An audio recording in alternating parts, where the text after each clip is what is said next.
Yo, what's happening, everyone, man? What's going on to the people? What's happening? This is your host. This is Rap Star Boxing in the building.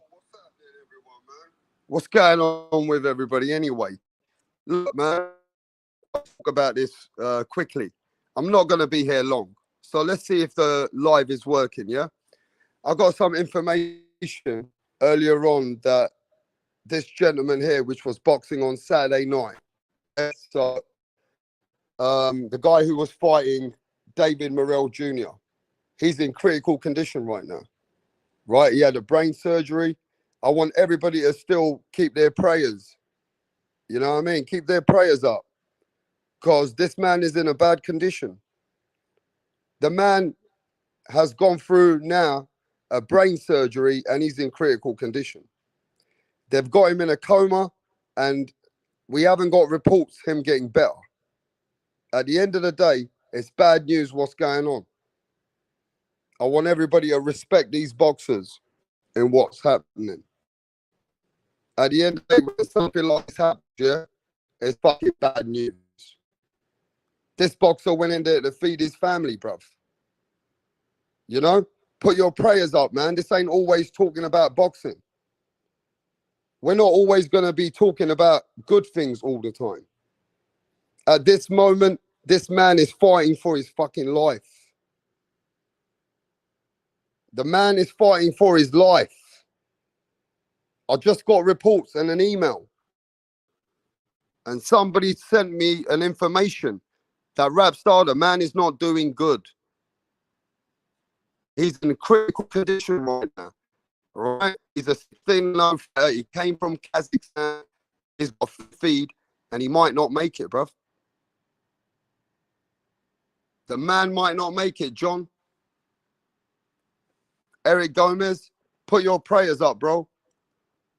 I want your prayers up, Eric. Dimitar.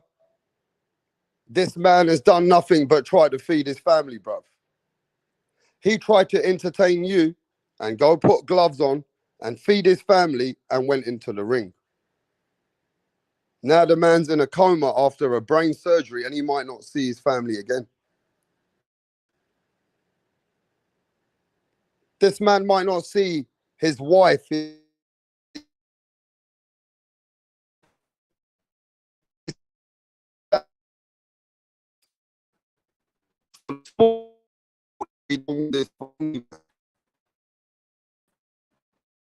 don't want this to happen to any man, you know?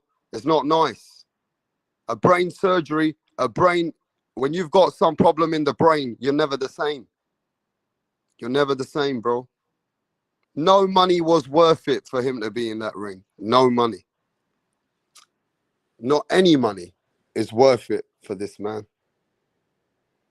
It's a bad situation, bro. A bad fucking situation. I want you to recognize that the sport that you love is the sport that can take a man's life. And if this man makes it through this surgery, it's going to be a big thing for his recovery. Not to mention, he's going to have lots of things and lots of problems.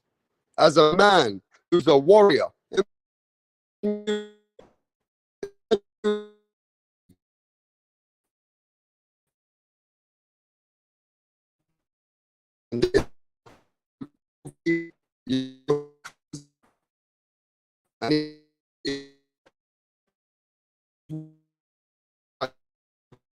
boxing fight.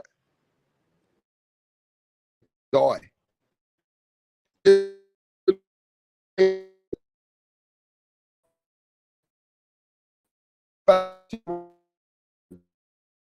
Has not got better. The man is in critical condition, bruv.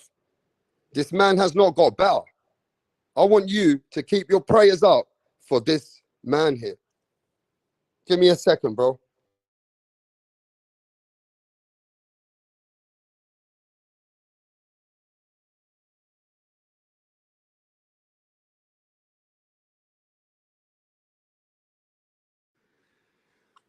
So I can't pronounce his name properly, yeah? But he's from Kazakhstan. He's 16-0. He's 16-1 now. AIDOS Yerbossynully. AIDOS YERBOSSYNULY from Kazakhstan is in a very bad situation. No, Morel Jr. did not want this on Morel not want in his heart. They can even destroy David Morel's conscience. One sec, let me show you something. Let me show you something.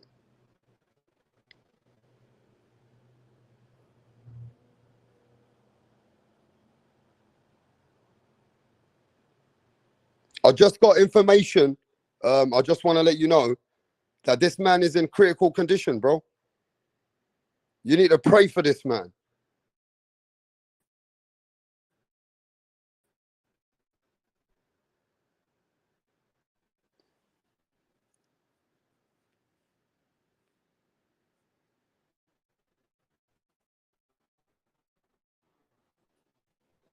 Yes, I hope you can hear me. Mic check. Mic check. 1, 2.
Yo, I'm back. Mic check. Mic check. Can you hear me now? Mic check. Can you hear me now? We're gonna keep it moving. If people are not enjoying this stream because it's not all about boxing, talking about boxing, well, we are talking about boxing. Put your prayers up for a man that could be fighting now and he might not survive. Make sure you pray for this man in your heart, because this man is in a critical condition and he has suffered bleeding in the brain. They have done a brain surgery on him and he is in critical condition. How about you remember these people now? How about we talk about these guys and respect the people that have nearly given their life? Some of the people that have died, it's time we respect them today. You know what I mean? It's time we give them a shout today. Patrick Day, bro. Hey, listen, we're never going to forget Patrick Day. We're never going to forget Patrick Day, bro. We lost this man. This man died. We lost him. He died, bro. Boxing killed him, man. Patrick Day never came in this world to die from boxing. A very sad situation happened to Patrick Day. The same thing that AIDOS is going through right now. These same injuries Patrick Day couldn't make it. I want you to rest in peace to Patrick Day. I want you to make sure, remember Patrick Day. You know, don't forget these warriors because they died. It's a sad situation. You know what I mean? Don't forget these guys. Just don't forget these guys, bro. Let's keep it moving.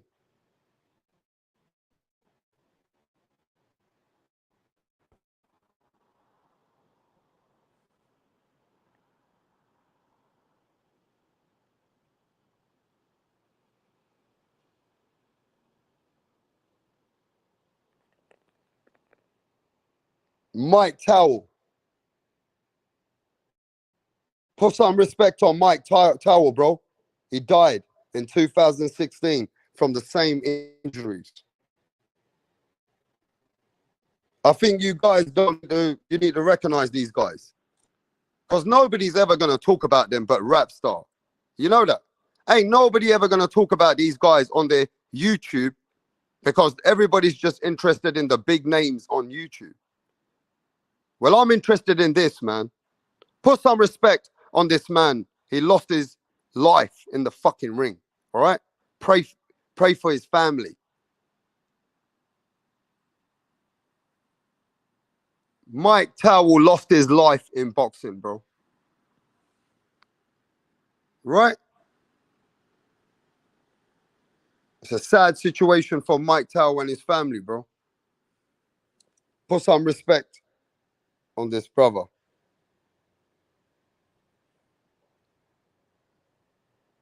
Barry McGuigan, when he killed Barry McGuigan, killed a man. Barry McGuigan killed a man called Young Ali. See, this is a hardcore channel. You guys don't know who Young Ali is. You guys don't know shit about these guys. How about this? Young Ali lost in the fucking ring. Yeah? Put some respect on Young Ali. Young Ali fought Irish Barry McGuigan and he died. He died. The man lost his life. See, not many people are interested in this live right now, are they, Stephen? Eric Gomez. Yeah, these are names that people are never going to talk about on their channel.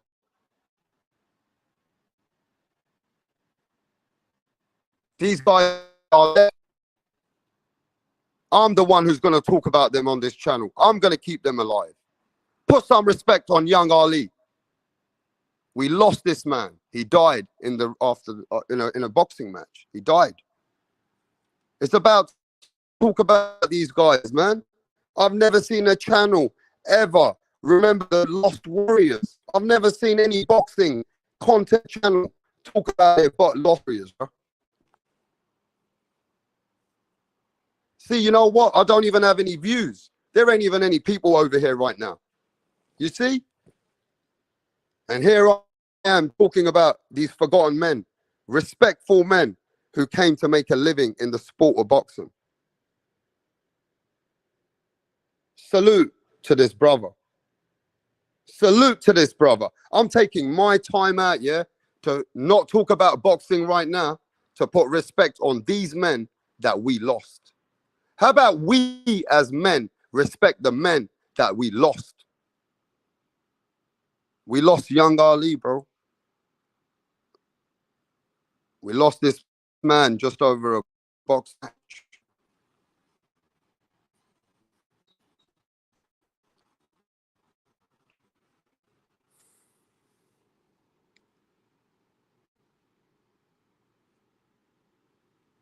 We lost this man, Kovalev. Who remembers this guy? Rest in peace to this brother. Who remembers this guy, bro? Who remembers this man? This is the realest channel you're ever going to get. Roman Simiakov. Nobody wants to talk about Roman Simiakov. What's his name? Roman Simiakov. Do you remember when Kovalev, he died? Kovalev, he died, bro. He died, man. He fought Kovalev, bruv, and the man died. And nobody remembers this guy, bro. Who in boxing ever remembers this man? So it's time we remember him now. It's time you remember him now. So from heaven, he's looking upon us now, and he knows that we remember him. We remember this brother. Remember this brother. He died in a fight versus Kovalev. The man died, you know. Roman Simiakov died versus Kovalev in December the 5th in a fucking fight, bro. This man is looking down on you now, and he knows that we are real boxing fans, because there ain't been one channel ever spoke about this man. There's not been one, bro. Not one channel. Nobody wants to speak about these guys, bro. Nobody. But we're going to do it today. Put some respect on our brother, Roman Simiakov, our brother, our lost warrior, never forgotten. Roman Simiakov, he died in a light heavyweight contender, sadly collapsed in the ring. After his loss to Sergio Kovalev, he died from brain injuries. The man died from too many punches to the brain.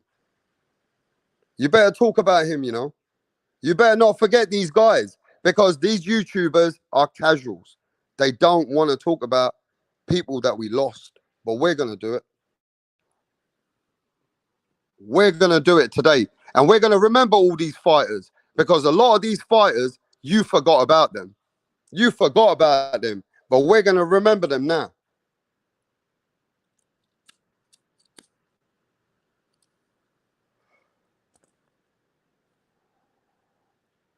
Rest in peace to the brother, to one of our brothers in boxing. Rest in peace to Roman Simiakov.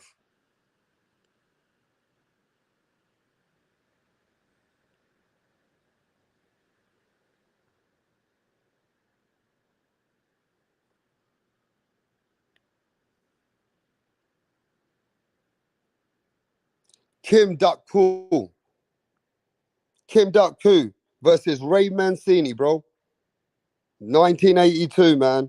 Lost his life.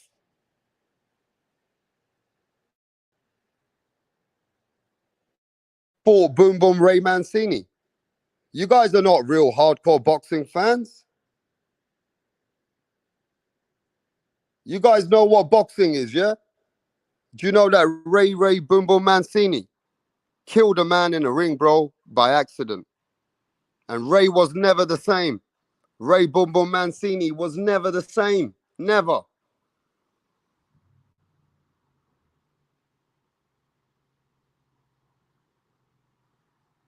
Rest in peace to this brother, bro. I saw that fight live, Rapstar. Eric Gomez says, rest in peace. Rapstar, the realest motherfucker on here. Like, we're going to do it, bro. Fuck these people. If they don't listen, we're never going to forget these warriors. On Rapstar Boxing, we will take our time out, even if there's only one person looking on. Because this is not a very exciting content on YouTube. Doesn't matter. I'm going to take my time out to put some love and respect and put your hands together. Rest in peace to this brother. Because I don't even know how long I'll do this work. Tomorrow it might be my time. Tomorrow I might be. Tomorrow you might not be. So while we're real boxing fans, we're put on these forgotten warriors. We're on this channel in our heart. Remember these guys, because they lost their lives and they fought for their lives. Fallen warriors, bro. Fallen warriors. This was a tough man and he lost his life to Ray Boom Boom Mancini.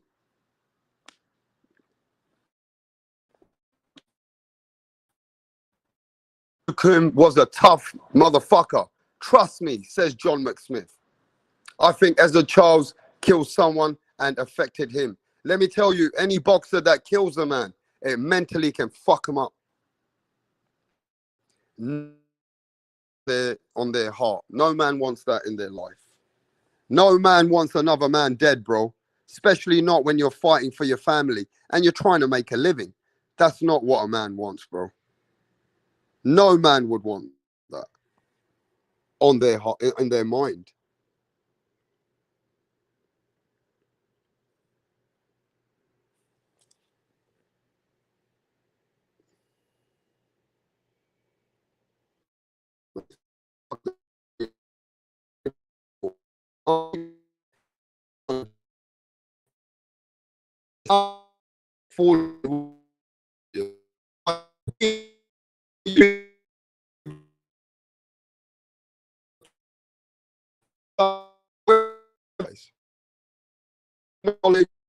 I'm not gonna forget fallen warriors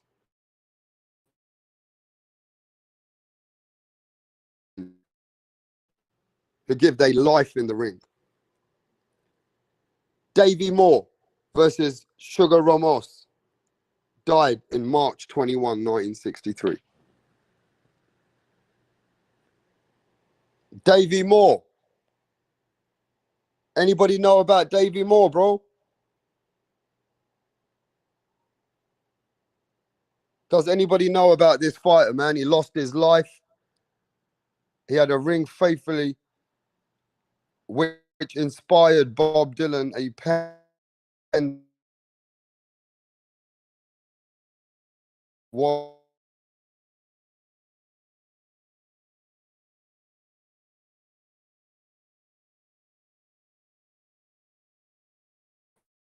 the neck, landed in it on his neck. Somehow he lost conscience and landed on his neck. The man ended up dead. Anybody know about Davey Moore?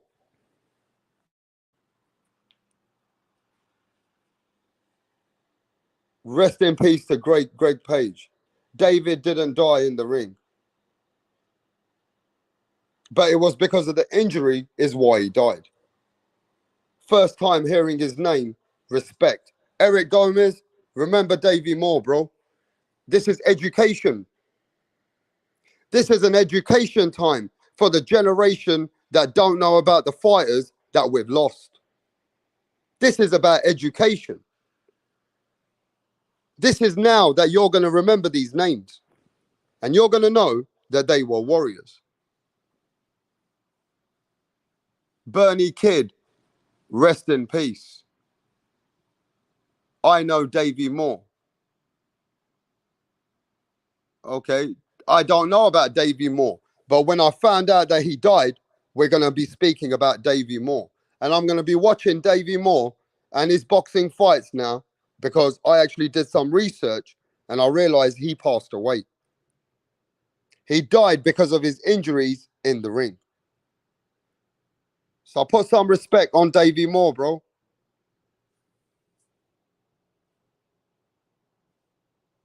Rest in peace to another brother, Davey Moore. Jimmy Dore. Now, this was a death which happened. Let me check when it happened, right? Give me a second. So 1947, Jimmy Dore died versus Sugar Ray Robinson. Sugar Ray Robinson. Jimmy Dore. I know nobody on YouTube's ever going to Jimmy Dore. Jimmy Dore was a young man and he had a fight with Sugar Ray Robinson. And it was one of the first deaths which was in the media at that time. And it was Sugar Ray Robinson fighting Jimmy Dore, and Jimmy Dore died.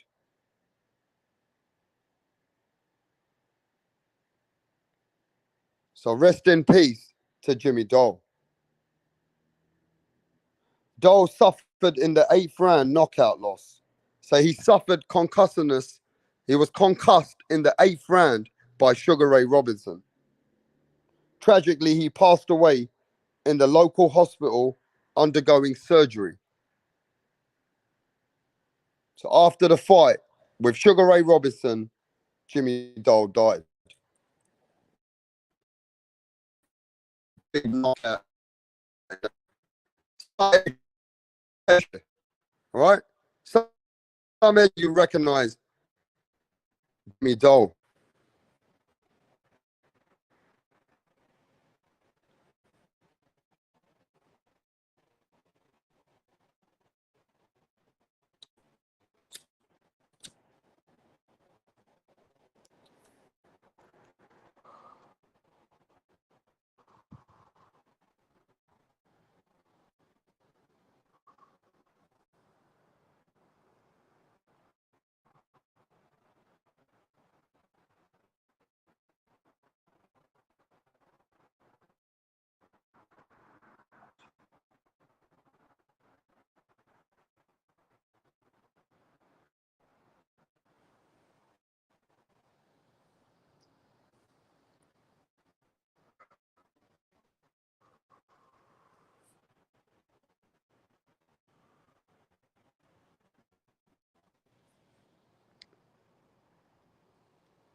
Yeah, you guys can hear me now? Mic check, we're back.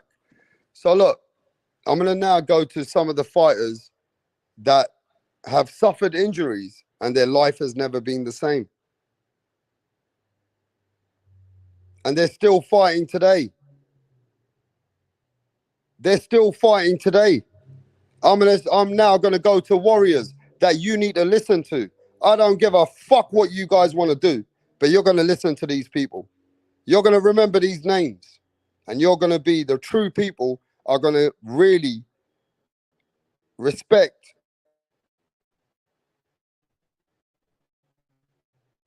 and give their sympathies to these guys that we never remember, that we never talk about as boxing men. It's time we do talk about these guys that we lost. You know what I'm saying? After knowing everybody who suffered injuries, we got to talk about the guys that are never the same.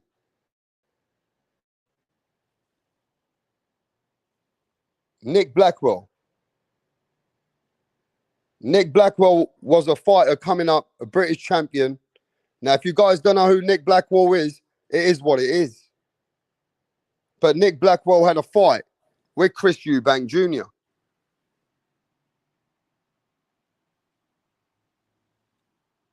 And this is how he ended up after Chris Eubank Jr. fight. This is how Nick Blackwell ended up, bro. Now, Nick Blackwell made it. God bless him. He's on road to recovery, and he must be having bad days and good days. But Nick Blackwell, he made it. You know what I mean? So just remember Nick Blackwell, bro. The man tried, and the man ended up fighting for his life. And, you know, he made it. He's just fighting every day. These guys are fighting every day right now. Every single day, they're fighting in the way of their recovery and whatever they got to do in the road of recovery. They're going to have great days and bad days. But God bless him, Nick Blackwell, you know, he suffered a lot of injuries to the head.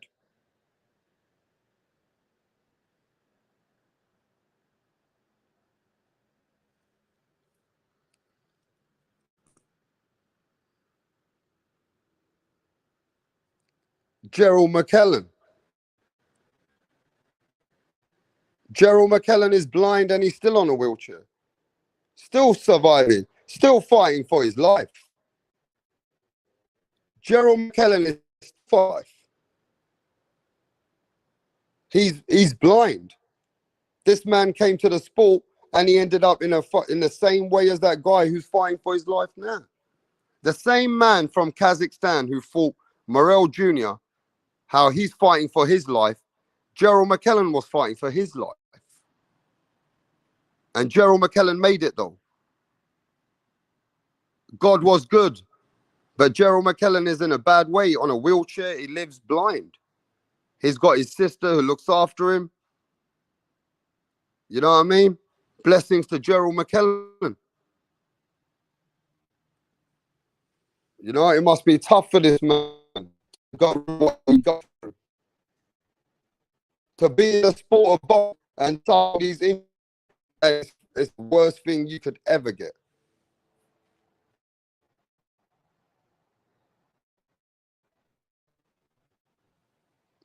It's the worst thing that ever happened to you, bro. That's the worst thing that can happen to you. What happened to Gerald McClellan is fucked up, bro. A man to live blind, to live in a wheelchair, can't even fucking go and shit himself and eat himself. That shit's fucked up, bro. God bless Gerald McClellan, bro. I'm just saying. God bless this man. When I was a kid, I was watching this guy. This guy was a warrior, bro. This guy was a warrior. And he had one bad fight. He lacked oxygen. He was gasping for oxygen in that fight. And he ended up in a real bad way. Ended up in a real bad way. For the last 25 years, 30 years, the man's been in a wheelchair. Let me see if anybody remembers Gerald McClellan.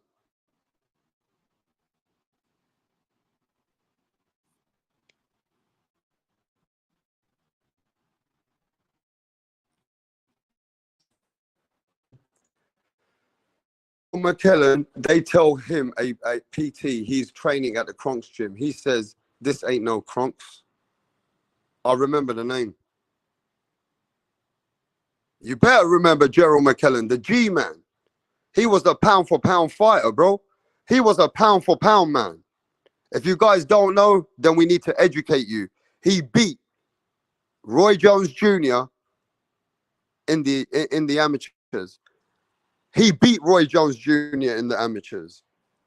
People were scared of the G-man. The G-man was a ferocious fighter. He knocked out Julian Jackson, bro.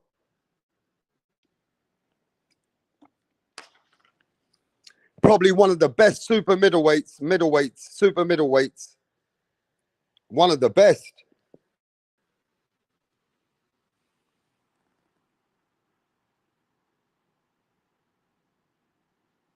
You better remember Gerald McClellan, bro. He's having heart right now.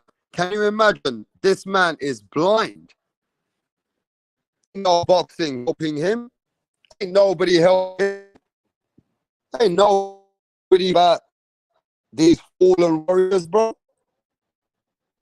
So it's about time we start putting some respect so people can recognize.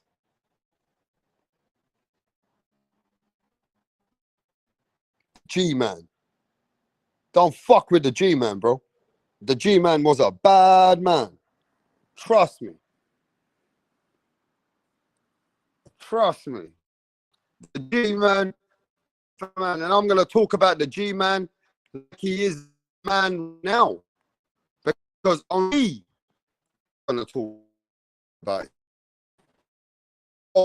him. Only us raw boxing people remember like the G-man.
Yo, yo, yo, we're back. We're back over here. Who remembers my friend, Michael Watson? Put some respect on Michael Watson, bro.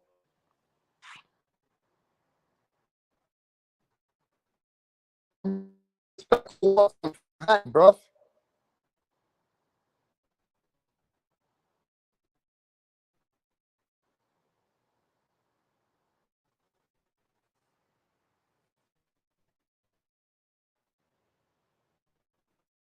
Mic check one, mic check two.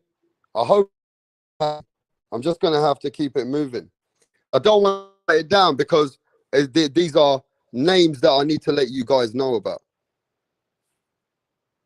I don't want to shut the live down, right? Because this is names that I want young kids to be educated about. Yo, can anybody hear me? Are we live? Well, I'm going to keep it going. I'm just going to keep it moving over here. But you better recognize Michael Watson. Are you guys there? I think we're live. Okay. Look, Michael Watson, bro. He was from England. He was the man who beat Nigel Benn. This was the man who nearly beat Chris Eubanks.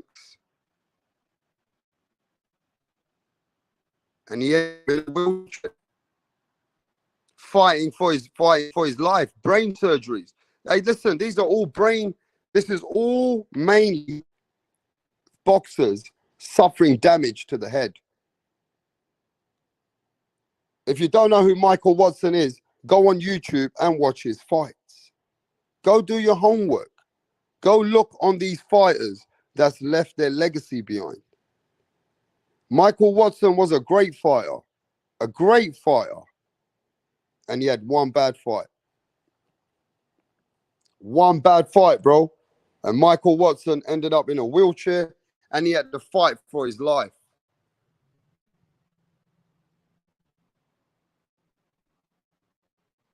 He had to fight for his life. And Michael Watson is still fighting today. Michael Watson, I respect you, brother. You're a tough man. You fought through life and death. You know what I mean? My channel is with all these fighters. My channel wants to embrace all these fallen warriors. I'm here to embrace these fallen warriors and take my time out for these people. Amen. So many fighters that we lost, I wanted to call their name out today. I wanted them to be recognized.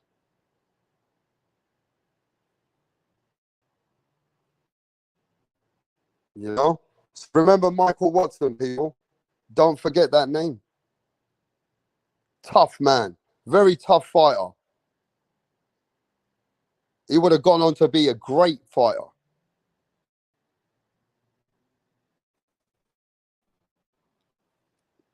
Adonis Stevenson. You know, Adonis Stevenson, he suffered a brain injury as well. And he was able to get through it. With God's blessings, he made it. And he made it a little bit better than some people. He probably goes through a lot right now. He was a bad man. Hey, listen, this man was knocking everybody out. And one bad fight nearly killed him. One bad fight nearly killed him, bro. Who remembers this guy, bro? Anderson. He knocked out Tony Bellew. This guy was knocking everybody out. Who remembers this warrior, Adonis Stevenson, bro? This man, he was one of the big names 10 years back. Even before that, people didn't even want to fight this guy.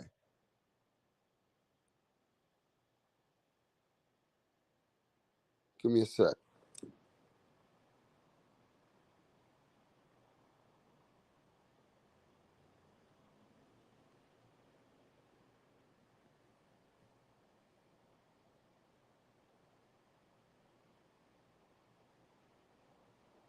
Yeah, who remembers this guy, bro?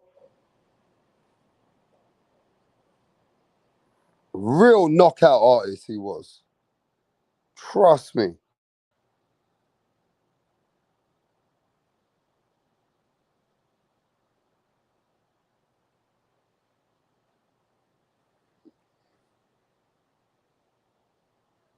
Right. Give me a sec. Man, yeah, this guy was a warrior, bro. This guy was a warrior. Remember that he had that draw with Badu Jack, and he knocked out Psyche Albika. He knocked out Tony Bellew. He knocked out Travis Cloud. He knocked out Chad Dawson. This guy was a warrior, bro. And you guys have forgotten him. You've forgotten this guy. How about today we don't forget him? How about today we, just pray for him for a better life? Because this man is lucky to be alive. Just like the other brother now that's fighting for his life. The one who fought Morrell Jr. The one who fought Morrell Jr. He's in critical condition.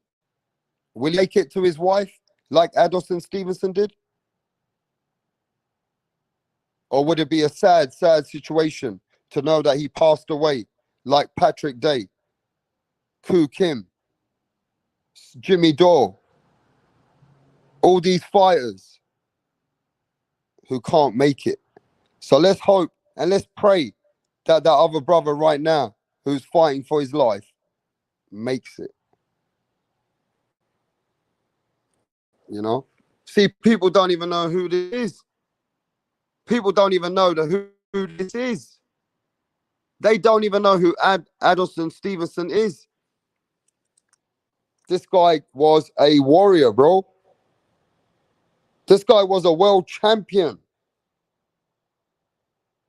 And he got nearly killed in the ring against Alexander Gvozdyk.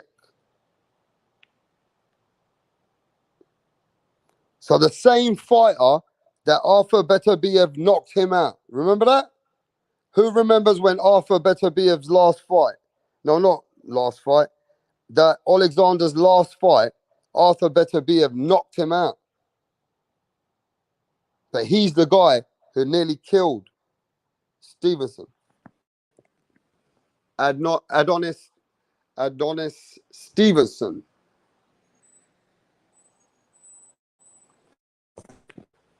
Yeah, man, this guy was a warrior, bro. I remember when he stopped Tony Bellew. I remember when Stevenson stopped Tony Bellew, bro. You know what I mean? But I remember when he was crying. He was crying. When he made, he was on an interview not long ago, and the man broke down, said that he's lucky to be alive. His life is not the same, but he's lucky to be alive. So yeah, man, pray for this guy that that he has a good recovery, and they're still recovering, and they're still recovering now. Man hasn't fully recovered. It takes years of rehabilitation. Is that a scar on top of his head? Was that the brain surgery scar? Is that the scar on top of his head, bro? That's a serious scar, isn't it? When they have to go through your head. They have to operate in your head, man. A lot of people are never the same after a brain injury. They're never the same. It's a tough situation. Yeah, that's the scar on his head.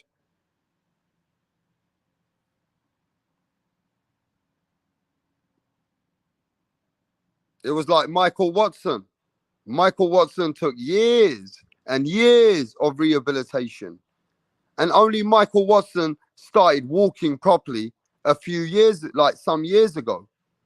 But respect to Michael Watson, he never gave up. He never gave up.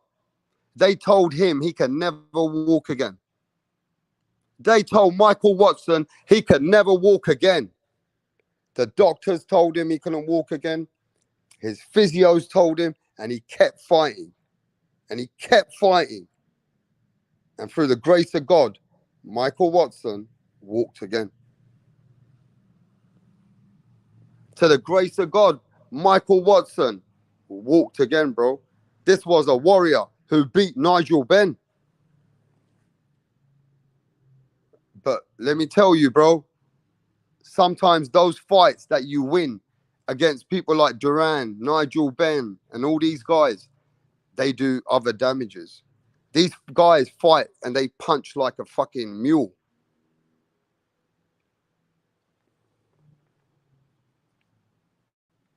But I gotta say this though, Michael Watson is one of the rarest people to go through what he did and to walk again. That's a very rare situation. Michael Watson is blessed. He said that God blessed him. He never gave up and he never gave up and now he can walk. So, you know what I mean? That's at least some good news. Because mainly after a brain surgery, you're never really getting better. You just got to get used to your life.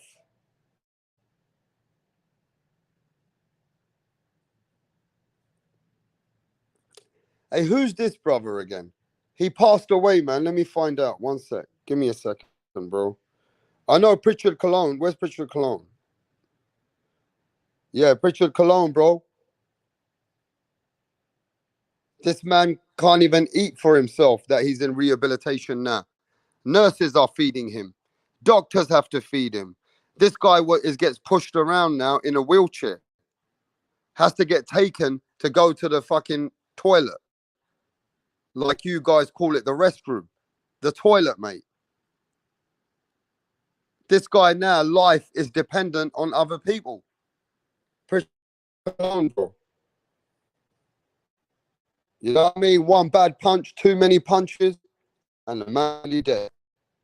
The man's nearly dead, and he came back from that. You know? Watson stayed in the fight. It takes.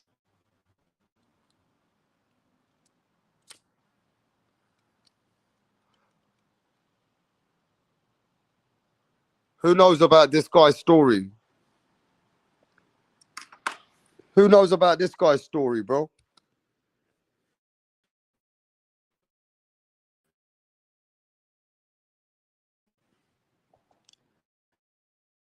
Blackwell, bro. Well, that's what happened to Nick Blackwell after the Chris Eubank Jr. fight. This is what happened to Nick Blackwell after the Chris Eubank Jr. fight, bro. Sad situation. Sad situation. You know what I mean? But now my thoughts at this minute as well, my thoughts are with this Kazakhstani warrior right now. My brother, my prayers are with you. We all want you to come back strong and healthy. We know this is going to be a tough road for this guy. I know that he's in critical condition right now. As I'm speaking to you, I want you guys to recognize that we need to pray for this guy.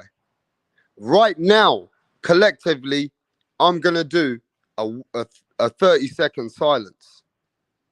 I want everybody to take time out right now to really, as a man, give some blessings to this man who is fighting for his life right now that nobody wants to speak about, but we're going to speak about him on Rapstar Boxing Knowledge. He's fighting for his life right now after the brain surgery. So we are going to take a 30-second brother. Adios. Silence starts now.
Yo, man, put your praying hands up. Put your praying hands up for, honestly, man. I feel bad for him, you know. I feel sad. I feel sad for them. You know, I watch this sport all the time, yeah? I watch this sport all the time. But today I realized it was that day that we need to give a big shout out to all these fallen warriors. He's never going to be the same now. Put your praying hands up for this brother. He's never going to be the same.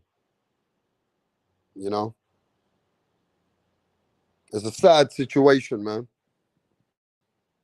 You know what I mean? Larry Liston, Adam, Eric Gomez, Jeff, John McSmith, Halim. Sad situation, man. This guy could have been your brother, Jose Garcia. He might not be he might not be an American, a Mexican. He might not be British. He might not be Irish, but he's our brother. He is our boxing fucking brother. And I want you to know that he is fighting for his fucking life. He's fighting for his life. He's our brother. We're going to pray for him like he's our brother. You get me, bro? This life is for him. It's as simple as that. There might only be 10 people in the building. I don't care if there's one person in the building. But this live is for all our boxing fallen warriors. That's all we're going to do. Whether you like it or not, you can leave. Go to an entertaining channel today. But today, I'm taking my time out.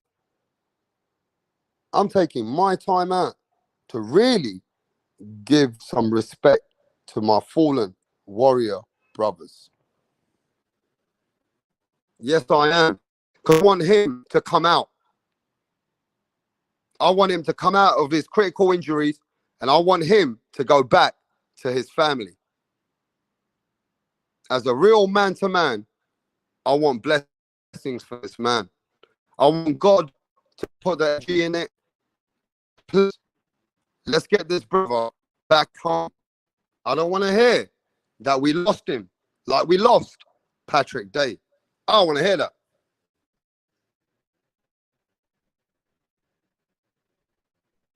I don't want to hear that's him like we lost this brother. I don't want to hear that, bro. I don't want to hear that. We lost this fighter, Derry Moore.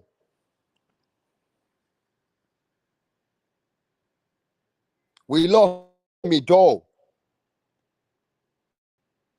Rest in peace to Jimmy Dole. We lost Patrick Day. Rest in peace to Patrick Day. We lost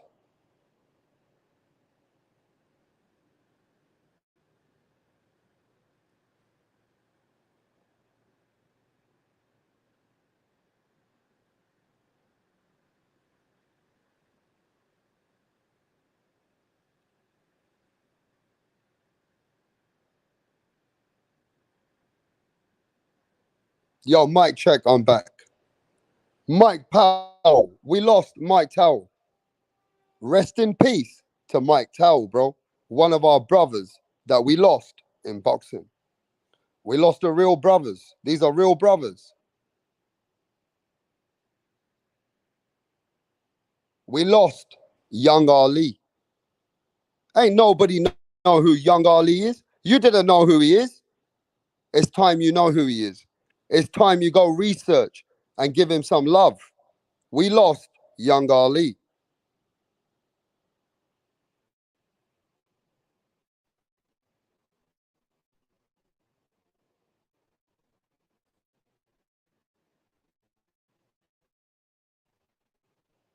If you know who this is, we lost Roman Simiakov to Sergio Kovalev fight. This is the fight where Sergio Kovalev accidentally killed a man.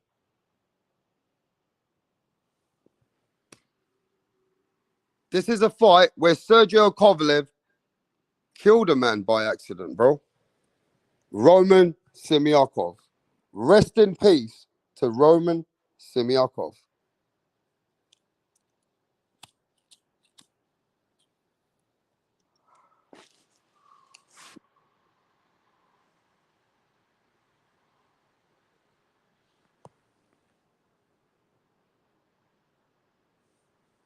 We lost this brother to when Ray Mancini fought him.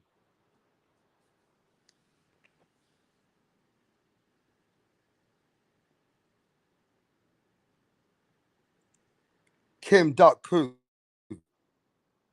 Anybody watch the fight with Kim Duk-Koo versus Ray Mancini? This man died, bro. We lost a good brother again. Lost a lot of good people.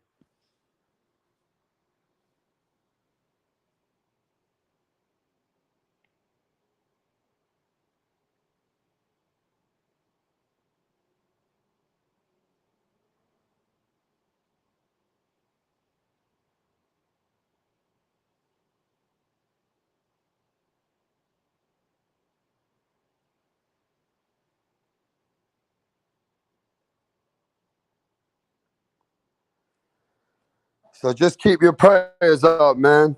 Keep your prayers up for this brother.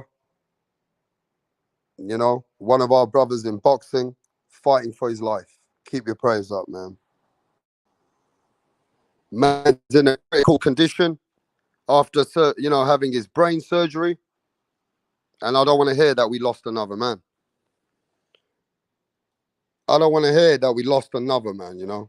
It's not a nice, it's a sad situation, man. Sad situation, bro.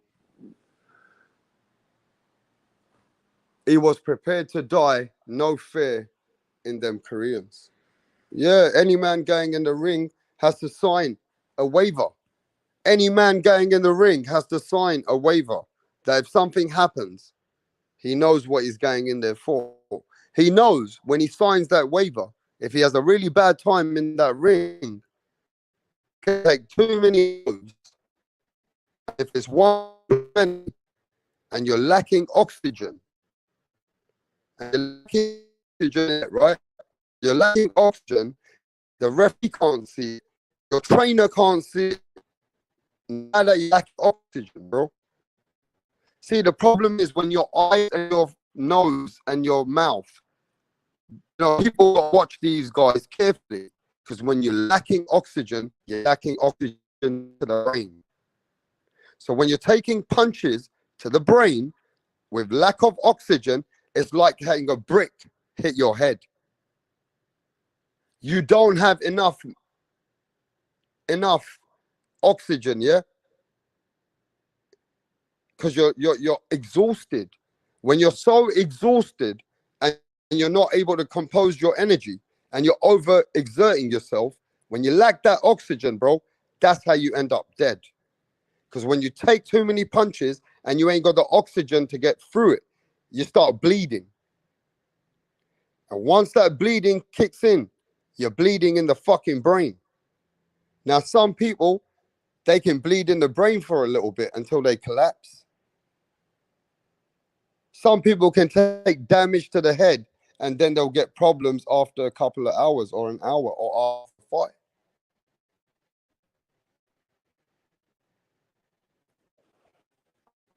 But they all died from boxing. Let's hope this brother doesn't get into because we know how many fighters can die in the same situation that this brother is in now. Most people don't recover, bro. And that's why I need you guys to get your prayers up. You've seen how many people die when they get into that situation.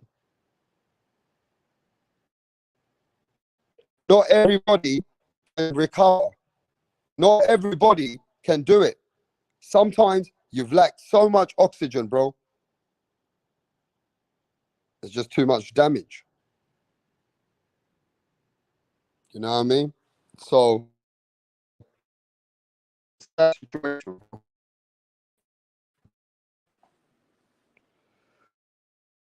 you know. But if anybody, before I go, I can send the link.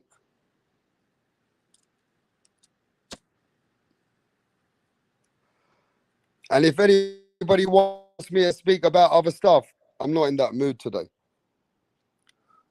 I was only in the mood to talk about the fallen warriors and to be dedicated, to know that the people that we lost, that you recognize them, that we speak about them, that we are the ones who are going to talk about them today on this channel.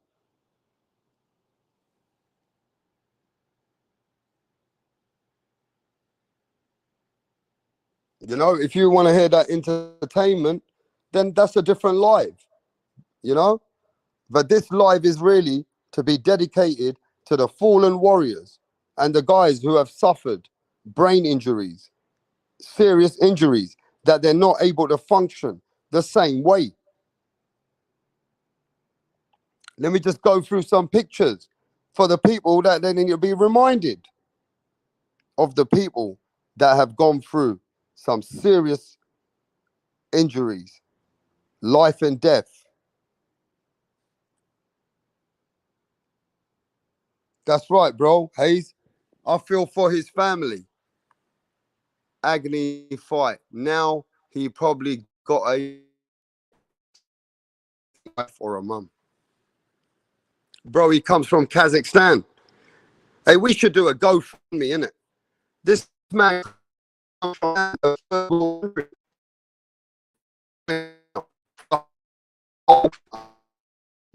GoFundMe. You know, people need to help to do a GoFundMe for this man to help with for his family, bro.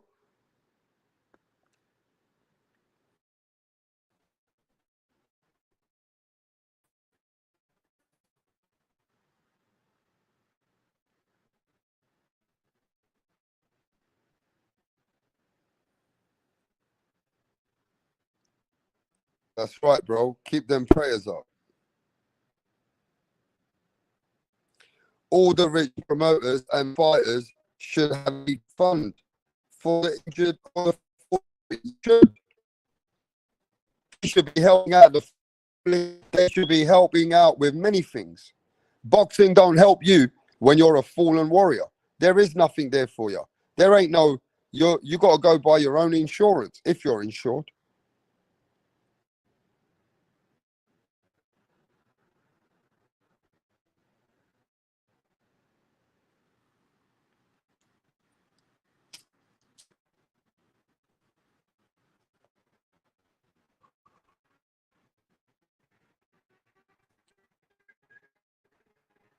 I'm just gonna put a slideshow up for a minute, yeah, while we still here at this man, and also praying for all the lost warriors and for the ones which have suffered.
Yo, like I said, I'm dedicating this live to lost warriors and our brothers that we've lost in boxing. This is a little dedicated live that I needed to do. I need to be as a man and use my channel to embrace these brothers, to know that we're never going to forget these guys. I know these guys have never been spoken about on the YTBC. I know we don't really speak about these fallen warriors anymore. So now realizing how we lost these people, I think we should dedicate a little time to these people that gave us their lives in the sport, bro. We as men need to embrace what we're doing here.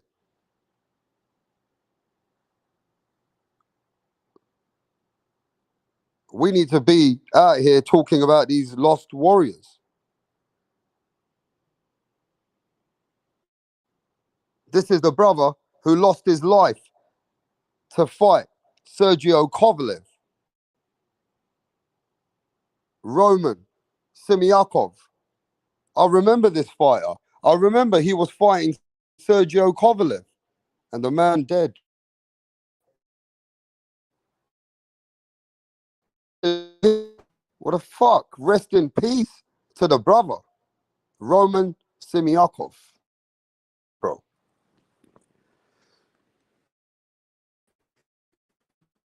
Man.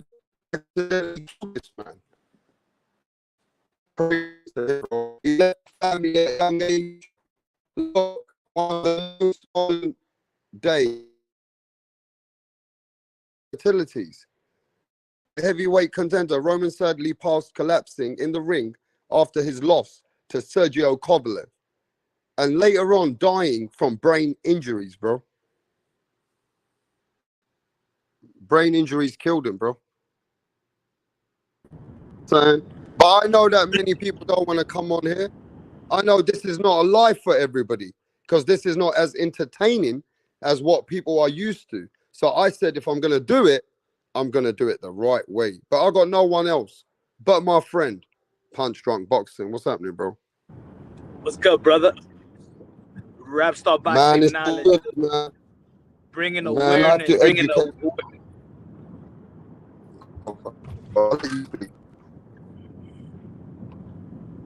It was breaking up. I don't know if it was me or Yeah, you. I said, yeah, go on, Punch. Go on, Punch. Oh no, no. I mean, like this is a good. This is a good live that you're having. You know, what I'm saying, bringing awareness, bringing attention to those who step inside the ring, the modern day warriors, modern day gladiators. Um, and I like what you're doing, man. I like what you're talking about. So much to talk about in the sport of boxing, and it's so easy for you to just talk about what's going on at WBC convention, the same old thing that we Oh, talking millions of about. topics. Yeah, Millions of topics. and what I like about Rap Star Boxing Knowledge is that you're not following the trend. You talk about things when you want to talk about it. You talk it at the time when you want to talk about it. You're not making a content for views or for relevancy or well, I think it's of course it's relevant. It's always going to be relevant, but you understand what I'm trying to say, especially in a community like this. Um, so props to Rap Star Boxing Knowledge. Yeah, thanks, man. You know what it is, Punch? I'm not in a really good mood talking about it. I'm gonna be honest with you. I got an email earlier. Then I done a little bit more research. Now I'm gonna tell you, Punch has also showed me different ways to find information. Phoning hospitals, finding out certain things, or phone. You know, there's ways to know things. You know what I mean, Punch? Anyway, Punch. What it is, yeah. I was a bit upset earlier, for real, that when I found out um, that this brother is in a critical condition, bro. When I found out that the brother who fought on Saturday night after the brain injury, he's fighting for his life, comes from Kazakhstan, a country where they don't have much money. He's one of the people that feeds his family, right? I really felt bad, you know. I felt sad, man. I felt like, what the fuck, Punch? man, this guy's gonna maybe, you know what it is? 80% of the people don't make it.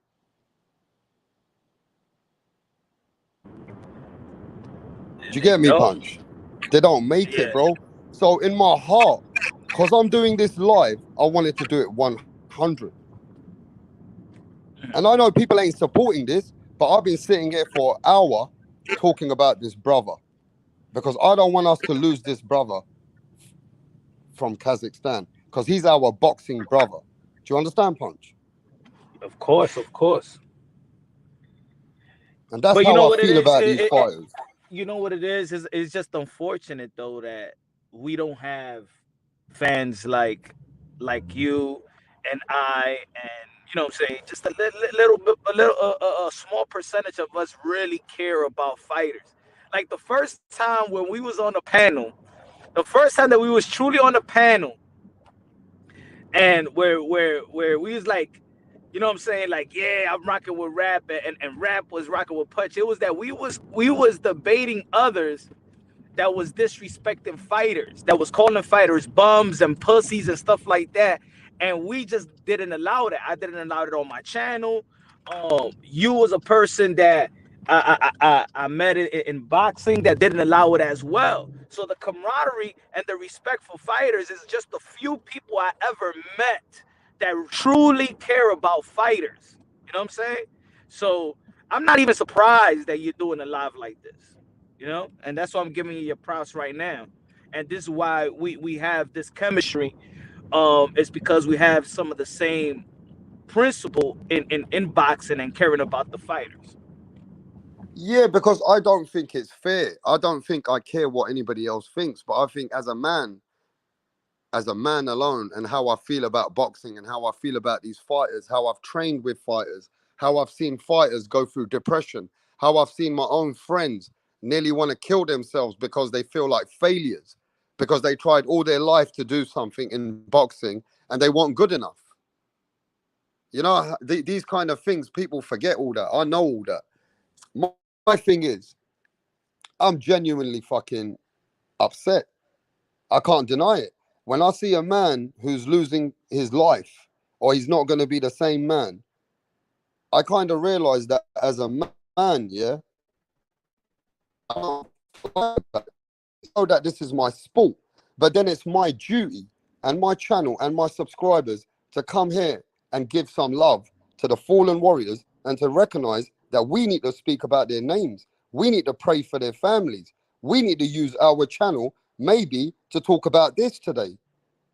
And maybe I'm being stubborn and I don't want to talk about nothing else, but this is something that I felt I needed to do.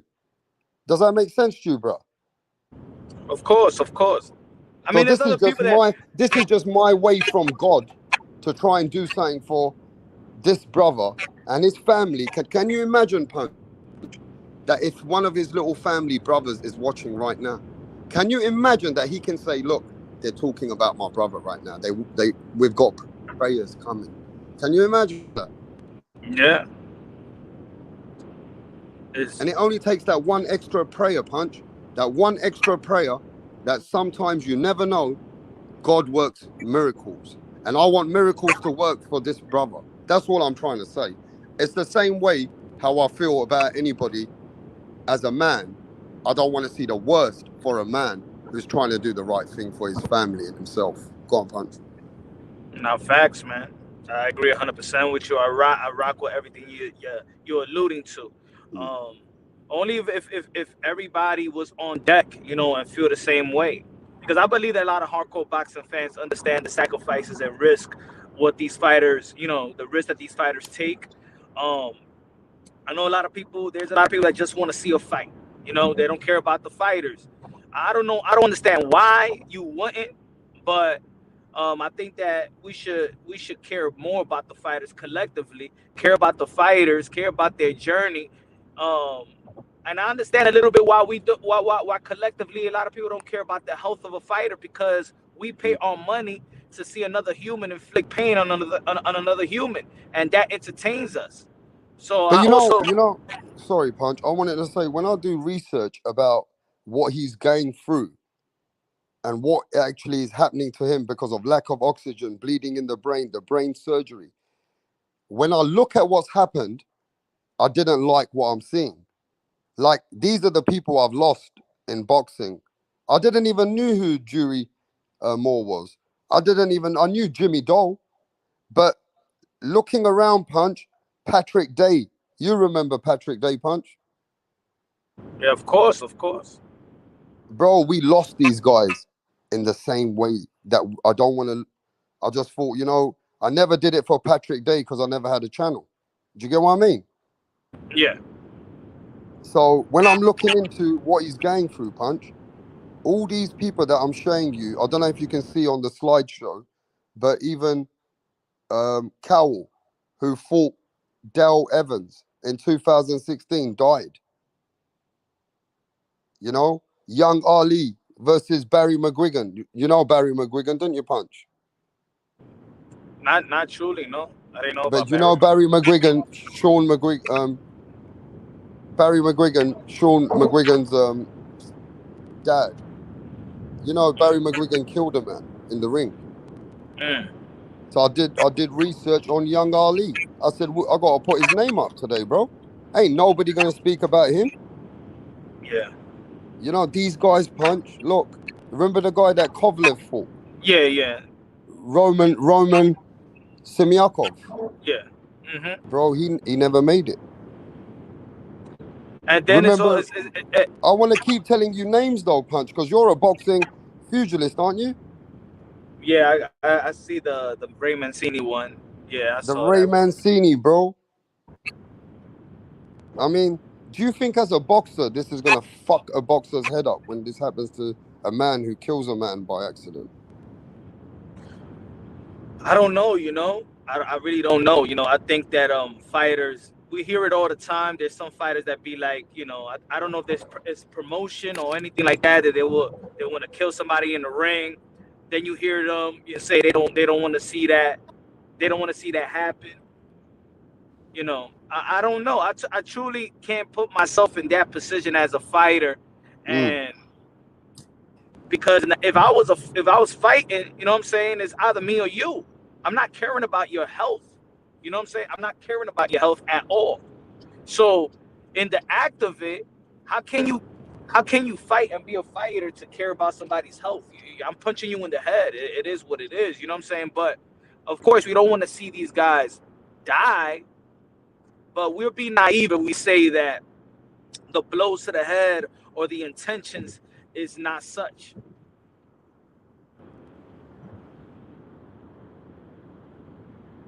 That's just the nature of the I think sport. if you, I think, It's almost it's I think almost if it's all you, it's almost like not really a comparison, but for understanding. It's almost like uh you sell drugs, yeah, there's a chance you're gonna make a lot of money. It's gonna make a lot of money, right? But there's some risk, right? The money is good. The money is good. You take care of your family, you buying a house, you buy cars, you taking care of everybody, your kids and stuff like that.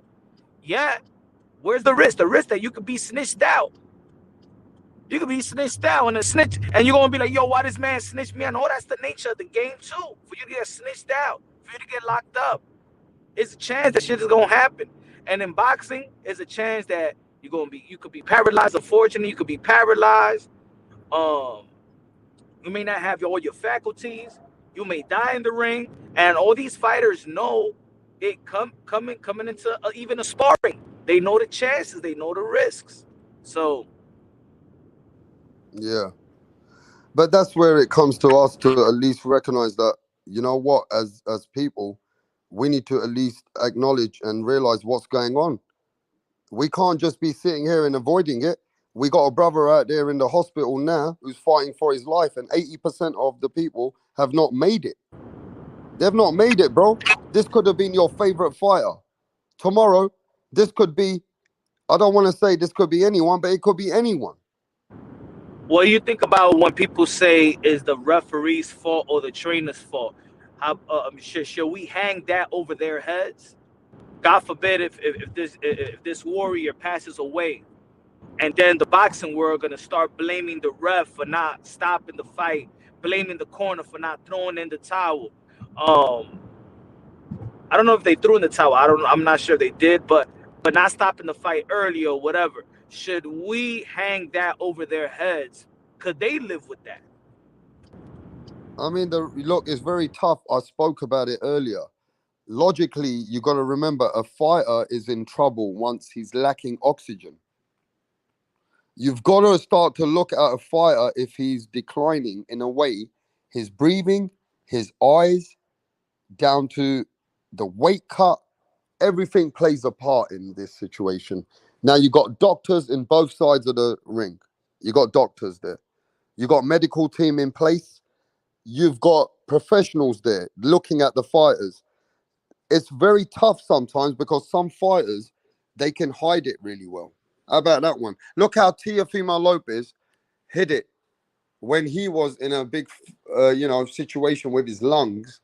That till today people don't care. But the truth of it is, he had problems with his asthma, and he had problems with his congestion, with his lungs, and whatever it was, that his breathing was affecting him. That if it was any more, if it was any more longer, it could have been lacking to the brain. He could have ended up dead.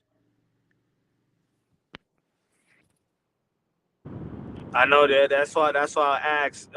Is it fair for the boxing fans to hang that guilt over their heads? You know what I'm saying? Again, yeah, what was it yesterday or the day before yesterday on your live that we were saying? But this is why I had an argument. This is why I had an argument, and I'm going to say it today.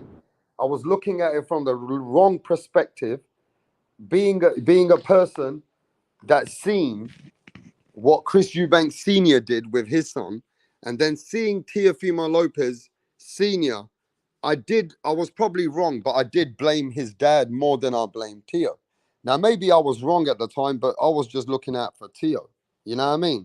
And then I realized that maybe his father didn't have a say in the matter because their relationship is also different. And when, at the end of the day, I heard everything which was factual afterwards. Well, you told me, and, reports have told me that he did end up in the hospital afterwards, but he didn't want to listen to his dad.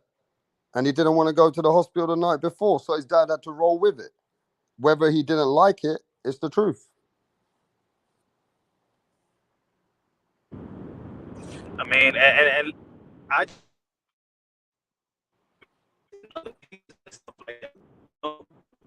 is, man, it's just the nature of the business, man. And there's also a science. There's a science and a strategy outside of the ring. There's a strategy of getting a guy that is not going to be ready to fight you inside of the ring. There's a lot of dirt. It's a lot of dirt that in the sport of boxing that for some people is like minimal, is like little. There's managers and promoters that know that they're gonna put this particular fighter versus another particular fighter that they know is not gonna be fit nor ready to fight their fighter. But they're gonna do it for the W, they're gonna do it for the money, and that other fighter that knows he's not highly prepared to fight this other fighter, he's gonna do it because he's not gonna turn down money. You know what I'm saying? It's just like Jackson Martinez versus Frank Martin. 9 days notice. Yeah. He's not prepared. He 9 days notice, and he needed to lose 15 pounds right away. But he's not gonna say no to money. He hasn't got paid the whole year. You understand? So they put these fighters in a very, very vulnerable position as well. But my problem is, right, the trainer always gets it when it's bad. The trainer don't get praised when it's good. Now, I will say this, though. The referee. Now, people are saying when it's a one-sided beating, why the fuck are you not stopping the fight? When you know that your fighter's losing, you know your fighter's an unbeaten fighter. He's a young guy. He's coming from another country. You know his attributes. You know this fighter better than anyone else. It's like your fighter, Henry, whoever trains him, you know this guy more than anybody else. You understand this fighter that can have a better another day. There's always another day in boxing. David Morrell was putting hands on this guy. Why didn't they stop the fucking fight before? Now, this is what people will say. But when the time is going on, Was the other guy still trying to fight though? Even he was I, slowing down, and he was no more as much relevant in the fight. Should they have stopped the fight before, and this poor kid wouldn't be fighting for his life or might end up dead? you know why? I think also that nobody has discussed, but this is also in the sport of boxing. If he goes and takes Morrell to a decision, because there was only seconds left in the fight. It was like 20 seconds left in the fight. They're not going to stop the fight, because if he goes the whole stretch, then that's like a moral victory for the next fight. He's going to be a potential good opponent for a high invested fighter. You understand? He's going to be the guy, oh, Morrell couldn't stop me. There's a strategy in business of boxing on that as well. Well, he went the whole full. So you could see that they wanted him just to finish the fight, even though they should have called it off. But you know that they just wanted him to just take Morrell to a decision. So then after the fight, there is a promotional behind him saying, well, you know, this guy went 10 or 12 with Morrell. You know what I'm saying? And that's another dirty part of the business as well.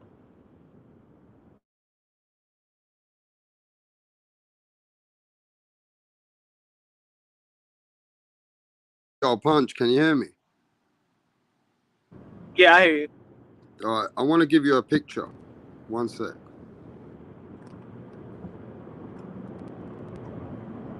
You can't win both ways with some people, but you know boxing is a very dangerous sport. Nobody knows you better than your trainer. Nobody knows you better than your trainer, bro. Tip Bayless in the building. What's happening, Tip? What up, boys? Nobody knows you better, Tip Bayless, than your trainer does. That Trainers is a take fact. criticism when there's losses. Trainers take the biggest criticisms when there's deaths. Did you know Buddy McGurk's fighter, Punch? Buddy McGurk's fighter, in the 11th round, they had a little argument or something happened. I don't know what happened. Buddy wanted to stop it. I don't know if the fighter wanted to carry on. I'm not sure. But Buddy McGurk's fighter ended up dead. I know the Russian. They let him, huh? Yeah, the Russian kid. Yeah, the Russian kid ended up dead for one more round. If they had stopped it the round before, bro. If they had stopped it the round before. Now, let me tell you something, Punch. It can go two ways now, Tip. When Deontay Wilder's trainer, Mark Breland, stopped that fight, when Wilder was getting mangled at the end, Wilder made it for the third trilogy. Would Wilder have made it for the trilogy if Mark Breland would have let that fight carry on? Would Wilder have been in worse position? Hell no, he wouldn't have made it to a third fight. Yo, beating's like that change a fighter. So did Mark Breland do the right thing for throwing in the towel at that time? That's my question, bro. Because Hey, Mark Breland took a lot of fucking criticism in America. Live to fight another day. True. If you know you taking that much punishment and your coach saved you in the fight, you know what I'm saying, for possibly having a worse injury, man, you should be thankful. Yeah, I think Wilder said, Punch, before you cook, Wilder said, and all Wilder's fucking boys, right? What's their name? Tay Jones and World Cocksuckers and all the rest of the fucking alphabet kids. What I'm saying is, bro, they fucking slandered Mark Breland, bro. We watching in England, you know, respect to Spencer Ferron, you know what I mean? Representing the UK, boxing pugilist, the knowledge. He's the one who got Mark Breland on as an interview. They were slandering this man. Mark Breland did wrong.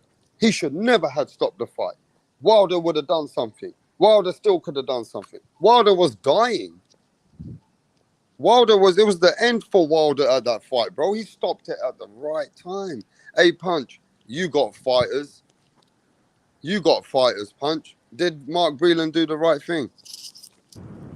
I think he did the right thing, and I think the team was very egotistic, in a sense of Deontay Wilder didn't even hire a cut man. So he went to that What? fight. Yeah, they didn't have no cut man. That's the reason that it was only him. It was Mark Breland and it was JD. So you going Was into that a planned? fight thinking that you're gonna knock out everybody, you ain't gonna get touched. You won't be nobody. Who's gonna if he gets cut? Who's gonna fix him up? So the reason why Mark Breland stopped the fight was because he saw blood coming out of his ear. Since he's not a doctor, he can't understand what's really going on or how it got there. You understand? So that's why that was why Mark Breland said, "Yo, there's blood coming from your ear, and we don't got no cut man. We don't got nobody in the corner to tell us what's really going on." You know, and I think that's where they dropped the ball as well. That was a very egotistic type of Yeah, setup, and that's Deontay Wilder's responsibility to hire I, these guys. Even I was Floyd just about to say that. Mayweather will hire the best cut man in the business. You know what I'm saying? So I think he dropped the ball there as well. Tip That's Bayless, how crazy. you feeling? Good, man. I just left the gym too. He did Yeah, some but light sparring. right, let me just say this. Tip Bayless is still a young youth, you know what I mean, out there, still boxing, amateur boxer. Tip Bayless, how do you feel about this brother here, man, the one who fought on Saturday, yeah, Adios? He's fighting for his life after the brain surgery. He's in critical condition. It's a scary thing, man, to see a fighter in And that let me just shape. tell everybody, Tip Bayless is boxing right now, Punch. He still spars sometimes. And I don't think, I'm going to keep it real. Tip Bayless, I've known him for a while now. I don't think he's training as hard as he should.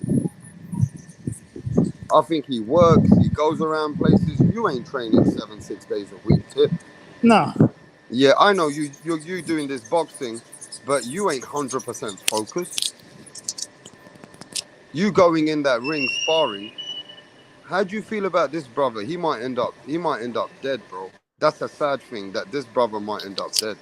And we're praying that he just makes it, man, because 80% of the boxers, Tip, they don't make it, bro.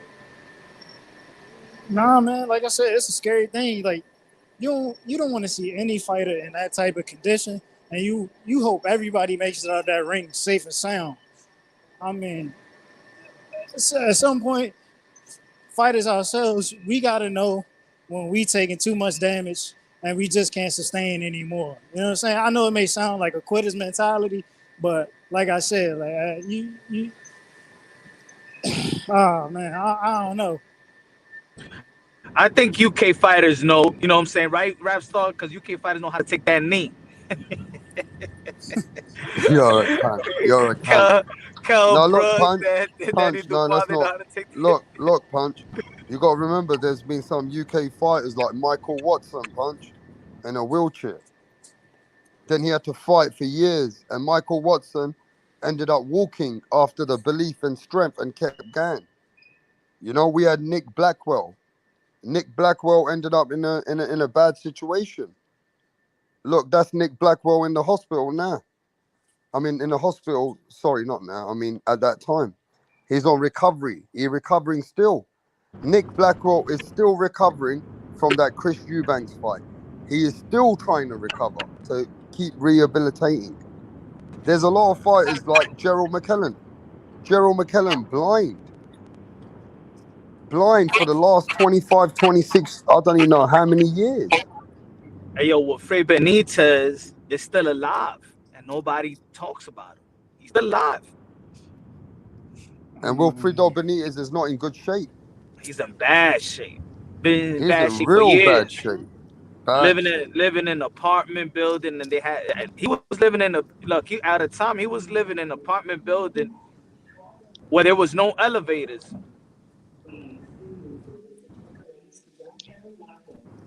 and that's why sometimes that's what I mean about look. Understanding casuals want to see fights, but when it comes to hardcore and a fight, and when the hardcore fans got to understand when a guy is trying to get his money, let that dude get his money. Let him fight for his money. Cause when they land like Wilfred Benitez, ain't y'all talking about that shit, and then y'all give a damn about Wilfred Benitez right now. You know, Yeah, these fallen warriors, Punch. There's no kind of a foundation for the fallen warriors. Like boxing is not like football, what you call soccer. In soccer and football, yeah, there's a lot of counseling, mental help, rehabilitation. The same with American football. I read it online. They have a foundation to help these people with CTE. They have all these things that's in place with their contracts and with what they do in their sport. But in boxing, there's no foundation that helps you. After you're a fallen warrior, you're on your own. How do you feel about that, Punch? I think we were talking about a little bit about that, about not necessarily what you're saying, but man, these fighters gotta these fighters gotta have a great team that cares about them, not the money, not their position, but cares about them. And in boxing, they people don't give a damn. You just you a piece of meat. They're gonna find the next fighter. You know what I'm saying? And that's what we was debating yesterday about why Bud made the decision. He makes a decision, or Al Heyman got a better situation for Earl Spence here, there, and stuff like that. And Earl Spence has to listen to Al. Nah. Earl Spence could do what he needs to do for the better of Earl Spence, because Al Heyman is gonna find another fighter. If you lose a couple of times, you'll find another fighter. Look at Adrian Broner. Why they not sticking with Adrian Broner? Yeah, because that's it. He's done, right? So I go get the hell out of here. Go to BLK. You know what I'm saying? That's it. They'll find the next fighter. So these fighters got to have a good team, a good structure, real people around them to help them out, make some great decisions that truly care about them. You know what I'm saying? Truly care about them. I've seen it, bro. I've seen it. Yeah. I'm gonna give you Yeah. an example. I'm gonna give you an example. Mm. If Teofimo Lopez would have beat George Cambosa, I'm just mentioning this because I was there. I was there throughout, the week. They was gonna have a get together, like they rented the one of the rooms of the hotel. You know what I'm saying? To like a little celebration party after the fight, right? And everybody was gonna go back over there, right? Immediate fans, family members, friends, media folk, and stuff like that. When Tio lost, there was I could count I could count with one hand how many people was there. Nobody showed up, bro. When you take a loss, nobody showed up. Juanito Donaire said that he had a bunch of people calling him before the fight. When he lost to Nino, he only got 3 phone calls.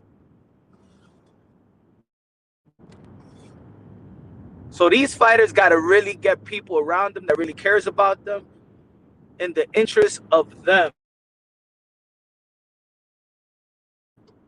That's what I was saying. Yeah. You got it's like a dirty sport if everything goes wrong. You know what I mean?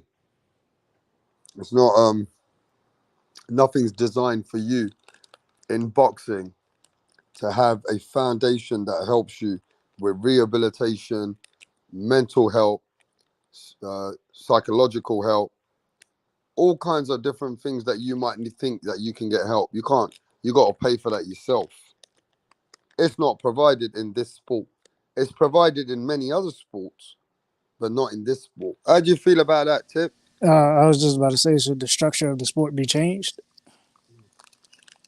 Like, as far as the like fighters trying to acquire that, like help with all the CTE. Like, you know how like the perfect example, the NFL has like its own PA, and they determine what helps benefits like the players and all that. Hey, yo, the Knicks and the Jets have their own car service. If a player wants to go out, they got their own car to take the players, like when they want to go to the club. So the players won't have no excuses of drinking and driving and stuff like that.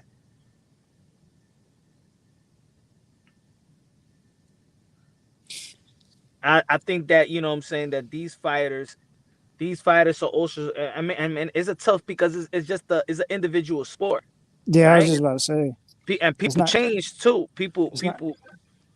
Go ahead. It's not. I was gonna say it's not a team sport, so it's a little bit different. So That's I all. want to say that, did you guys watch the whole fight with David Morrell and Adonis? I don't know his surname properly, but did you watch the whole fight, Punch? Yeah, I got to see the whole fight. Did you think at any time when David Morrell Jr. and AIDOS Yerbossynuly, I think that's how you pronounce him, that when they were fighting, did you think at any time this fight needs to be stopped? Needs to be looked at, but stop. To be honest, watching Do you it, think the doctor should have looked, or what? he What was do you mean? fighting back he was fighting back all the time. That's the thing. And when he fought back, he was catching Morrell too. He was landing some punches. It's not like he wasn't landing punches, so it was hard. It was hard for me. After in the end, yes, they should have looked at it, and he should maybe the ref should have been like, no, you ain't gonna win this fight anyway, you know. But to be honest, throughout the fight, nah, I didn't sense where they could stop it. I know a lot of people now was saying, oh, now they should have stopped it after the 6. I'm like, nah, he was fighting back, bro. He was I don't fighting know. back. You could kind of see the knockout coming before it even happened. Yeah. So I But mean, you talking about the ending, or you talking about yeah, throughout the the fight? end. At the end, See the he started taking those punches even harder, and yeah, you yeah. know, In the end, yes, to look at it, but I'm hearing people saying that they should have stopped the fight in the 6th round or something. Now people's coming on that this fight should have stopped a long time ago. I said, nah. I'm looking at it again. I don't think so. He was just fighting back. Yeah, he's getting caught, but Morrell was getting hit, and he was swinging. Remember, the referee is going to give you a warning, and is gonna stop the fight if you have unanswered. If you just get hit, you know what I'm saying, and you're not answering back. But he was swinging back. That's the reason why the referee couldn't really do nothing throughout the fight. I mean, it also could have been the fact that it was a championship fight as well. Exactly. You know what I'm saying? So I don't know, man. It's tough. It's a tough call. It's a tough call for the ref. It's just a tough call. I don't blame the ref too much, man. I don't blame the ref. So it's very, very tough call. It's just a hard situation. My opinion is my opinion. Other people saying that this fight should have stopped a long time ago. My opinion is it was hard for me to not give um the benefit of the doubt to the other fighter because he kept on fighting back. I think Morrell could have stopped him earlier. If he would have stopped him earlier, this probably wouldn't have happened the way it did. Oh. I don't know. I don't know, man. I mean, doctors in place, I trainers in place, tell you like this: fucking referees in place. Go on.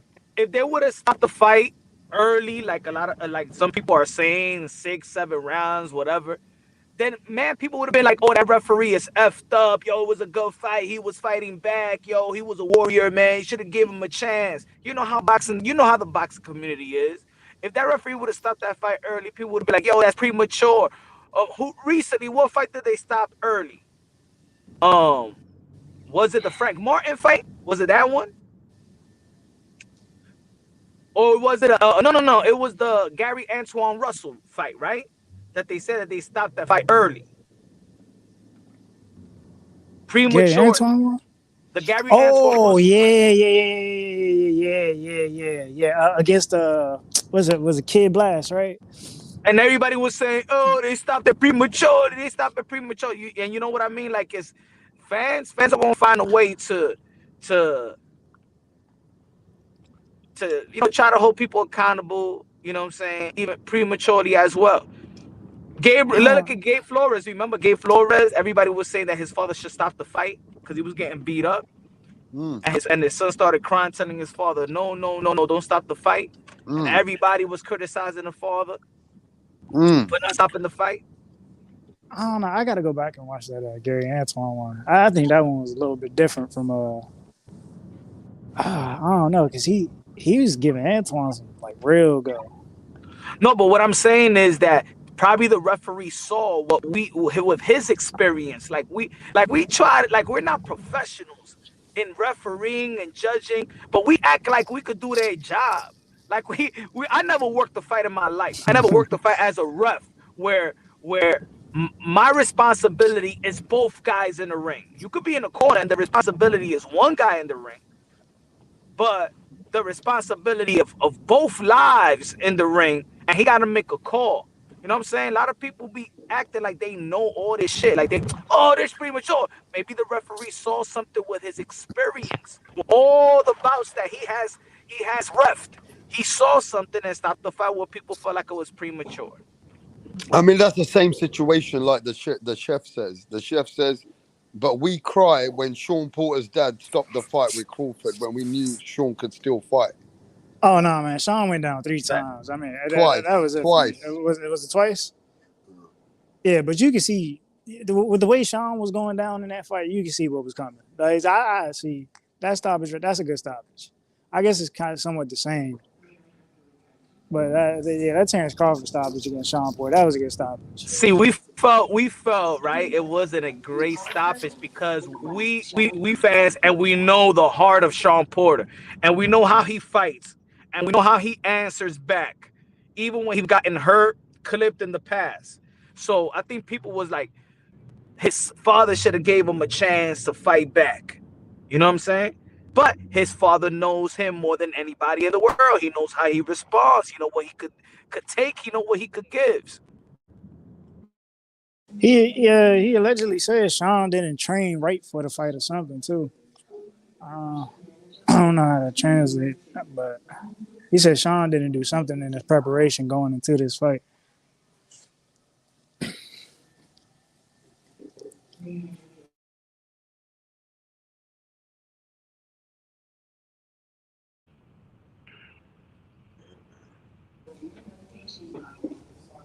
And then at that, Sean's been in wars, man.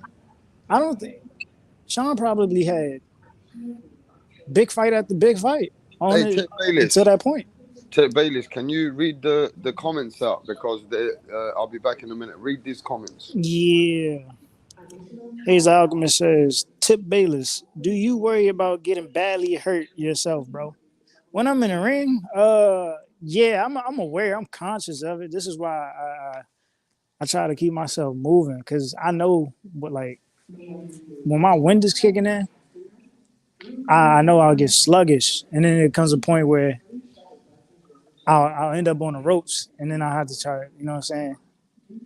The opponent will start closing in, and that's when you really got to bang, because they're going to try to take advantage of you. So yeah, I'm very aware and conscious of getting hurt badly. You know what I'm saying? And I know myself when take a knee. You know what I'm saying?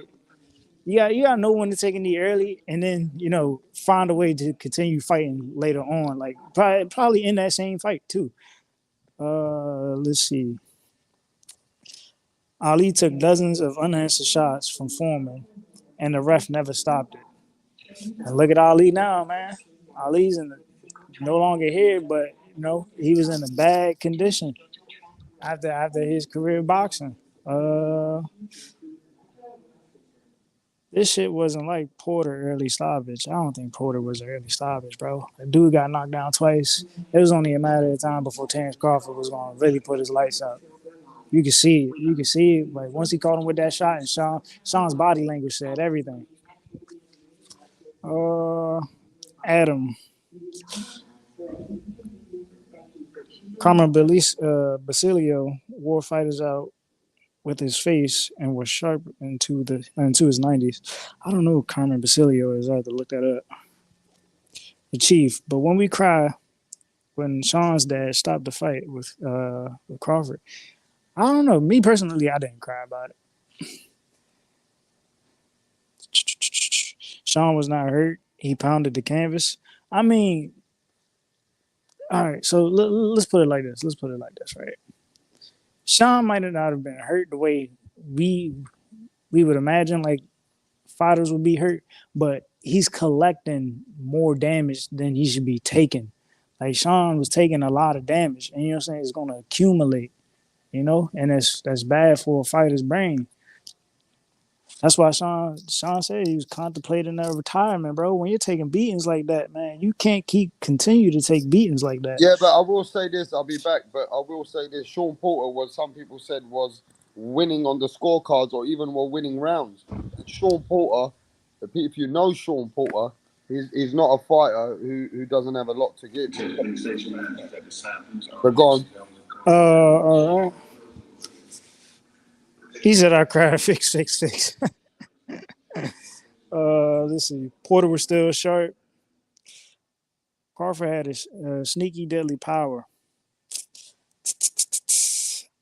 I think Crawford does have power, but what like, all right, let's put this into a sense, right? Crawford is fighting a lot of these guys at a time where majority of these guys have already fought each other and been in big wars. By the time he got to Kell Brook, by the time he got to Amir Khan, like we got to think about it. Kell Brook went through Earl Spence and Triple G, bro. He got stopped in both of those fights, man. You know what I'm saying? Amir Khan knocked out by Canelo. Then he lost to Danny Garcia. Yeah, I think he got knocked out in that fight too. Sean Porter fought Thurman, fought Danny, fought Ugas. You see, Ugas sent Manny Pacquiao into retirement. Who else did he fight?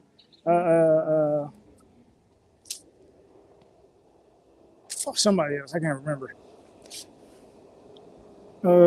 Sean, let us see you another day. Gabriel Flores Jr. fight should have been stopped. He took way too much power shots. He said Sean didn't want to listen to his dad. I mean, that could have been it too. That could have translated into, you know, what was going down in the ring. He's probably fighting the style of a fight that he shouldn't have been fighting. I mean, I thought Sean was fighting sharp in the fight. Yeah, Hawker Mustang says that Crawford has had an easy run in boxing. What do you feel about that comment? Easy run. I mean, if we compare the undisputed run to everybody else's, yeah, man, I think he had an easy run. I don't think the level of competition, I mean, these guys are all world fighters, but are they the A class of the world fighters? Are they the B class, the C class? You know what I'm saying? A lot of guys get titles, but they're not up to par with other fighters as far as skill level.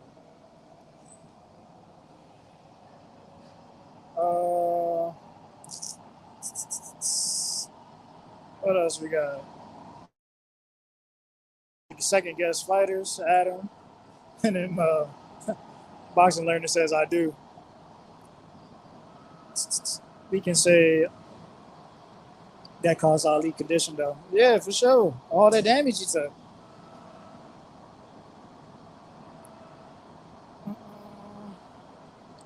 Sean would have went out on his shield like Wilder. I think Sean was willing to go out on his shield, you know, and that's why he was pounding the canvas.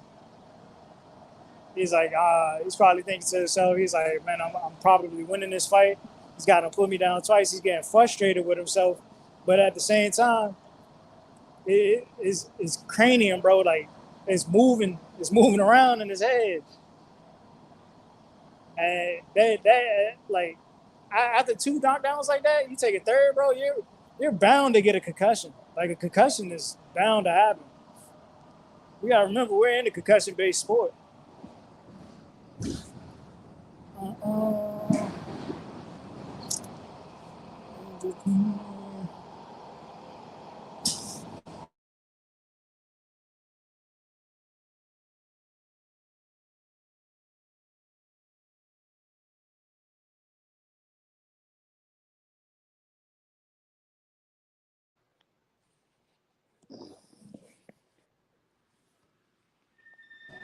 Cash out against Errol Spence to do that. Where are you at now, Tip Bayless? Which guy's question are you at? I am where? Where? I think I'm around it's right after Crawford had an easy run in boxing. Which name? What was that? Hayes the Alchemist. Right under Hawker Mustang's comment.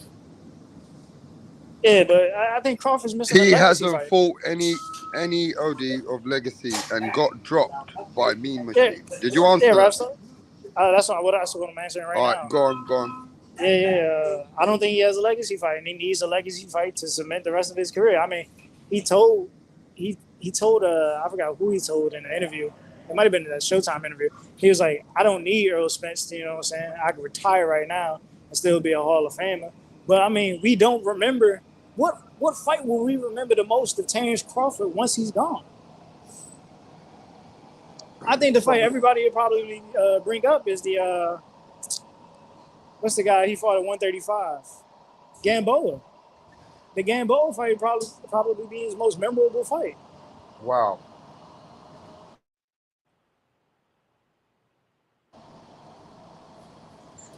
The one where Gamboa came up in weight. Yeah, what is Terrence Crawford legacy fight right now if he was to retire, in your opinion?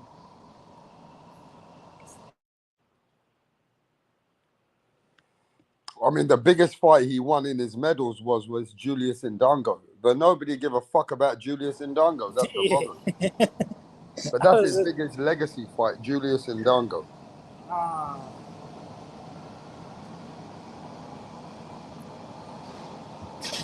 I remember watching that Indongo fight too. He caught him with a good shot. That's a shot you didn't even see. You couldn't even see it on from the angle. Put him down off a body shot. Yeah, I mean, but that Indongo fight, I mean, you can say it's his best win because it made him undisputed, but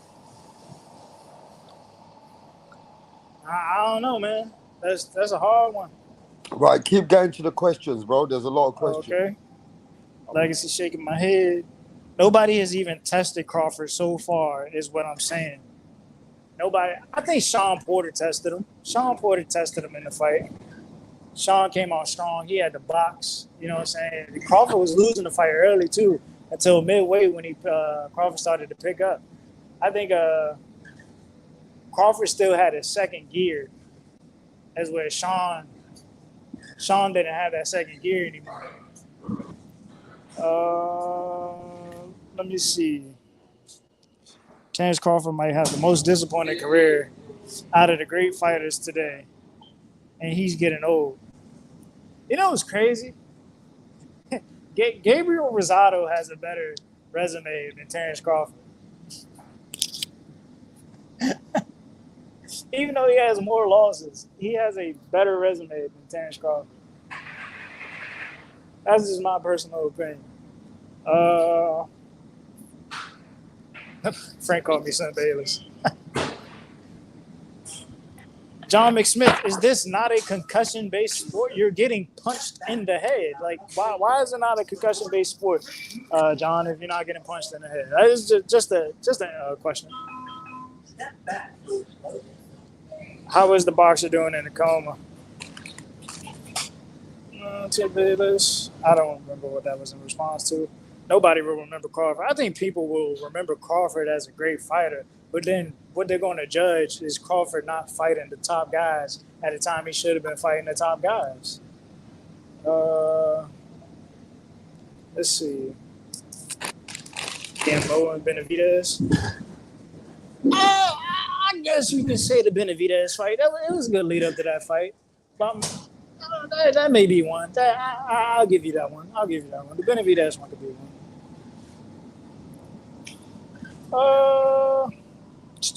Sean Porter, Kell Brook, maybe two future Hall of Famers. I don't know about the Kell Brook one, man. Even though, yeah, you could probably consider Kell Brook a Hall of Famer. Maybe.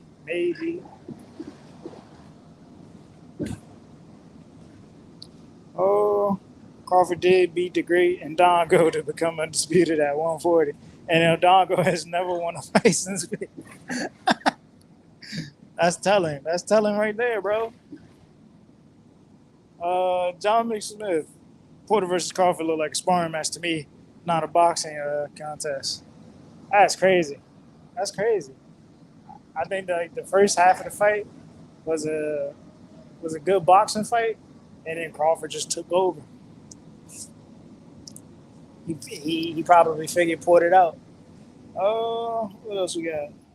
Out of all the young fighters, who has the best legacy so far? Best legacy so far out of all the young fighters.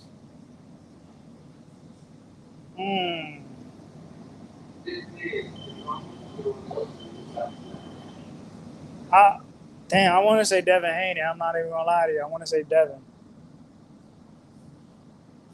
I can't knock that undisputed. You know what I'm saying? And we gotta think about it. I'm gonna wait. I'm gonna wait to answer that, because if Devin gets the Lomachenko fight, I'm gonna say Devin. I think, me personally, I like Lomachenko. I like Lomachenko a lot. I just think Devin is gonna beat Lomachenko, man. He's on the uprise.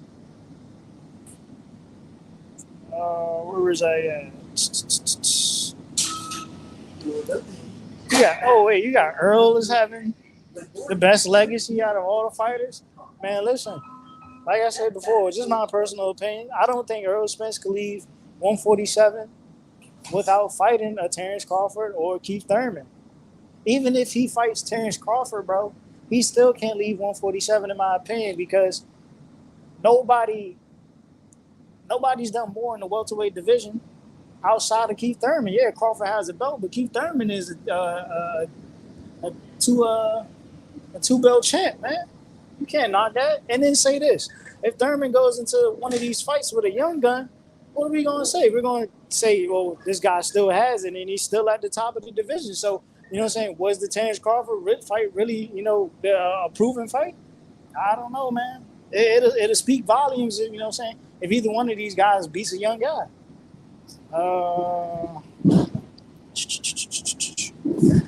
I'm not making it about Keith Thurman. I'm just saying, bro, like, when you gotta put everything into the mix. It's like a triangle theory, bro. Like, could these guys really be the best if Pacquiao was still active? I can't consider these guys the best if Pacquiao was still active. You know what I'm saying? It's like a little it's a triangle thing, bro. Like, Pacquiao was an X factor that you had to get rid of. You know what I'm saying? Pacquiao showed me he still had it when he beat Thurman, bro. And who guys put him out?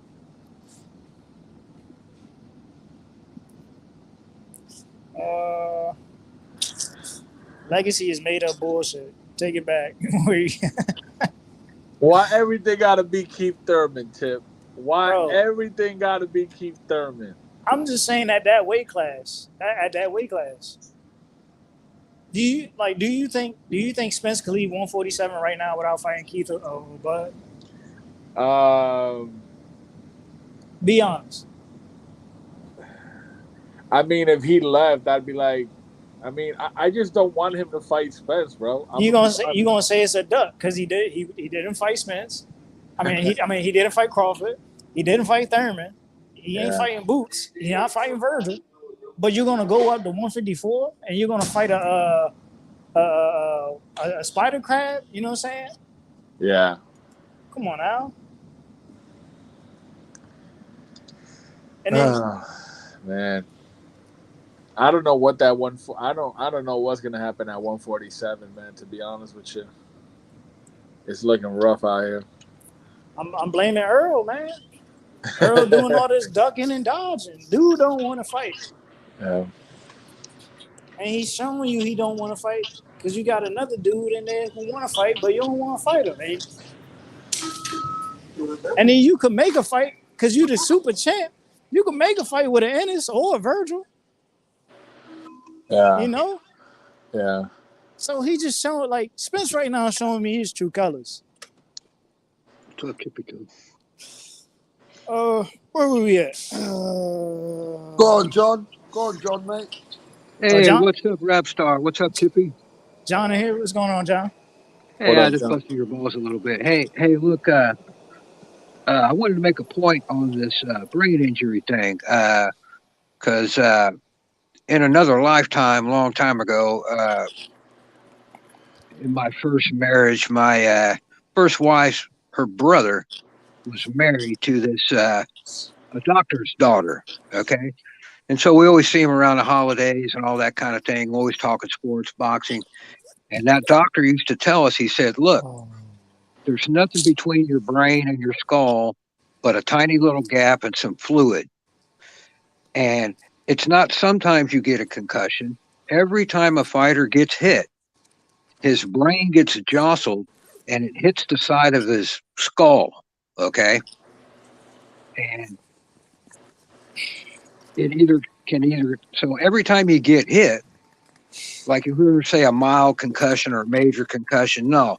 What this doctor was telling us was every time you get hit, if your brain moves at all and hits the wall of your skull, then it's at least some form of concussion and will have either short-term effects and or long-term effects. And what happens to a guy like Idos,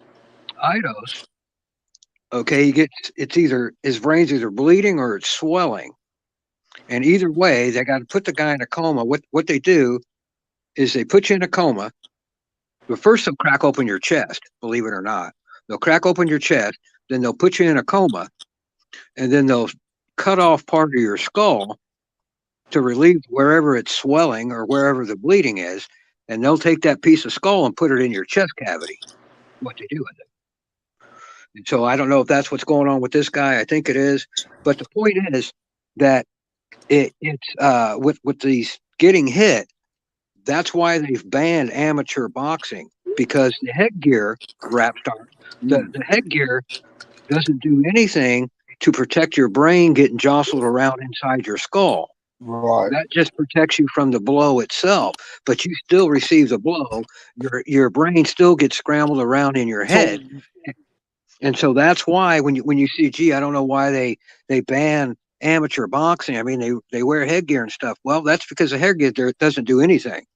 Your brain's D Calico Shadowban says a concussion is a bruise on the brain. Ghost says it's internal bleeding. Well, a bruise is internal bleeding, so they're both correct. And sometimes you'll have actual bleeding where there's, and that's Rap Star, what you were referring to earlier, where a guy will get beat and then an hour later or 2 hours later he collapses. That's because he's bleeding a little bit, and as that blood accumulates in between the brain and the skull, it eventually puts enough pressure on his brain that he passes out or whatever. That's what's going on there. That's a bleeding situation, or swelling. If it's swelling and there's no room, see, for your brain to swell, and so it pushes back against itself, and then the guy falls or he passes out or he just collapses or something. And so there's no way, and this is bad news for the sport of boxing, what happened Saturday night. They're looking for any and every excuse to ban the sport, and they've already banned it in the Olympics, and they're going to use this if this cat dies, man, and it's not going to be good, and they're going to try to use him for propaganda, I think, and try to kill the sport. They're trying to all over. But anyway, Rapstar, that was my only point. That look, anytime you get in the head, it may be the tiniest little bruise. I mean, look at that bruise, though, John. You see Nick Blackwell's bruise on his head? You see that bruise right there on his brain, and it's pushing his head up. He ended up in a coma after the Chris Eubank fight. Yeah, see, he's got swelling on the brain, and they let the fight carry on to a certain extent, but they still he ended up. And I don't know if that's like a regular swelling where it's some kind of fluid, or if he's actually bleeding right there. I don't know. But this guy Saturday night never had no big bump like that. He just got brutally knocked out at the end of the fight. The guy which was on Saturday night. Huh? Who was that? The guy on Saturday night, Adonis, the one who fought David Morrell. Yeah. There wasn't no big bumps on his head, was there? No, I don't think there was. Now his face was all swelled up, but His I face don't was a remember. little bit swollen up. I mean, he couldn't see his eyes. He was having trouble seeing, man. But yeah, I don't remember him getting a pop knot on his head. That's what we call that down south, Rap Star. That's a pop knot. And Yeah, I'm but gonna. Chuck, John McSmith Somebody will just say, "Look, I'll come bust a pop knot on your head." And that's what they're talking about. You'll look like Popeye. yeah, but Chuck, John McSmith just said, this is Chuck's question, Rapstar. You think we might see headgear in the future if more accidents and tragedies keep happening? But the headgear don't help. Right. Because you're still getting the jarring from the blow, and headgear is useless, and that's why they've managed to basically ban amateur boxing, because that's a fact that the headgear is not protecting fighters at all, and amateur fighters were suffering the same sort of problems that pro fighters were. Really? So it's bad news, man. So what, the headgear doesn't protect the head properly? That cushion on the head is not protecting that brain, no? Yeah. See, because you're taking the shot to the head, and it's not, gee, you punched me in the jaw and my jaw hurts. No, it's that the force of the blow caused a brain to shake and vibrate inside your skull. Mm. And that's why your brain it's not made to bounce around in there. And somebody mentioned that the concussion is bruising. Yeah, that the brain, see, it's got just that small gap in there between the bones and the brain. And if it gets jostled around, even if it's a very, very, very mild concussion, it's still a concussion, and those build up over time. That's bad news. And it happens to amateur fighters that get hit over and over and over, even though they have headgear on. Their brains are still getting scrambled. That's why they get knocked out sometimes. But do you think, let me ask you this, do you think when your brain gets shaked like that, or you got some kind of a, you're getting swollen brain now, do you think you go through some kind of something happens to you on your vision, or is there some kind of symptoms that we need to look out for? What are the Well, top three symptoms? I think Who's it that? matters, Rapstar, where that swelling is on the brain. That I don't know about that, but I think it would matter if it's pushing on some sensory part. Then your vision will be blurred. If it's pushing over here, maybe your balance is affected. I don't know, but that's what I suspect is going on with that. But you heard what I said, right? There's got to be some kind of a thing to look out for in a fighter. Well, if you the think that the physician, fighter is suffering brain, he'll dilate that's your virtually pupils like brain damage. That's virtually brain damage. You're damaging to the brain, right? So there got to be something to look out for, John, as a professional.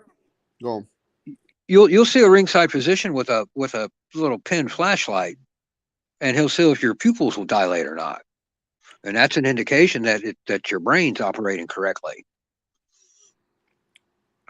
That's why they do that. You ever seen a ringside doctor do that? They'll jump up there and shine that light in your eye. Yeah, they always do that. Yeah, they do it every fight. Yeah, so your pupil should go down to a pinpoint when he does that, and then when he pulls the light away, it should come back to normal. If it doesn't, you're fucked up. And I don't know why that. I don't know that happened in this AIDOS fight last week or not, but that ringside doctor really blew it. I don't know what the fuck he was thinking, but that's the dude had a broken nose and all kinds of shit. He's bleeding from the mouth. I don't. That's an easy fight to stop, and I don't know why they didn't. A lot of people believe that the fight wasn't. Anybody never really thought a critical stoppage. Nobody thought of it. Everybody thinks that the fight wasn't, like a lot of people you speak to, they said, well, he wasn't really totally getting, wasted. He was still throwing punches back. Yeah, but he's, it's like they stop fights on cuts all the time, right? Because your vision gets blurred. If it's not getting in your eye, they usually don't. But if vision's being affected by the blood, then they're going to stop it on cuts. And if a guy has a broken nose, like they said this dude did, and also he was bleeding from the mouth, well, now he's breathing that stuff in every time he's sucking wind. So so I always looked out for this, John. In my previous history of seeing what's going on in boxing after the Gerald McClellan fight, I always look at a fighter who blinks a lot. Because if you're blinking a lot and you're constantly blinking, then that means there's something going on in that brain. Number one thing that I look at on TV, or if I'm watching live, or I'm watching on my screen, I look if a fighter's really slipping, is he blinking a lot?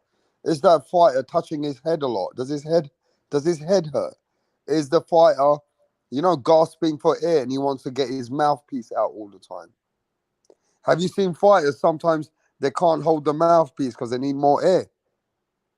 Yeah, I've seen them take it out. Those are the symptoms. Those are the symptoms. Go on. Well, I was just going to say, I remember somebody pulling their mouthpiece out during a round, in the middle of a round, and taking 2 or 3 deep breaths. I can't remember who that was. I thought, holy shit. He didn't get his head ripped off, but yeah, I mean, surely after all this time of boxing, everybody knows what the warning signs are, or should know. That's why you have a ringside doctor there. If the ref doesn't know, then the doctor should know, right? So where was the doctor in this fight? I think that's the question. I don't know.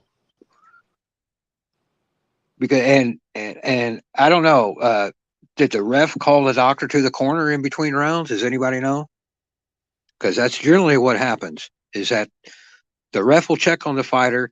The fighter looks beat up. They'll call the ref over, or the ringside physician over and say, "Take a look at this guy." Did that happen at all in this fight? I don't know, John, but I need to put this device on charge. So if you want to keep the live game, do you mind speaking to the people which are sending their comments from when I highlight them? Or yeah, sure, bud. Go on, man. Let me see if I can. I'm not sure I can see that though, because I'm on my phone. So oh, you can't see the comments? I can't see the ones you post very well. I can't see what they hang on a second here. I'll be back in a bit, and we'll just keep it a bit live for a little while. I mean, I can see their I can see the here we go. Yeah, I'm not real swift. Let's see.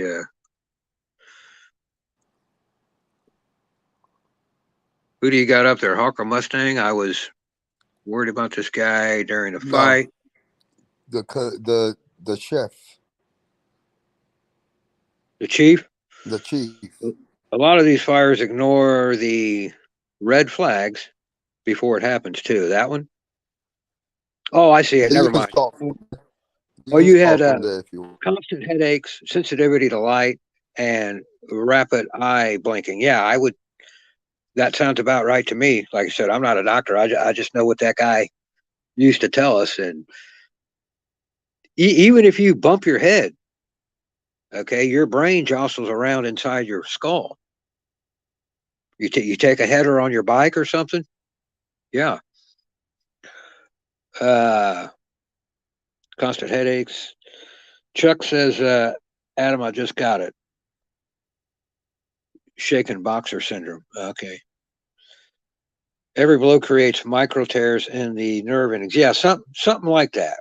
Exactly. There's always, if that brain moves out of its set position and touches the skull, there's going to be damage. That's just how that works.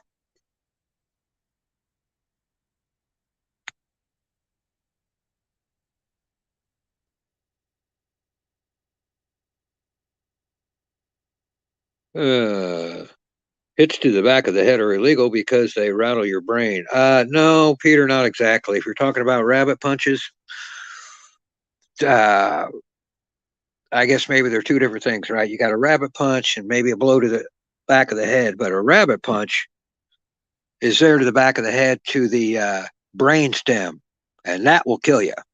That's why that's illegal. Yeah, that's a specific thing, that rabbit punch. That's stuff like Fury does, where he's just hitting you on the back of the head up high.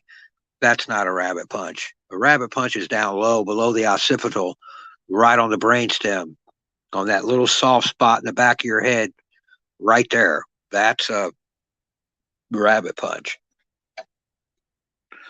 And as far as I'm sure, you should get DQ'd every time if you throw one of those.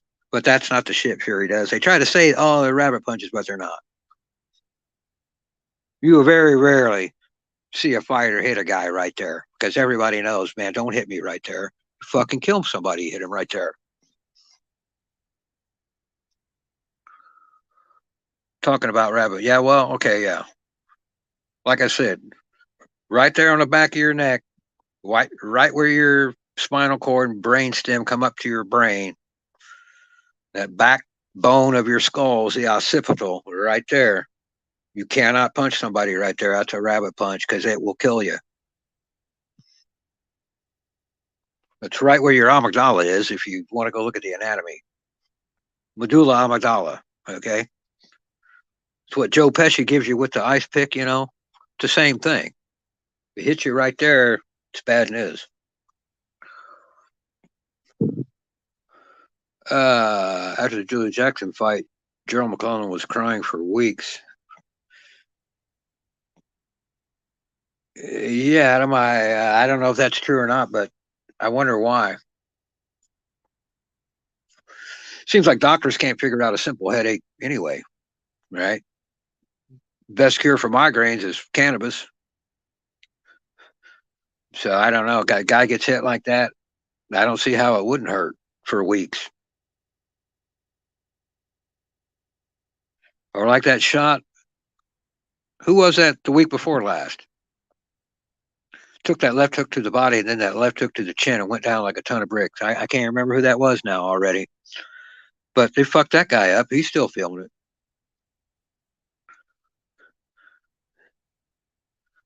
I'm talking about.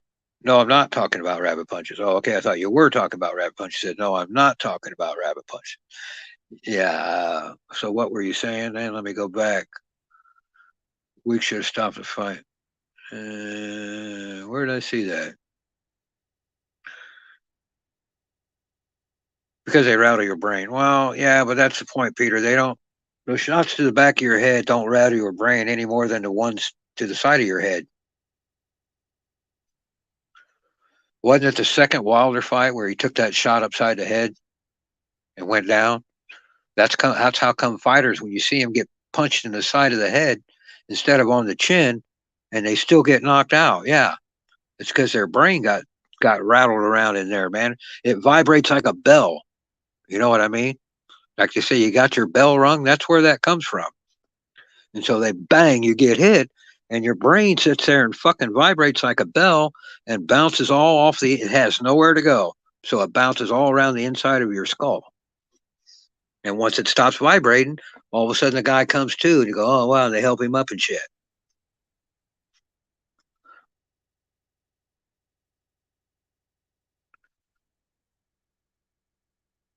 Yeah, Ghost X, I'm with you on that. That doctor, that is a real son of a bitch to me. I think that's pathetic, man.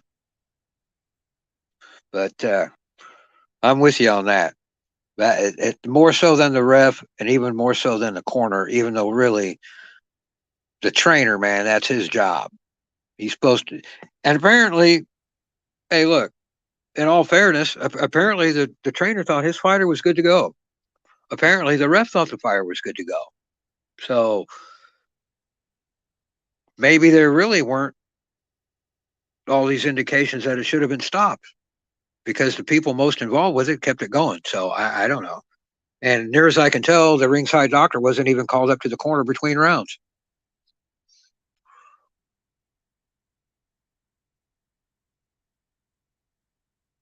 Yeah, Adam, I mean,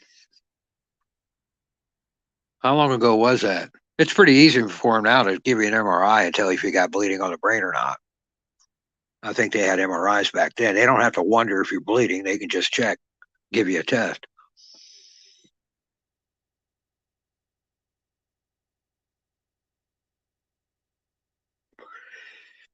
By the way, I'm having a nice Northern Lights haze strain through a vape pen at about 83% THC and 1.75% CBD. Very nice.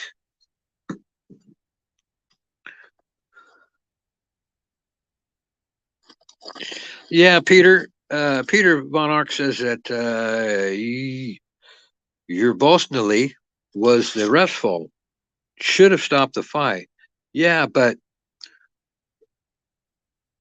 before he stops the fight, he should be calling for the ringside physician. He can either stop time in the middle of a round. All he has to do is tell the timekeeper, stop time, take him over there and let the doctor look at him, or call the doctor over between rounds. That's all he has to do. So the ref didn't do that. So, okay. In my opinion, the ref failed that way by not bringing the doctor in. If he's just watching the fight and he says, "Hey, look, man, this guy's got his hands up. He's punching back. He's moving. You know, he's not standing there defenseless. So what the fuck, man? You know, and you never know when a fighter. Hey, man, these fighters will fake shit all the time too. They'll fake like they're hurt and all kinds of stuff to try to sucker the other guy. And it's not the ref's job to try to cipher through all that shit, whether a guy's faking and trying to set a trap or something.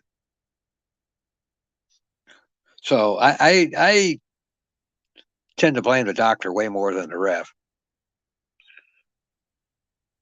How old is Tony Weeks? I don't know. Peter Viper, 81% THC. I know the ref doesn't need the physician's authorization. The idea, Peter, is that the ref is either looking at the fighter during the round, or more typically between rounds. He goes to the corner, he looks at the fighter, and he thinks to himself, man, this guy's taking punishment, and look at his face. Jesus Christ. And so he waves to the doctor and says, hey, come over here and look at this guy. That's all you got to do. They do it all the time. And the doctor shine his light in there, look at him, ask him a couple of questions, and give you yay or nay. If the doctor says no, then the ref stops the fight. The ref will never continue a fight, even though the doctor can't stop the fight. A ref will never continue a fight if the doctor says no because of all the liability. Then you do have a liability issue. If the doctor says stop the fight and the ref says fuck you, we're going to keep fighting, now you do have a liability issue, but you don't otherwise. How old is 20 Weeks? I don't know. Ref doesn't. Peter Von Arx, he wasn't faking like he was hurt. His nose was broke and he was bleeding out of his mouth. The idea is that the ref is in the ring and the doctor is sitting on his ass outside in between rounds. Hey, look, I'm not sure, Peter. I hear what you're saying. This would be a good question for Gogi, okay? James Gogi would be a very good question for him to figure out is, I don't know if the ringside physician has any obligation to do anything unless he's asked by the referee in charge of the fight. That I don't know. We got to ask Gogi that. Remind me next time. I think the doctor is only there. He does not intervene just on his own behalf, only if someone asked him. So if he's sitting on his ass over there, it's not his fault. He's waiting on the ref to ask him for his opinion. I think that's how that works, Peter. I'm not sure, but we got to ask Gogi.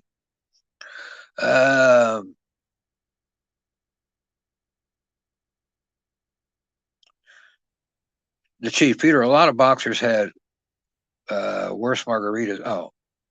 Margarita fall pack with a, yeah, that broken eye socket. You don't want to fuck with that either. Anytime you get something like that, as far as I'm concerned, if something's broken, your fight's over. You break a nose, you break a hand, you break anything, it's over. Be a technical knockout. That's the way I've always thought about that. Because guys keep it a secret that if they break a hand or something anyway. So Yeah, I'm trying to think of who was it here recently? Someone, man, I don't know. We have all these fights and they start running together. And I ain't as young as sharp as I used to be, but there's somebody here just recently that had his eye all swelled up, and the guy hooked him from that side, and the guy never saw it coming. I don't remember what fight that was. Hey, John, how you doing, mate? I'm fine, Rap. How's it going, brother? Man, thanks for keeping it going. But I got some breaking news. Somebody sent me an email. You want to see it? Yes, sir. So, is everybody ready for some breaking news? Do you guys want to talk Hit us about with the some? break. Do you guys want to talk about some breaking news for a minute? I Yeah, just want hit to it with see it. yes or no. Yeah, well, I want to see yes or no from the chat. I want to see 5 people say yes or no. There's 1 say yes. There's only 1 person who wants to hear breaking news, man. Forget about it. Might as well talk about it tomorrow. I want to see who wants to know breaking news, bruv. All right, there's 2. It's all about There's health 3. of boxer. Need 2 more. It's all about a health of a boxer. 4. About some other boxer. It's about another boxer right now. We only got 4, bruv. Any more? Want breaking news?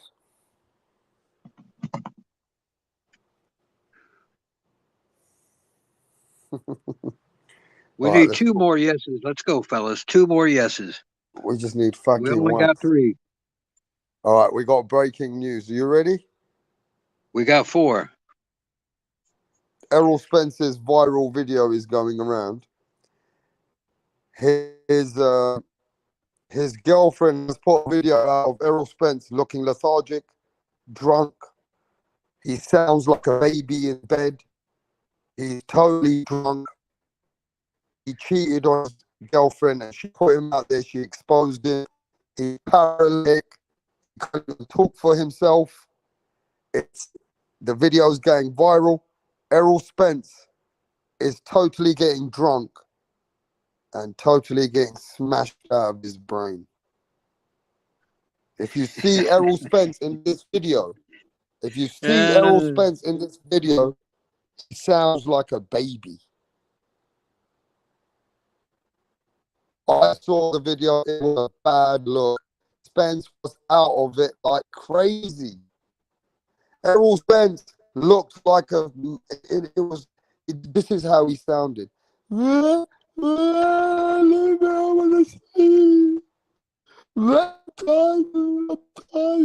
He sounded mad. Errol Spence sounded mad. Like a drunk. Like a proper drunk. It's crazy how he sounded, bro. If you ever heard how Errol Spence sounded, he sounded like a baby. Like, listen to how he sounded, John. She said to him something about, "Oh, honey," and he went,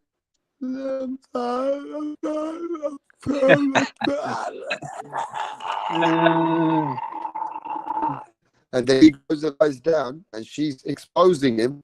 And then she says, "Oh, he's cheated on me. Watch this. It's my fault." Then she gets his head back, and she goes, "You want to go to Dubai? You want to go to Dubai? You know what I mean? You want to go to Dubai?" And he goes, "What? What?" Okay, it's breaking for me. I just got the news. I've been cooking on the live. So while the news has been viral, somebody emailed me. So for me, I've been live. I haven't been about for the last few hours. So this has happened in the last couple hours. Errol Spence is drunk, mentally drunk, mad. Like, there's drinking, John, but this is paralytic drunk. Go on, John. Yeah, I think after when Errol wrecked his car, I'm not sure he's supposed to be drinking. How long ago was that? Normally the judge will say, hey, you gotta, if he's on any kind of probation or anything, he's not supposed to be drinking booze. Didn't he get in trouble for that car wreck? How long ago was that?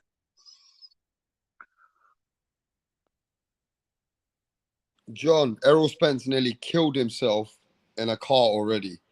Errol Spence is still getting drunk like he can't even stand up. He's telling his girlfriend, you know what I mean? Yeah, I know. That's what I'm saying. In This is America, a rap star, really bad look for Errol Spence, bro. over here, if you wreck like that and you're drunk like he was, well, they'll put you on some kind of thing where you can't be drinking. You're not supposed to be drinking for X amount of time, and to be like 1 year, 2 years, 3 years or something. So I don't. He's probably past that by now. But do you want to hear it? Do you guys want to hear it, or do you want to, John? Have you got a laptop? You can play on your laptop. No, I don't. But I want to hear it though. Do you want to hear it? Yeah. All right. Yeah.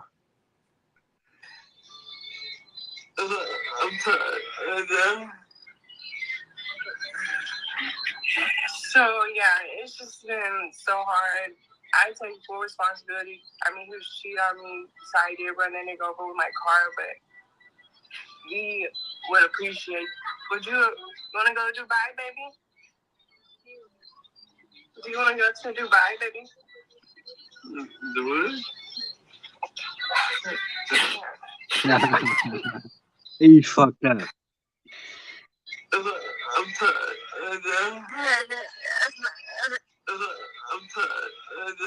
Jesus. You heard that? Yeah, man, I've seen guys like him down at the pub, they're fucking crying in their beer. That's what he reminds me of. Yeah, it's just madness, man. Errol Spence don't take care of himself, man. I'm losing faith in Errol Spence now. You know what I mean? He's not doing right by himself. This is the worst look for Errol Spence. Yeah, and meanwhile, Bud Crawford is busy with a fight. So maybe Crawford was right, saying, hey, this guy's a fucking clown. This guy Spence is a clown. He keeps clowning me. I don't have time for it. I don't know, man, but this is not a good look by him getting exposed by his girlfriend and him being drunk where he can't even speak and he sounds like a little baby. You know what I mean? This is a bad look. This is a bad look for him. That's alcoholic stuff. Oh, yeah, he's an alcoholic. He sounds like an alcoholic. It's like he's drinking like he's an alcoholic. Exactly. When you're acting like that, the only people I've ever seen act like that were alcoholics. Somebody that just got drunk they don't act that way. But alcoholics, they get that way. He's depressed because, alcohol's a depressant. And so he gets all depressed and acts like a little kid. I've seen that shit before, man. Yeah, he's just drunk because he's totally drunk. You know what I mean? Just totally drunk, and it's bad for his health, especially now that he's in boxing. I mean, if he's in boxing, can't be getting drunk like that. You can't be getting drunk like that if you're in boxing. Come on, Duran used to get fucked up all the time. Yeah, I know, but you want to stay in the game for a longevity, or is it over? Yeah, I think I don't think Duran was ever drunk. This guy seems like he's an alcoholic. Duran just liked to party. He knew when it was time to get to work. But I think you're right on target on this one, Rap Star. This guy's acting like an alcoholic, hardcore too. Yes, mad. I didn't know that Errol Spence was still like this, bro. You know what I mean? That's kind of like that. It's like that video you play with the little baby, where he doesn't want the milk bottle, but he takes the beer bottle. Yeah. Divorce that bitch, Ghost says, or Gixxer says. Yeah, get to the chat while I'm reading what happened. Hayes the Alchemist says, yeah, damn, she did that out of spite because he cheated on her.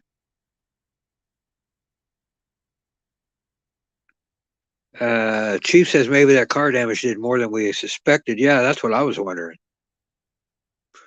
Because he was already had drinking problems then, and now he seems like he hasn't got over his drinking problems. And that was, how many years ago was that? Somebody tell me. Canelo been getting pissed drunk lately. I didn't know that. That's what Darth Vader said, though. Somebody hide the car keys from Spence. Yeah, they probably did, man. He lost his license for sure, man. You don't wreck your car like that when you're drunk and don't at least lose your license for 6 months or something. Sweet smells of beer.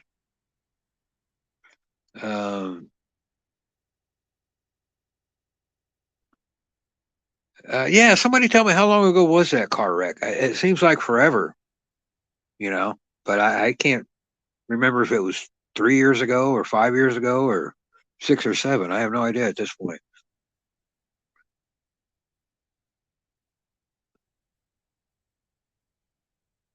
Yeah, right, Chuck. Chuck says maybe she's mad at him for not making the Crawford fight. Yeah, that's what I was why thinking. You got a fucking woman that is hard for that woman. If a woman's gonna expose you like that, oh my God, how'd you stay with that woman there? John, that's fucking exposing to another level now. That's the person who's meant to keep your secrets. Go on, John. Yeah, it makes me wonder that they don't have some other motive for releasing that video. I'm trying to think of one of how to Spence benefit from the release of that video, and I really can't think of any way that he benefits from that. So I don't know why they would do that on purpose. No, this could be Spike. The only one who benefits is Crawford from this, just to outshine his personality against Errol Spence. But at this point, man, this is the worst thing he can do. This is the worst video that can come out of Errol Spence. His wife posted it, he says. Wow. His wife posted it. That means she's ready for a divorce. If she's doing that, she's ready for a divorce, mate. She's already his wife. Ready to divorce. Yeah, Hayes has said that she did it out of spite because he cheated on her. Right. I think he's right. I think Hayes is right there. That she did say that. She did say that in that video that he cheated on her, and maybe he's hammered drunk and she's playing a little game. But if that's the case, man, you don't want Spence to Errol Spence sounded like he was on some drug, though. Like he sounded like they drugged him or something. Like Jeff says, Spence sounded like he got, what does he say? Chloroformed. Chloroformed. Yeah, I've been around a lot of hardcore drunks, and that's exactly what Spence sounded like to me, like a hardcore drunk. They cry. Some of them, not all of them, but some of them cry and get depressed and act childlike, just like he was. I've seen that shit before. She could kill him right now. She could kill him right now. She could poison him. She could do anything to him right now. He's finished. Over in that video, Errol Spence is finished. He doesn't even know what's going on. Yeah, so you got to watch it now. You got to watch that Spence doesn't get pissed off now and do some Gervonta Davis shit. Start smacking her around or something. He can't be doing that.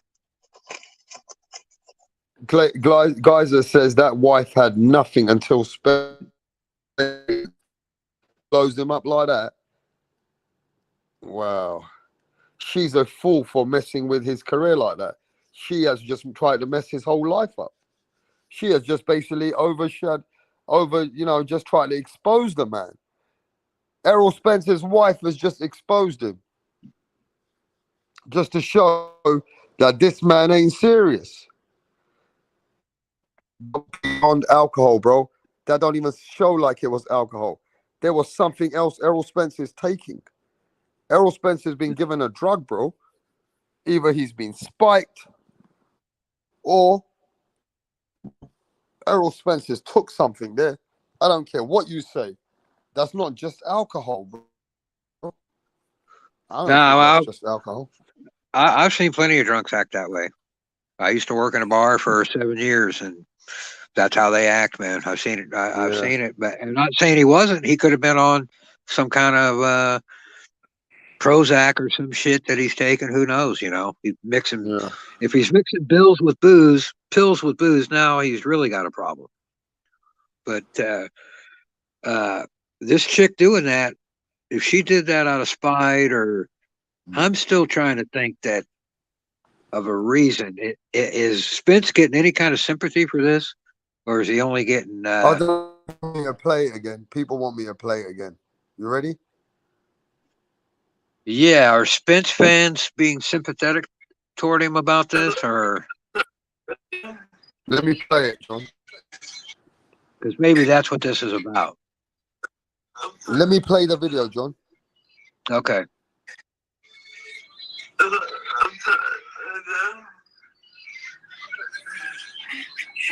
So yeah, it's just been so hard. I take full responsibility. I mean, he was cheating on me, so I did run that nigga over with my car, but he would appreciate. Would you want to go to Dubai, baby? Do you want to go to Dubai, baby? Dubai?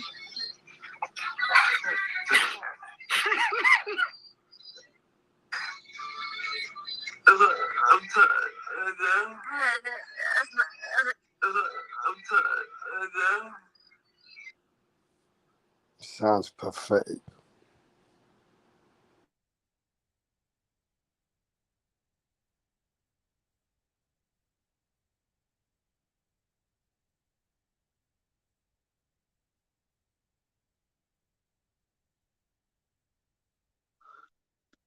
Yeah. I guess what I'm saying is, if the two of them, and maybe Spence's people, they said, you know, release this video in an attempt to make for Spence fans to go, oh look, Errol's real. See, he's a real person. See, he ain't no, you know, but he got emotions. He's real. See, he just like the rest of it. But that kind of thing. I don't know if that's what they're doing. I can't believe that. Hey, nobody's real like that, bro. And they haven't pulled that video back down yet. That's demonizing his whole character. That's taking his whole credibility. That's exposing the man that he is a twisted mental, like he got issues. He's got issues. Everyone's got issues now.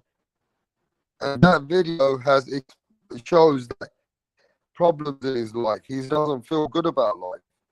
For him to constantly keep getting drunk where he nearly kills himself in the Ferrari, there's some mental illness with Errol Spence. There's some mental illness with Errol Spence. His wife has just put a video on about him because he cheated on her. So what kind of wife is she that she shows the video of him like he's drugged up, like he took some drugs, or he's totally, perfectly drunk? And he sounds like a fucking baby. Errol sounds like a little baby, like a little kid. I'm tired. Sounds like a fucking pathetic man. It's I don't know any pills that make you sound like that. I don't know any dope or pills that make you sound like that except booze. Pathetically drunk. Well, if he's totally boozed up, he is boozed like a paralytic alcoholic. That is not a normal alcoholic behavior. That is a paralytic alcoholic behavior. That is the worst look for Errol Spence. The man's looking bad out here. That is bad. Let me ask you this, Rapstar. In this last this last time that the Spence Crawford got called off and Spence said, I'm gonna go fight Avenesian, was Spence taking most of the blame for that fight getting canceled, or the non-fight, or for the deal falling through? Was Spence taking most of the heat for that?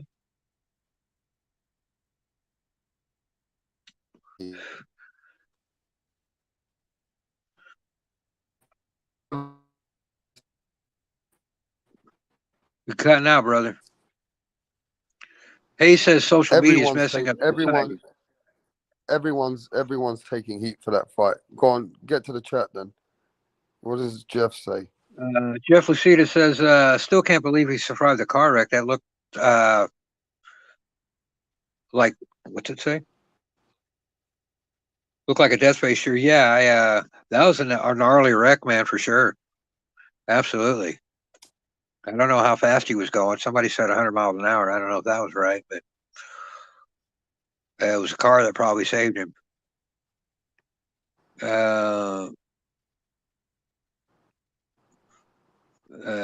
Peter says he's not a fan. He's not a fan of Spence, but nobody deserves that from some bitch cunt of a supposed fucking life partner wife. Vigilante says he was supposedly always at clubs before his accident, then almost dies in a crash and is still drinking. He has issues. Yeah, exactly. That's what I was saying, Vigilante, that the guy's a hardcore alkie. That's what he is. Focus says, Peace Rap Star in chat. Woman, bro. The woman did this to the man, bro. How are these women just doing this to these men, bro? Okay, she's angry because he cheated, yeah? She totally demolished him, bro. She made Errol Spence look bad. His own wife exposed him. I mean, this is a multi-millionaire celebrity boxer. She ain't even on his level. And then he marries her, and then he cheats on her. That's what she says. And she exposes him. How can Errol Spence trust this woman anymore? Now, Errol Spence is wrong. But they do say, John, what goes behind closed doors stays behind closed doors. What goes behind closed doors, it stays behind closed doors, bro. Yeah, I don't. Like I said, Brad, that's why I think that they've got a Errol motive. Spence's woman is there to kill him. Errol Spence's woman is there to destroy him. I don't want to be with a woman like that. I don't give a fuck. I would never want to be with. Think he's married, but he should leave her. If he punch, he should leave her right now. She put him up at the worst. Hey, listen, Errol Spence has tried. He's been totally exposed by his own wife, and he's at the most vulnerable, at the worst stage of his life. She's recording it. This woman is. She's out there to kill him. She's out there to finish him. She just wanted to finish him. And she's done a good job. She's done a good job, bro. What she did to him right now, oh my God. Oh my God. She destroyed him. She made him look, I mean, he's looking bad. Errol Spence is looking bad. How would you trust a woman like that again? No way. You can't. She blew it, man. How can you trust a woman like that again? Okay, you're wrong anyway. You fucked up. Errol Spence fucked up. But she's your wife. She got your kids. Motherfucker, she got your kid. She should think of their children. Both are wrong. But she is making it public. Let all get off our high horses now. Hey, man, this is crazy, bro. I don't know what to think. I gotta be honest with you, bro. I've been drunk before. I have been drunk before. But I've never ever sounded like a baby like that. But then again, I've been drunk before where I collapsed in my room. And when that woman which was with me, and I remember there was my girl was with me. If she had done that to me, and all of a sudden, let's say she gave Errol Spence some kind of a drug, like a date rape drug, or a drug with the fucking drinks. I don't know. But when you're spinning and your head's spinning, leave me alone. Leave me alone. I want to go sleep. I mean, look, any grown man. I'm not saying any grown man would do what Errol Spencer's done, but I know many men have been drunk in their life, and it just stays behind closed doors. Punch. I'm disgusted with Errol Spencer's behavior, but I'm also disgusted with his girlfriend's behavior. Go on. I think both of them are wrong. I think, but she's wrong for making this public, because if they do, let's say, reconcile, or they try to reconcile, making this public is what's going to make it harder for them to even try to work it out. You know what I'm saying? Because once you make it public, man, you messing up everything for us. You messing up my image, even though that he already got an effed up image, but it was getting worked. It was getting better, right? You messing up my brand, you messing up my money, you messing up everything, you messing up my image as a father, as everything. You know what I'm saying? And probably she's hurt. But why do these ladies have to take it to the social media, just like Jamal Charlo's wife? Why does you have to take it to the media? You got kids. You got kids. You know what I'm saying? And they're gonna see this, and it's never gonna go away. Your kids gonna see this. You know what I'm saying? But is that his girlfriend or baby mama? That's his baby mama, or is that just a woman who's setting him up? Or is that his? Because his fiance don't look like that, bro. Nah, that's her, bro. No, because his fiance, she looks a bit different. When I looked at his fiance, yeah, on the TV, she didn't look. I'm looking at this girl, and this girl looks like she just set him up. Now I don't know. I might be wrong, but this girl, let me check if this is his real fiance, because from what I'm looking at, is that really his fiance, bro? Mm-hmm. I hope it's not them, but hey, I hope it's not his fiance, because now, nah, but that's her. I hope it's his side piece. I hope it's his side piece, bro. Nah, that's her. That's his wife. That's his girl, I mean. Okay, I mean that's a sick thing, bro. But Frank, what do you think about this, Frank? Yo, what's up, Rap? What's up, panel? Man, you know what? It's some bullshit. I mean, I'm not one to say he's, huh? I said Punch Drunk sent me the breaking news fast, but I was on the live. I just had to do it now. Go on. Yeah, I'm not one to jump on him and say, oh my God, he's such a jerk. Look, man, shit happens when you're in a relationship. Everybody been there. I'm gonna give him a pass. I'm gonna just agree with was it you or Punch that said it did? Like, that's honestly, that's messy for the woman. Like, you don't put your business out there like that. You know, if that's your man, you know, you should stand by him. Like, that's just style. I think she signed. I blame her, man. It's not Earl's fault. For me, I think can't she trust them hoes herself. It's just that probably, you know, he couldn't handle his liquor, and she can, because she like, baby, do you want to go to Dubai? And she's saying at the same time, you cheated on me. I think she's twisted as well. Yeah, can I say so? Are you a conspiracy theorist, Punch or Rap? Are y'all conspiracy theorists? I think we all are to a certain extent. Because, you know, Al's come from the music business. You think this could be a play? This could be a move? Because with Charlo and now him, how, you know, they play these stars, try to blackmail them. I'm sure we all seen these Tupac documentaries and the industry. You know, is this an industry type of thing? Because there was rumors like that's what Bud had hinted at, right? Like some kind of. I'll be real for real. Behind the scenes, he's known for that. Hey, Punch, that's what she looks like. That's who that's his fiance right now. Yeah, that's her. That's the same woman in the video. Is that the same woman? Yeah.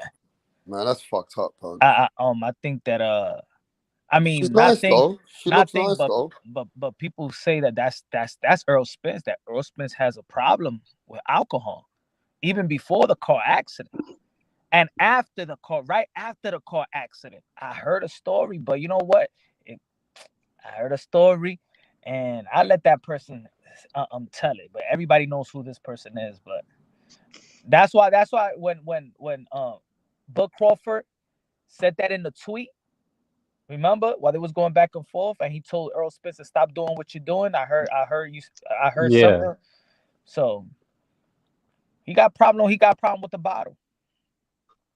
That sounded a little more than that, though. I mean, and again, man, we're just speculating. I don't want to ruin. I'm not trying to insinuate anything about Earl. I think it's just a drunk thing, and he messed up.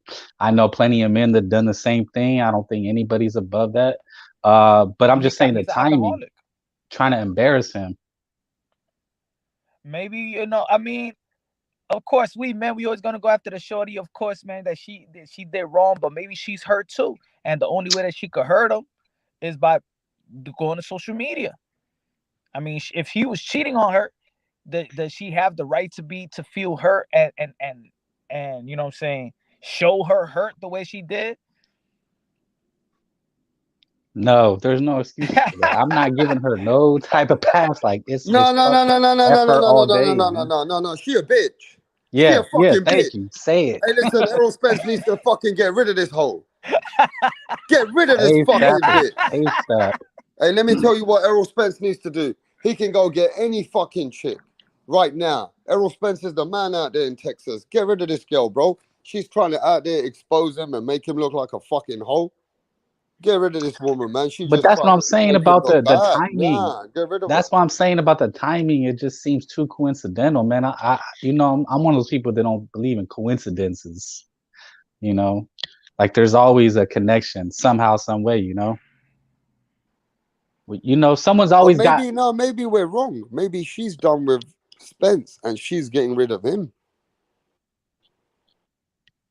Nah, she ain't doing that because she would have. But that's She the would have same made it thing, like I known. said, with the Jamar Charlo. She went online and posted up and saying he gonna lose his house, that he a bum and all that stuff. The same thing with this woman. It's like, what was going on? Yo, what's going on over there, man? What's going on with these fucking Texas women, man? Man, they're doing it for the bag. The worst thing is there's kids involved. It's not easy to get rid of the woman who's got your kids, bro. That's not easy, man. That's tough. But the tough is that you don't, not that they just don't want to leave them, it's because they don't want to lose what they already earned. That's why they don't want to leave them.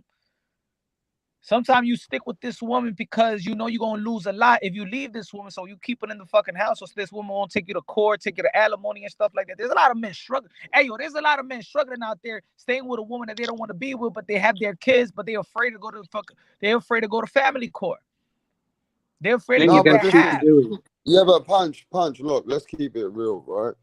You see these women, they come with all these boxes, they want to be in there, they come in like you got this woman. Devin Haney, what's her name? India Love. She's out there now. You see Devin Haney.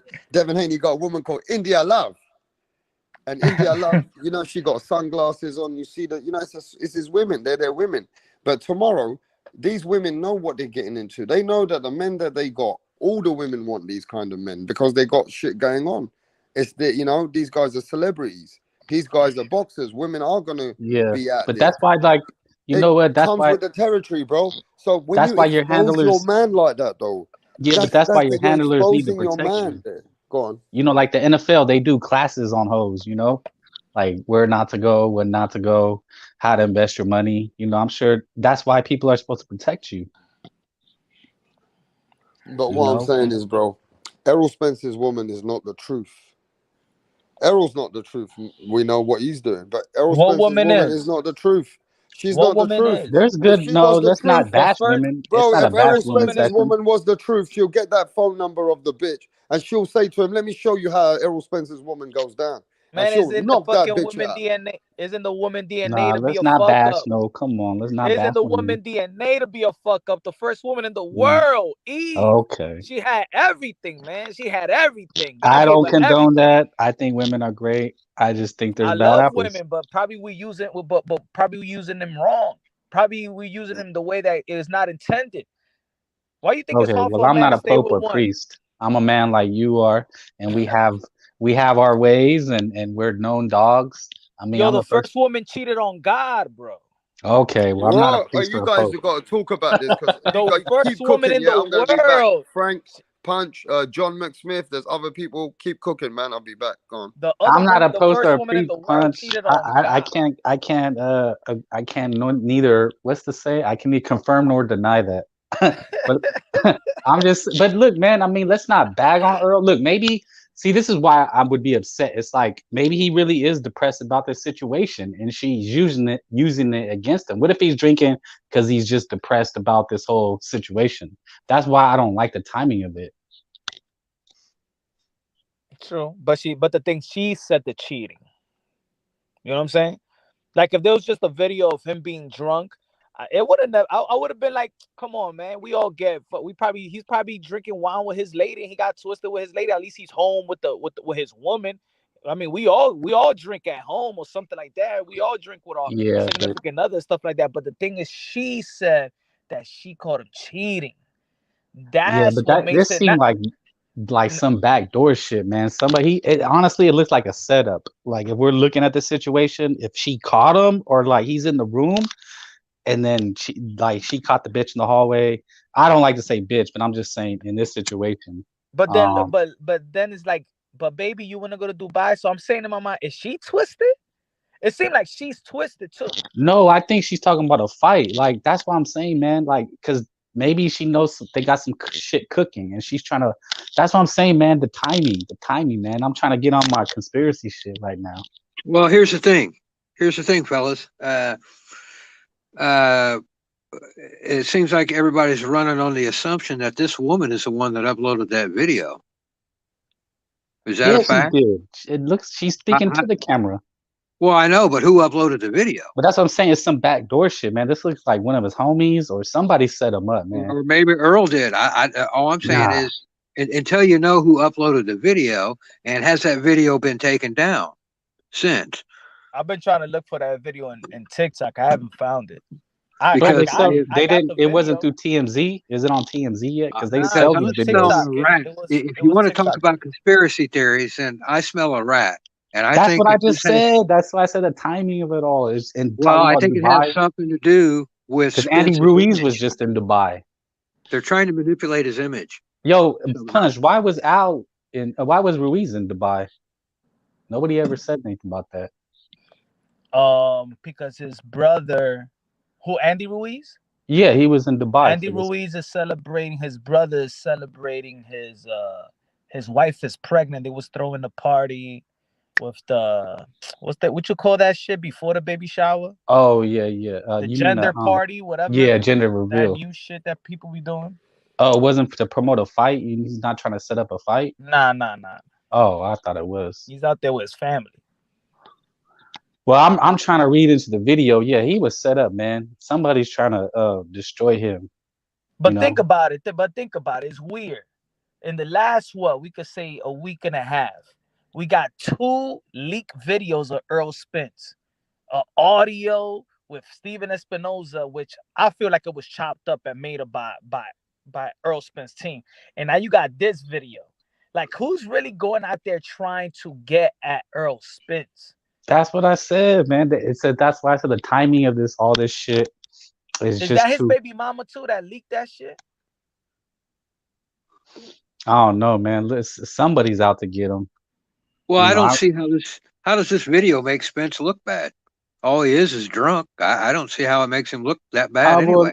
It makes it because he's not preparing. He's not, we think he's supposed to be a fighter. He shouldn't be involved in this type of thing. So if he loses, because what happened? Who said that? All fighters party, man. I never know one fighter that who doesn't party. No, I think that it's just because his accident and he was drunk, and now people look at it like he got to be a saint. Yeah, perception. I forgot the saying, but perception is the truth. There's some saying like that. Perception is reality. So this definitely isn't going to help him. It's making him look bad, and the timing of it all. He's just drunk, man. I see guys like that every day, man, at the bar. I don't. It's he's just drunk. Yeah, but the problem here is I don't think if this girl was crying on Errol Spence's lap or certain things she had done and Errol Spence had to listen to her and she was acting like a baby, or imagine recording her and putting her up there and she did something wrong. You got to look at it both ways. A woman constantly does this to a man, especially a man who's got a lot to lose. At the end of the day, imagine men out there discriminating their women on a consistent basis when they're vulnerable. Hey, Punch? I think it's time for men to fucking wake up and fucking do the same shit. What are you, a real? Are you one of those red pill guys, Punch? Don't be like that. Hey, No, Punch, you can't do that It's, to the mother of your child. yo, You that's the can't do problem. that. But that's the problem with men. That men is the type where a woman could smack you up and shit like that, and you don't call the cops because you a man. You ain't about that. You know, you just walk out. But then a woman would do the same shit to you. Now you gotta watch your back, man. You gotta watch your back. If you got a fucking crazy woman around, man, you'll call 911 so you won't do something crazy. So then, Well, right. then there's a report of you are the one that's being the victim. So when you do ever land in court or going through your little custody battle and stuff like that, they're gonna the judge or whatever gonna be like, "All right, this woman is the wild one. There's a track record of this woman trying to do harm to this man." But us Punch, men, we you're don't making a report lot shit. of sense. You're making a lot of sense. Even the chat says that's facts.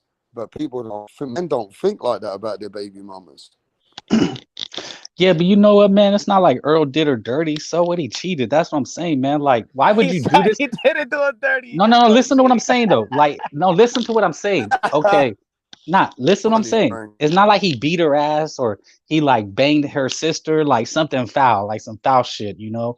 Like he just normal dude got caught cheating, you know, or maybe even like before he cheated, like he was about to, like you don't know. He got a text, whatever the situation is. But like you do this to a man, show him drunk when you know his history. That's why it's so foul to me. It's like, let me flip it on you.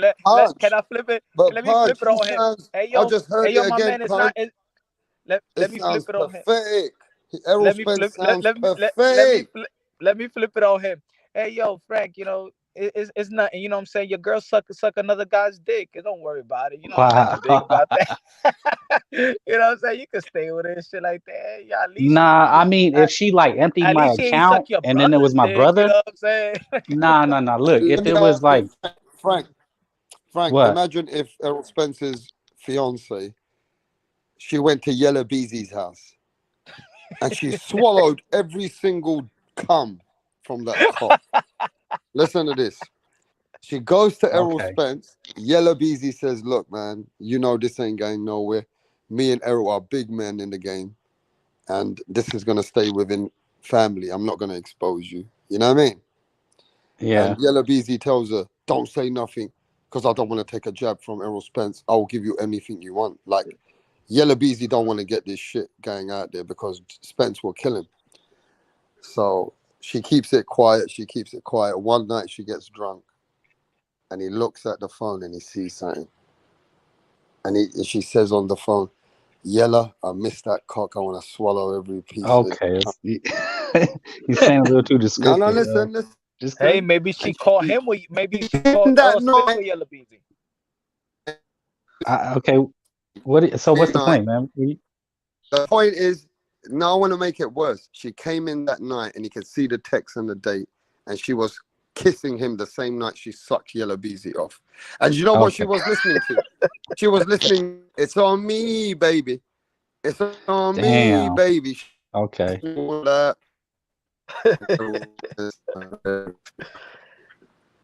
Okay, I want to ask you now. You're Errol Spence. I want you to tell me what's going to happen next. Man, if you said he's drunk, though, right? Man, Earl probably puts the smack down, if not worse.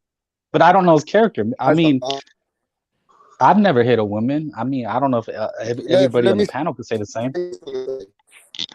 And I get twisted, you know? Do nuts, bro. Frank. Earl probably puts hands on her, chokes her up. I mean, logically, that's dirty. Like if it's your boy or something foul. But just a regular dude, I mean, shit happens, man. You know? Well, see, that's what you're going to have to look out for. You can't even face the conversation. If a woman sucks off your friend's cock, okay, she comes home and you find out about it, bro. No, what you got to look out for is Errol getting drunk again and starting to smack her around like Frank just said. That's what you got to worry about. I didn't say that. I just said that's he asked me what could possibly happen. I'm just saying it's a possibility. I'm not saying he's going to do it, but that's the concern here is that he's going to get hammered drunk again and he's going to smack her around for uploading that video and shit, and then he's going to be in big trouble. So that's where I see this is going. And Peter Von Ark says that that she's not a team player. That you ought to. It's time to kick her to the curb. Well, here's the thing about that, though, fellas. These guys got massive egos, and he might want to kick her to the curb, but his ego won't allow her to be fucking somebody else. And so he keeps her around so she's not fucking anybody else. That's the It might problem. even be cheaper to keep her. They ain't worried about the money. They're worried about the dick. They can't handle the thought of some other guy dicking their girlfriend because they treat them women like their property. And when they start getting banged hard by somebody else, Damn, Earl, okay. he's really going to be drinking this. The guys Like who a get Kim Earl don't want to Kardashian. be a cuck. Like if a woman goes around like Kim Kardashian. Yeah. Look what it did to Kanye. Fucked him all up.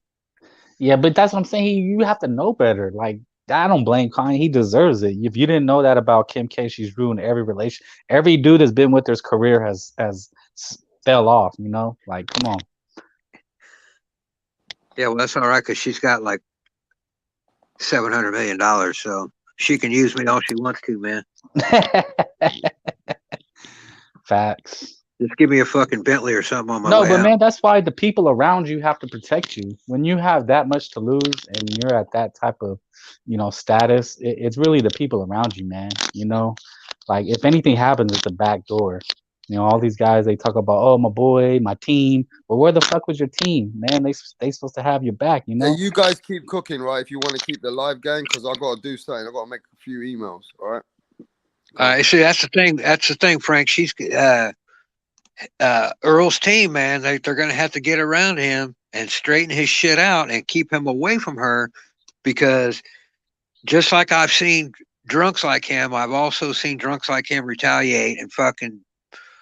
I'm telling you, it's an accident waiting to happen, man. You're going to read about it. Nah, I don't want to. I don't think. Or I think that he's been people slapping her around. Yeah, but usually the statistics are that he would have done that already. So I don't think he's a woman beater. But he may do something. He may like get really drunk, and then she, you know, does something to piss him off. Like, you know, I don't like. I'm not saying he'll do anything stupid, but I don't know, man. I just couldn't trust he's anybody. Stupid enough to get hammered drunk and cry in his old lady's shoulder and have it put up on the video. It seems like he's dumb enough to smack her around because she's not gonna. You can't let her do it that way. Why you let her do it that way? Shit. So you know his homies are gonna be all up on him that this girl disrespected you. You ain't doing shit about it. No, right? No. Yeah. That's how that rolls. That's exactly how that rolls. And he's gonna get all fucked up, and he's gonna be reminded that this bitch dissed you and you didn't do shit about it. You fucking beta male cuck. And he's going to start smacking her around. He's going to start smacking her around. Too much on it, homie. No, I'm not, man. I know how these cats think, man. And that's what he's thinking. That she's going to pay for that somehow, right? She ain't getting.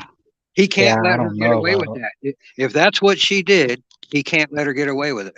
And so I know what you're saying, but I don't think it will reach that level. I think if anything, you know, his team will come in and he'll separate from her. Or he'll issue a public apology and look like a simp, you know? Like he's gonna have to simp and say, I'm sorry. Here's like what Kobe did. He bought his girl a freaking $8 million ring, you know? That fucking ring's crazy, man. You know, oh no, it was a $4 million ring, I think. R.I.P. Kobe. It was like, I forget how many carats it was. It was ridiculous. But yeah, all these guys, you know, they issue these public apologies and all these sentiments, and he'll probably maybe he checks into rehab, you know, like that's where they get these guys, you know, like I'm sorry, I have a problem, like he'll do something like that. He'll issue a public apology. Well, you know, I think, you know, we're wondering what he's going to do. It's going to be how the public reacts. I think if they react like, oh fuck, man, Errol, he's a hardcore alcoholic, whatever, then he'll go. You know, the next thing you'll hear is that he went to rehab. If he hear, you know, if it's that's what I'm saying. That's what I'm talking about. The timing of it, dude. That's what I'm saying, man. Like this type of shit is serious in that sense. Like, when's his fight? Then he's got a fight coming up with Who was he supposed to fight? No, Crawford's got a vision. Who does Spence have? Spence he doesn't have a fight as per right now. There may be talks. There may be something in the I works. thought he had something lined up once Crawford did his thing. I was thinking Spence had, but But maybe he didn't. you remind me. I know two people. I actually know a famous person. Okay, I'm not gonna say their name, but in real life too, that when they were caught in extramarital business, they had, in order to, I guess, get out of that, they claimed they had an addiction, so they went to rehab in order to avoid that situation. Like, I don't know, man. That's what I'm saying. Like, I don't think it'll get to the level that Earl does something stupid and put his freedom in jeopardy, but I could see a situation where he admits he has a problem and then he takes another 6 months off. That's what I'm saying. This whole thing, man, I don't like it. Well, I think it was Peter Von Arx in the chat that said that video had been taken down from Instagram. Oh, well, shit, it don't matter now. It's already in the metaverse. Well, right. But my point is that if she posted it on Instagram and now a few hours later it's been taken down, then that makes me think that she posted that. He's highly pissed off now. And so she took that video back down. And yeah, but see that this is heading in a bad direction for Earl. They better get her away from him, man. Yeah, somebody said blue pill beta provide. I don't see. I want someone to explain that. What's all this blue pill beta? I hear people always say that. I really don't know the meaning of it. There's blue pill, red pill from the Matrix. I don't know either, but that's what they're referring to. Well, no, everybody wants to say you're a beta now. I think you try to call me a beta, punk ass bitch. Oh, well, there's an alpha male and a beta male. So if you're I know, but I don't know how it applies to like all kinds of type of behavior. No, but what you said with Earl, you know, if he tries to have damage control, you know, like what you're saying, like they pulled it, so now, you know, how is he going to manage this situation? Yeah, right. And I think he's just going to wait and see how his fans react. That's all he gives a shit about are his fans. Yeah, that's what I meant. Is that, you know, you have to, you know, okay, so I guess that's the point with someone mentioned blue to bay pills, like, but you have to understand that we live in cancel culture now. So you can't just get on social media and be like, you know, that hoe was messy. You're going to lose everybody. They're going to cancel, you know? Like, you think Fox wants to put a drunk car crashing cheater on? Like, you know, I know you and I don't care. It's like, man, I don't give a shit, you know? But what he does in his private life is his business, which I 1000% vouch for. But we live in a cancel culture, you know? So in a cancel culture, that's what makes me suspicious that this was a plant, because if people see this and they say, oh, poor Earl, he's an alcoholic, he hasn't overcome his drinking demons yet, even after a near fatal car crash, and oh gosh, we need to reach out to Earl, he needs help. See, then he becomes like this sympathetic character and everybody feels sorry for him. And I'm not sure he's playing that game. No. When I first heard the conversation, everybody was slamming him like, "Oh, that piece of shit drunk." Like, people, you know, I will never make fun of somebody's problem. That's just lowbrow. But I see it on Twitter and YouTube making fun of his car accidents. Like, man, come on. But this is like, people are savages, you know. I think there'll be 50% they want to crucify him, and 50% they want to, like you say, excuse it. Like, oh, he has a problem. Let's get behind him. Like when like the latest craze. The mental health. See, that's a get out of free jail card. Maybe Earl does that. Exactly. I'm not sure that that's not what's going on here, bro. That they're going to try to use this mental health shit. And she released this, and now they've taken it down. They make it seem like it's a beefy thing between the two of them. But in reality, bro, I think you just hit the nail on the head. It's like the mental illness excuse, and they're going to try to use this booze excuse. This is why the fight with Crawford didn't happen. This is why I'm sitting around another 8 months and not doing shit. I wonder if that's what this is, because I can't hardly believe it's a vindictive thing that she just put it up there to spite Errol Spence. Yeah, that's what I'm saying. It just seemed like a backdoor thing. Like this, you have a snake in the grass, and someone is capitalizing on it. Yeah, I think they're playing they're playing the public with this thing is what I think. Yeah, it's all about spin, you know. It's however you want to spin it, and I think that could possibly be the spin is maybe he's having mental health issues. He'll have to be gone for 6 months, and that kind of gets him out of the public eye and get people off the fight. Like Exactly. get him kind of excused from it because he's having mental. Because you can't accuse the fight of not happening if he's having mental health issues, because then you look like a bastard. So yeah, that's right. a really good one. All right, Now you're let's picking on get a to guy with another mental illness. conversation right now. Yeah, let's Yeah, get to yeah, another yeah. conversation for a sec, because Mauricio Suleiman's having a WBC convention, and on that convention, he announced that basically the Bivol fight versus Arthur Beterbiev, Bivol will not be sanctioned, or will he be ranked for the fight with the WBC. So the undisputed fight is no longer undisputed. So what the WBC is saying is that war with Russians, and he's not having Russian fighters under the sanctioning body rankings at the moment. What have you guys got to say about that? Now, is the WBC doing the right thing by saying that the Russian war should not be going on, and I'm not going to sanction those fighters? What do you think about that, Frank? Give me a minute, Rap. Hold on. I'm taking a beta Well, test. I'm going to tell you to the chat. John, are you still there, John? Yes, sir. So what do you think about that, John? The Russian war, and because the WBC is getting a lot of heat, they're not going to be able to do the fight with Dmitry Bivol, the Russian Dmitry Bivol versus Arthur Beterbiev is not probably going to happen. Because the WBC cannot involve the Russian fighters under the ranking system and so forth. What do you think about that? I think that the WBC should stay out of politics, is what I think. They let Usyk fight, didn't they? Was he WBC? Was there a W? No, that's Fury. So what about when Loma fought recently? I mean, these guys are fighting on the other side. So if you're letting them fight, that means you're picking a side in this thing.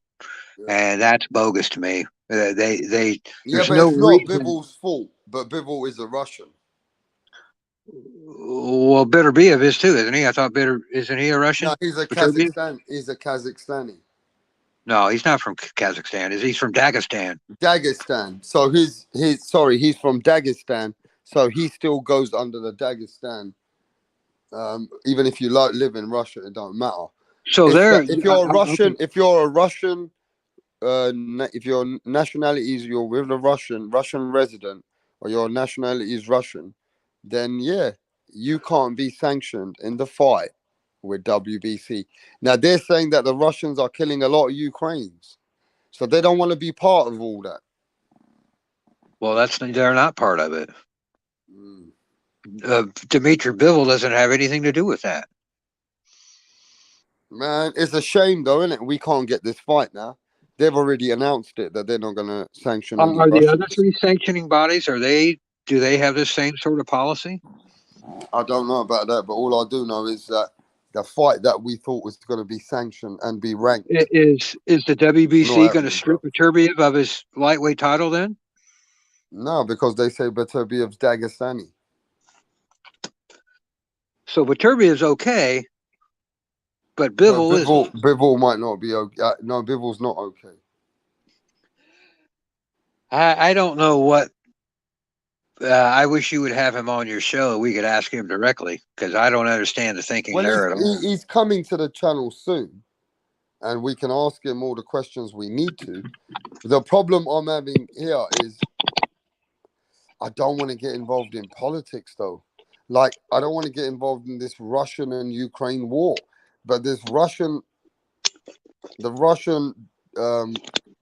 Vladimir Putin, he has been not acknowledging anyone, and he's been, carrying on with the war with the Ukrainians. Now, I don't know, man.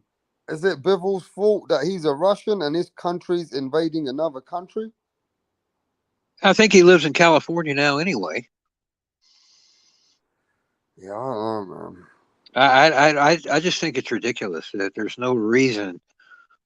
But It's Mauricio Suleiman could be getting pressure from the government, bro.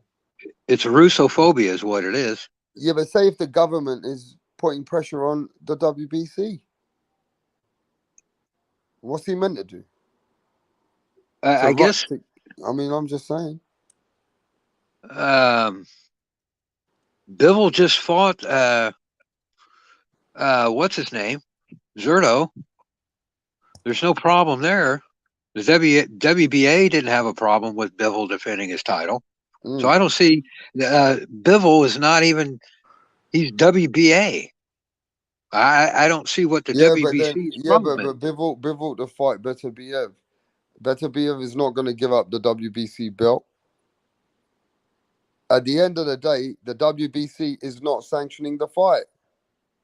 They don't want to deal with the fight if you're from Russia. If you're a Russian, they might be getting pressure from the government. Maybe the government is telling Mauricio Suleiman and WBC, look, you guys have to stop getting the Russians involved in anything right now. Well, they sure didn't get on this high moral anti-war horse shit when the U.S. invaded Iraq or anything else, right? Back in 1990 or back in 2004 or 2000, whatever it was, they never canceled fights. Said, no, you can't fight this guy. America's at war. They're invading another country. No. This is the first I've ever heard of this. And for whatever reason, the WBC and their light heavyweight champion want to duck Bivol. And they're going to use this Russian-Ukraine bullshit that nobody cares about. You guys can pretend like you care about. Nobody gives a fuck about that war. So let's be real. Nobody gives a fuck. It's not in our backyard. We don't care. So I don't know what this when the WBA lets their fighter fight and the WBC is saying, no, you can't fight that guy because of his nationality. Yeah, he's a Russian. That's fucking, that ought to be illegal because that's what they're saying. No, you can't fight him because of his nationality. Well, maybe the USA, how about if your country is putting pressure on Mauricio Suleiman for him to sanction his fights in America, having most of his fights sanctioned in America? How about if the American government has sent him a letter and said, look, we don't want you to embrace Russian fighters at the moment. We need you to stay away and we need to now invade. Like maybe the USA wants to do something behind the scenes. Maybe there's things going on in the world that we don't know. And maybe say if somebody told you and your company that, look, you got 99.5% of the business to do. You just can't do business with the Russians. What can you do? You can't go against the government at that point, can you, John? Well, I would buy that if people were watching boxing and somebody might use this kind of thing as some propaganda tool or something. But as we know, hardly anybody's watching boxing. So if Beterbiev knocks the shit out of Bivol or vice versa, how many people are going to know? Less than 1 million people on this fucking planet are even going to know that fight even happened. Out of how many people? Do you think Bivol should come out now and make a statement? Like Bivol now maybe say, look, I got nothing to do with the war.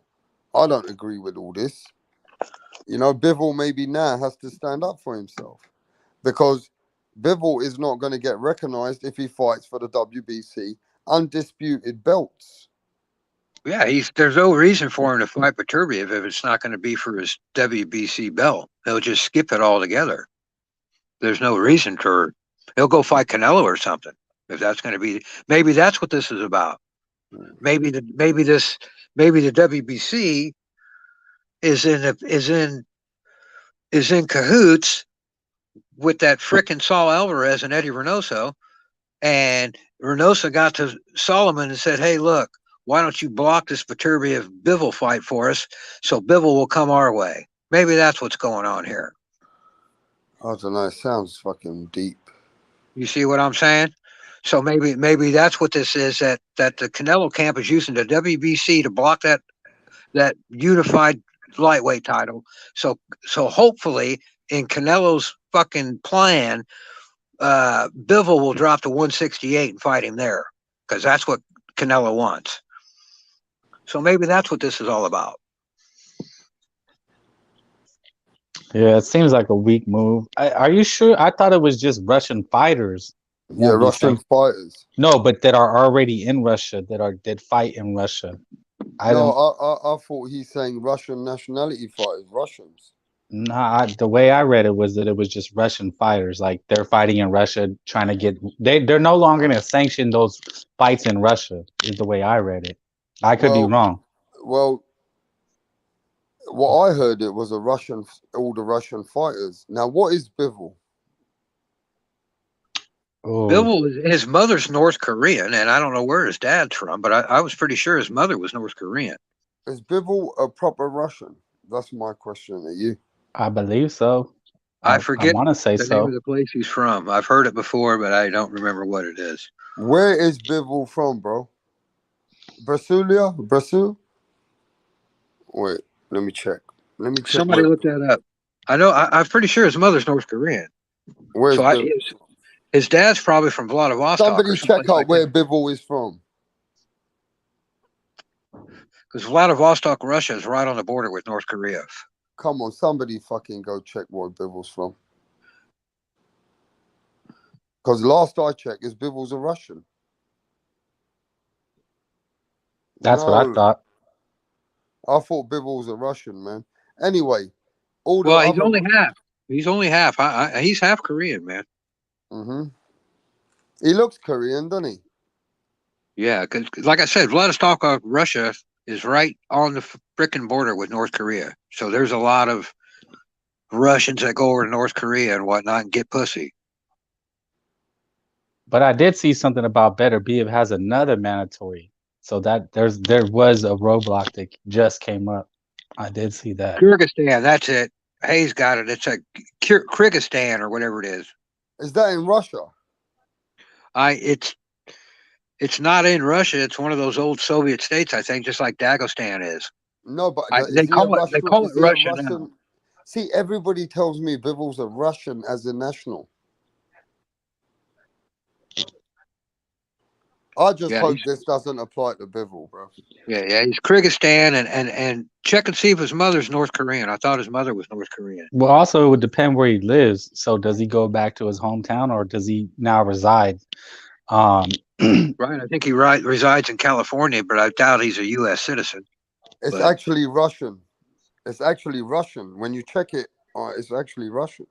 I just hope this doesn't apply to Bivol. Frank, that would be bad if this politics doesn't allow a certain sanctioning body, maybe getting pressure from the government.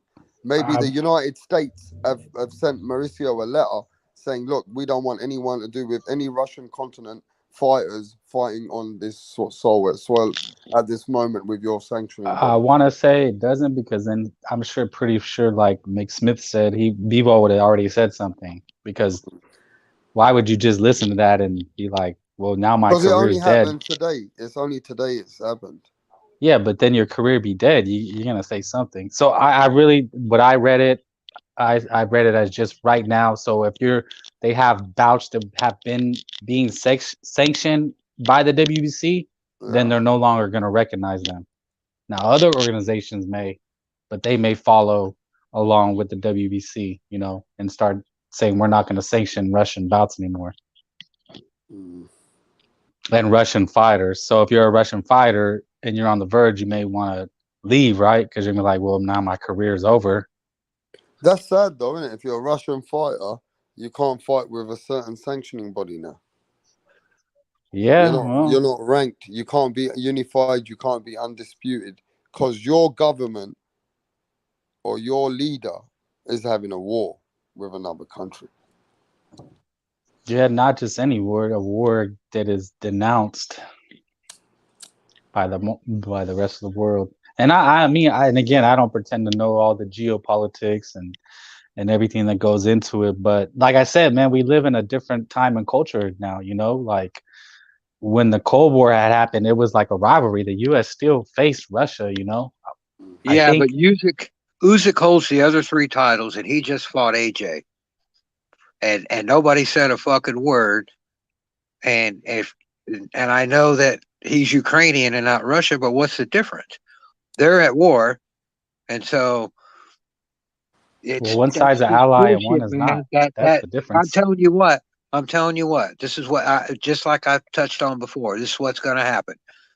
They're not going to fight because the WBC blocked it. So get ready for Bivol and Canelo 3. Okay, You mean 2? that's what you're going to get fed instead of Bivol and Beterbiev. You're gonna get Bivol and Canelo 3 at 168. WBC just made sure of it. Way to go, Marie Solomon. Well, no, I think it was ordering a mandatory. Other than he's already going to fight the Yarde guy, and then he got ordered another mandatory, is what I had seen. Well, I've they heard, don't order I've mandatories heard, for I've any of heard the the other fight WBC with holders. Anthony Yard and Beterbiev is going to be Callum Smith is going to be mandated to Yeah, fight see, that winner. exactly. That's what I read it as. Okay, you So corrected there me. is no Bivol. There is no Bivol versus Beterbiev fight right now at all. Not until late fall. Yeah. Yeah, that's boxing, man. I mean, you already know how this is boxing, bro. It's like if we act like we're shocked and appalled, and we haven't been paying attention long enough, you know. Well, the USA in 1980 boycotted the Russian Olympics. If you guys probably weren't around then, but they did. And I was trying to remember which boxers got fucked on that deal because they didn't get to go fight for a gold medal. But who the hell was that? Yeah, that's what I was trying to remember. But the reason they boycotted it was because of some shit Russia did. I forget what they did then, but that's why they boycotted the Olympics. So they always do this shit because there's all this anti-Russophobia fucking shit for whatever reason, and it has nothing to do with boxing. Can I ask anybody? I don't follow this war, but what countries are actually behind Russia on the sly? Is China with Russia? Yeah, I believe they they are allies. Is China and Russia allies? Yeah. Yes, China has put their I forgot, has given them their blessing, so to speak. Does anybody in the chat know what countries are allies with Russia? I think Well, Pakistan, it's like this, man. So Iran. If you want to talk officially, you can go through the list there that Frank's given you. But what's happening North Korea. here? Look, Ukraine has great, big, huge stores of coal and natural gas. That's why NATO and the European Union, they tried to roll Ukraine into NATO so that they could get their grubby little hands on that Ukrainian coal and natural gas. And Putin said, I don't fucking think so. Ukraine is historically Russian. That's our coal. That's our natural gas. And I'll go in there and get it and fucking sell it to you. And that's what's going on here. They're fighting. They're not fighting over land. They're not fighting over historical shit. No, they're fighting over the natural resources like they always do. And this time, instead of oil, it's coal and natural gas because Europe has none. Okay. England doesn't have any. The only fucking oil and gas England has is in the North Sea. Continental Europe has almost none. They get everything. Can you imagine at a time like this, John, if a Russian and a Ukraine have a boxing match? Oh my God. Can you imagine what? And both of those boxers can make a peace, global peace. You know what I mean? Like, can Usyk fight Dmitry Bivol and make a peace at the end of the fight? I think that was a movie, Rocky IV. Yeah, right. We've seen that movie before, right? I mean, Dmitry Bivol got a chance fighting Usyk way more than Canelo has. But yeah, I'm mentioned just that. saying. I'm just saying, yeah, man, this is a really bad time, Frank. Boxers need to step up. Maybe they need to do a charity match and hug it out and show the world that they can be united and they don't want this kind of shit. You know what I mean? Yeah, it's kind of beyond their heads, though. It's not like they really have any power to dictate political. I forgot policy. You know. None of us can dictate political policy. It's actually voting in the U.S. today. I think today is election day. So that's where it counts. That's about all we can do is vote. I don't know how it works in the UK, man, but Hey, what the fuck is your President Biden doing, bro? I don't, man. I'm not a. What the fuck is the American president doing apart from fucking looking old?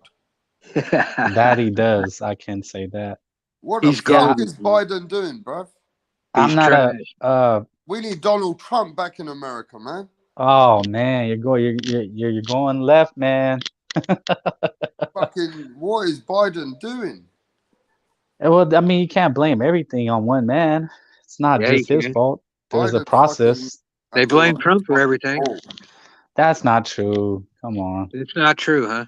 I mean, it just depends on where you are in the spectrum. If you're far left, far right, in the middle, I'm more in the middle between conservative and liberal. I'm a little. Who did you vote for? I voted for Joe Biden. You voted for Joe Biden again? I did. Yes. Am I still welcome on the show? Yeah, you asked. You know this is freedom of speech. Okay, that's why I like Rapstar TV, because he's free smoke, man. Hey, nah, man, Biden's letting the world down, bro. But anyway, Biden looks like he's having some medicine to stay alive or something, bro. Like the guy's falling around everywhere.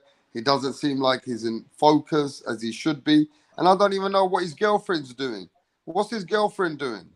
Biden didn't have a girlfriend. He has a wife. She's like 30 years younger. The woman who's in power with him. Biden's wife? Camel Toe Harris. Yeah. Oh, Kamala, or Kamala. What the fuck is Kamala doing with him, bro? I don't know, man. She was like a district attorney in Oakland, so she comes from a law enforcement background. She's pretty tough. Did anybody vote for Donald Trump? John, who did you vote for, John? I haven't voted since the '92 election. But okay, who would you have voted for?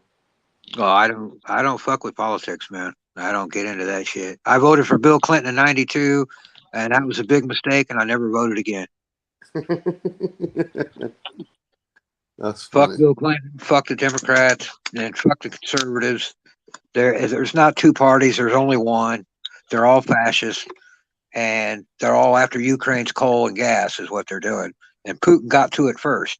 And that's why you have all this Russian hate that's going on, because Russian said, fuck you, NATO. And he went in there, and like Peter von Arx just said, 20% of Ukraine now belongs to Russia. And guess what? 20%. The 20% that has the coal and the gas in it. That's what. And so the EU is going to continue to buy their energy from Putin. And they had the idea that they were going to get it on the cheap from Ukraine, but they're not.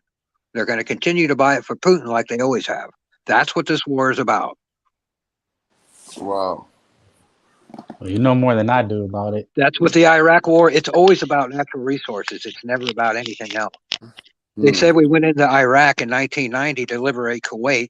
We went in there to steal fucking Saddam tried to swipe Kuwait's oil. And so we went in there and swiped it for ourselves. And then that wasn't enough. So we went back in Iraq in 2000 and opened up the pipeline to Israel that had been closed since 1967. And they're pumping oil out of Iraq to Israel every day.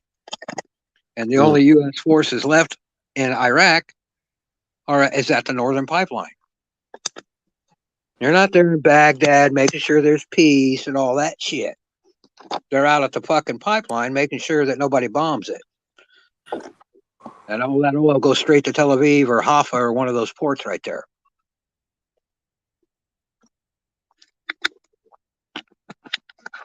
Yes, sir. And that's what's going on. There's that. And that's why it's so wrong for the WBC to stick their nose in there and do what they're doing. Because that's bullshit. Yeah, well, I hope it's not with it, but Rap had said that now Dmitry Bivol can't fight, because I don't think that's what it was. I think it was more just specifically against those Russians in Russia right now. Yeah, he can fight. It's just that he can't fight Beterbiev because it wouldn't be sanctioned by the WBC. So not only so The WBC is telling their fighters, you cannot fight Russian fighters, or your fight will not be sanctioned. Is that what it is? Okay, then I don't know. I have to look back into it. Because Bivol's WBA, and so it's the WBC is telling Beterbiev, you cannot fight Bivol.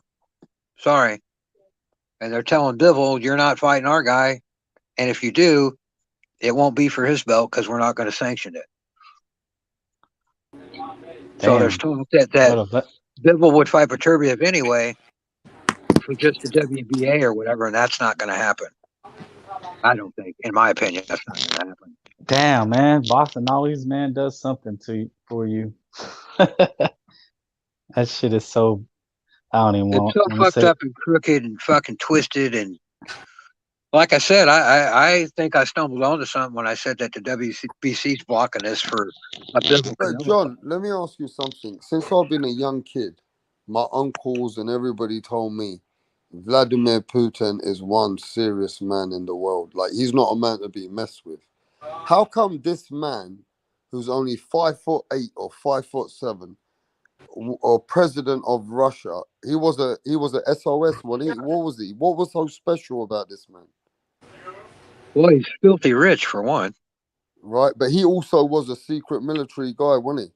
Like, he was a secret services or something. He was like KGB or one of those things. KGB, yeah.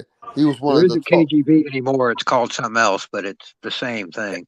Yeah, but this guy, Vladimir Putin, has got the world on standby. Why is Vladimir Putin one of the most powerful men in the world? That he's not one of these Saddam Husseins or Bin Ladens or, one of these other leaders in other careers, and, you can't step on these people. Why is America and England and all these countries kind of shook off this guy, bro? What is it, John? Why are other countries on standby? They can't approach him like any other country. They can't, if he dominates another country, ain't nobody can stand in the way. Has he got the nukes? Has he got something that will take out the world? What is it? The power. Go on, John. I can't answer that, man. I don't know. When Trump was president, he took a lot of flack for going over there and sitting down and having diplomacy with Putin. Took a lot of shit for that. And I don't know where that's coming from the American media and the American public with this it's Russophobia is what it is. And I don't know why that is, why there's all this hate for the Russians. I don't. It used to be because they were Marxist communists, but they're not that anymore. So I don't know I don't know where that's coming from, Rap, but it's heavy duty over here. You'll see, I could go walk through the neighborhood over here and I'll see Ukrainian flags everywhere. And if I were to post a Russian flag at my window, somebody would bust a motherfucker out before dawn. And I don't know why that is, but it is. Yeah, the small guy is one of the most strongest leaders in the world, bro. Hey, what do you think, Tip Bayless? The Russian boxers are not allowed to be sanctioned in the WBC or have unified fights anymore. Tip. I can't remember what Tip is. Yeah, but I'm just saying, man. I mean, Vladimir Putin is a very serious, powerful leader. Regardless of what the war is, no other country wants to tell him anything. You have to work with Putin. You have to network with him. America can't just go and tell Putin what's gonna, how to just call it peace. Hey, Rap Star, roll up there to Rolling with the Punches last comment. Where? Because that's right on top, right there. He knows that's correct what he said. All right, can you read it out, please? Can you read the rest of the comments while I charge the other phone? Go on, mate. All right. Rolling with the Punches says, and Russia also didn't want USA and NATO trying to set up shop so close to Russia, basically trying to surround Russia. I don't know. There's a lot we probably don't know. That's right. That's called a a policy of encirclement or something like that. It's what they did to Germany before World War II. And they completely surrounded her with enemies and then blamed her for being a fucking provocateur when Poland's right there at the border with England's guns pointing at her. Okay. And so Roland's right.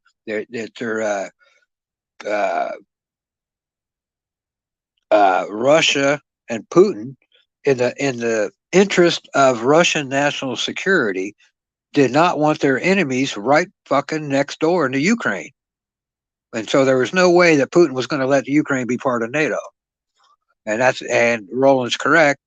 NATO wanted Ukraine in NATO so that they could pack some missiles right there on the border.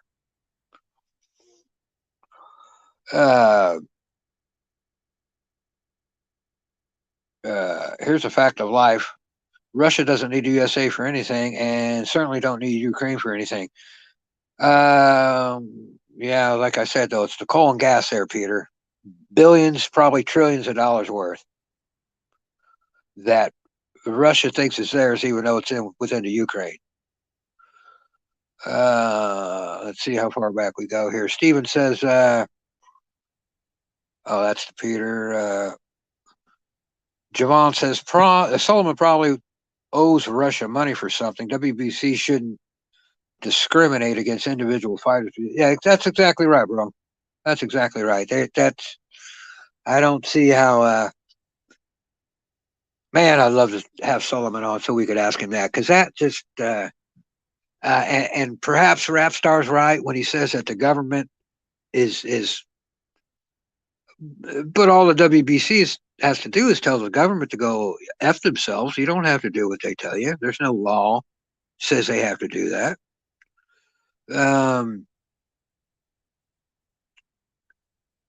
Stop Russian discrimination. It's not their fault, says Hayes. You know, Hayes, you've been talking sense here lately, bro.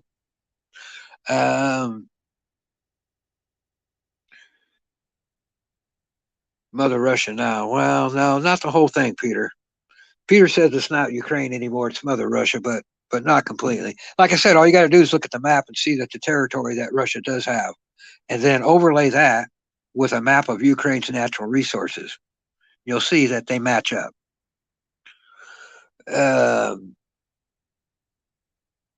Steven says, "Hey, no, not the country is being called by Russia. They don't."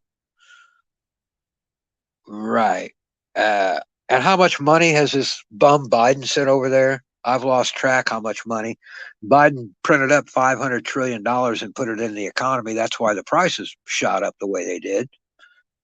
All economists said, don't put all that money in the economy because prices have to go up. And that's what they did. I think I bought, I paid, no, I didn't buy it, but I saw it at the store. $6.79 for a pound of that shitty fucking Eckrich fake ass ham that you get in the fucking, you fellas know what I'm talking about, in there with the breakfast sausage and the bacon. That lunch meat, $7 a pound for that fucking shit. You see that guy right there in the picture? That's a strong man, mate. He's Mongolian. People fear Putin. Putin's not even Russian, man. He's Mongolian. People fear Putin like they fear Deontay Wilder's right hand. They've been fearing Putin for over 30 years. You remember when he had those pictures? He's riding a horse bareback with his shirt off and shit like that. You ever see those? He's riding around like a fucking... I wasn't here. I just joined. I had to step away. But how do you guys feel about Mauricio Suleiman saying Russian fighters can't compete for the WBC title? Well, that's what we're talking about. Oh, yeah, man. It's kind of crazy. I think it's crazy. Yeah, it makes no sense. Yeah, I don't agree with it. Me personally, I don't agree with it. If you're going to have that policy toward Russian fighters, then you have to have it toward Ukrainian fighters also. I mean, you can have it towards a lot of countries, honestly. Because as soon as you eliminate Ukrainian fighters from the equation, now you're picking sides. Hey, don't the boxing sanctioning bodies allow fights to happen in countries like Saudi Arabia where they treat women, where women don't have no laws, where they treat women like, you know what I'm saying, don't you? Yeah, man. You know, People are too like busy trying to they chop people's fucking hands off in countries and they use sanctioning fights in Saudi Arabia. I'll be right Come back. on. Yeah, Rap Star. When Formula One first went to Dubai, Lewis Hamilton said something about that. Why are we staging races in Dubai when they have all these human rights issues and whatnot? And Max Verstappen told him there's 500 million reasons why, or whatever the money was that they put up. Okay, and nobody gives a shit. Nobody gives a shit that if you rob somebody, you get your hand cut off in Saudi Arabia, or if a wife cheats on her husband, he gets to kill her. Nobody cares, man. Nobody gives a fuck. Let's be real. People might give you a lip service and say, "Oh my God, that's so wrong." They don't give a fuck. They're full of shit. They're blowing smoke. Nobody cares. All they care about is the money. That's why Formula One has races over there, even though it's well known that they have human rights abuses. Lewis Hamilton was the only one that said anything, and they laughed in his face.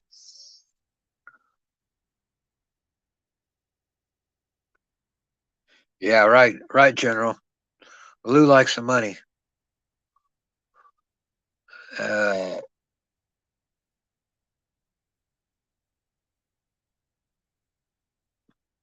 Wagner will take Bakhmut and Kherson. Just a matter of time. They're in no hurry. Peter, what are you talking about? Who is Wagner and where is Bakhmut? That's Anthony Joshua, one of the leaders that, you know what I mean, they have their own laws in the Saudi Arabian countries.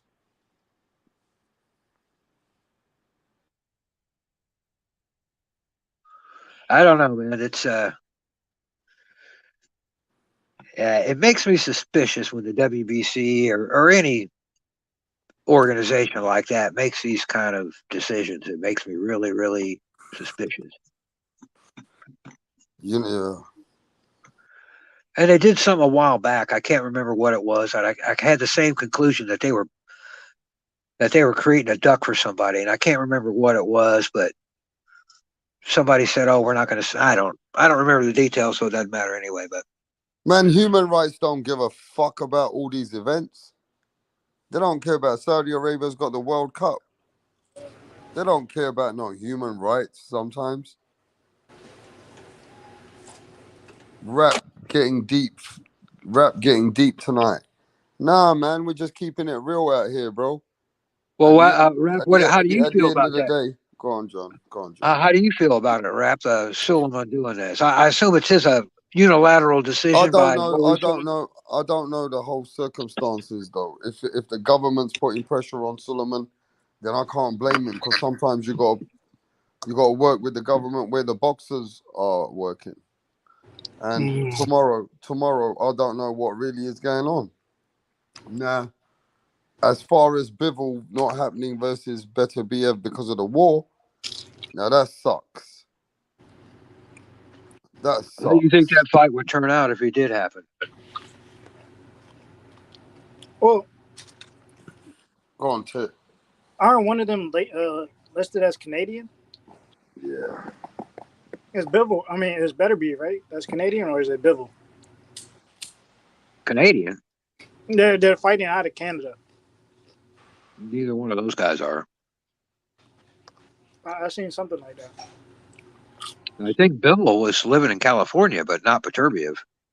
Beterbiev's not. I never heard that anyway. Maybe he is, but I never heard of Beterbiev being fighting out of Canada. I could be wrong. Maybe he is. I'm not. I don't know, but that's the first I've heard of it. And I know I heard the other day. I thought it must have been before the Zerto fight, that somebody said Bivol was living in California.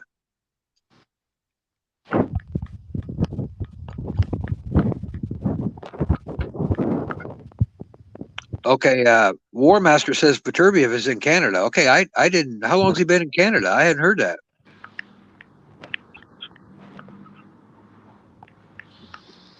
And I don't know how fast you could fast track a citizenship in Canada. It may be different than it is in the U.S.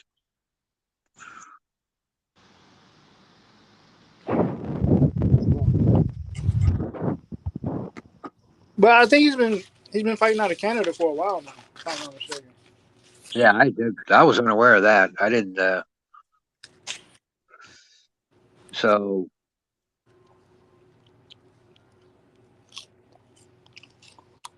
I don't know, man. I think the WBC loses money off of that. Because Better Beef, he's in position, man, to get some big fights. I think Better Beef is a favorite against Bivol. Yeah. I have Beterbiev as favorite against anybody. That guy's a freaking beast, man. It's been a long time since I've seen a fighter like him. That guy's unbelievable. And I can't believe I hear people in the chat and whatnot poo-pooing Beterbiev, and I can't believe it. I don't know what they're watching, but that Beterbiev is a bad, bad customer, man. And that's why you don't hear Beterbiev's name coming out of Canelo's mouth or anybody else's mouth, because nobody wants to mess with that dude. That dude is badass. He has some of the best footwork I've ever seen. Artur Beterbiev. Some of the best footwork I've ever seen. That guy is step in, throw a combination, step out at a 45, throw another combination, step over again 45 degrees, another combination, step the other way 45 degrees, hit you with another combination. He's unbelievable. You like this guy better, yeah? You like him, yeah? You think he beats Bivol? I think, yeah, because when I watch Bivol against Zerto, he's making the same mistakes that I said he was making before the first Canelo fight. He takes 2 steps straight back and he never moves his head. And fucking Beterbiev would rip that dude's head off for that. And Canelo, because he's so slow a foot, was not able to exploit that weakness of Bivol, that bad habit that he has. But Beterbiev can. Beterbiev has the footwork, close that distance, and if you don't believe me, just go watch Bivol's last fight the other night against Zerto. And when you pressure him, he takes 2 steps straight back and he never moves his head. And he keeps getting away with it. He got away with it against Canelo. He got away with it against Zerto. He won't get away with it against Beterbiev. No way. What do you think, Tip?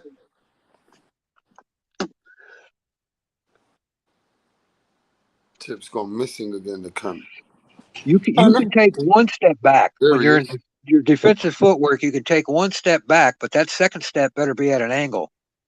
Now, what were you saying about? I said, how do you see the fight going with Beterbiev, like John McSmith says, with the way that the foot movement, the angles, the way that he knows how to time? You know, for me, Bivol's got timing. Bivol's got distance. Bivol knows how to, compose himself. He's very smart. He doesn't overexert himself.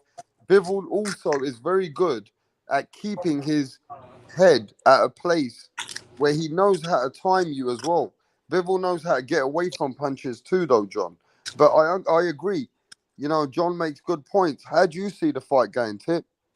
I want to go back and watch a little bit more Better Beef, because you're only as good as your last fight, right? I mean, his last performance was a good performance, but with the way that fight went, I don't think it's a comparison fight. Now, I did see him fight a good fighter, Marcus Brown, and he was getting in Marcus Brown. I think I could take some of that and translate it into Bivol. I don't know, man. Bivol's good at controlling distance, and Better Beef, he's a nice closer. Like, he could get inside the pocket. This is going to be a tricky one. I honestly want to say it comes down to who's the bigger puncher, because one of the two is going to have to respect the other.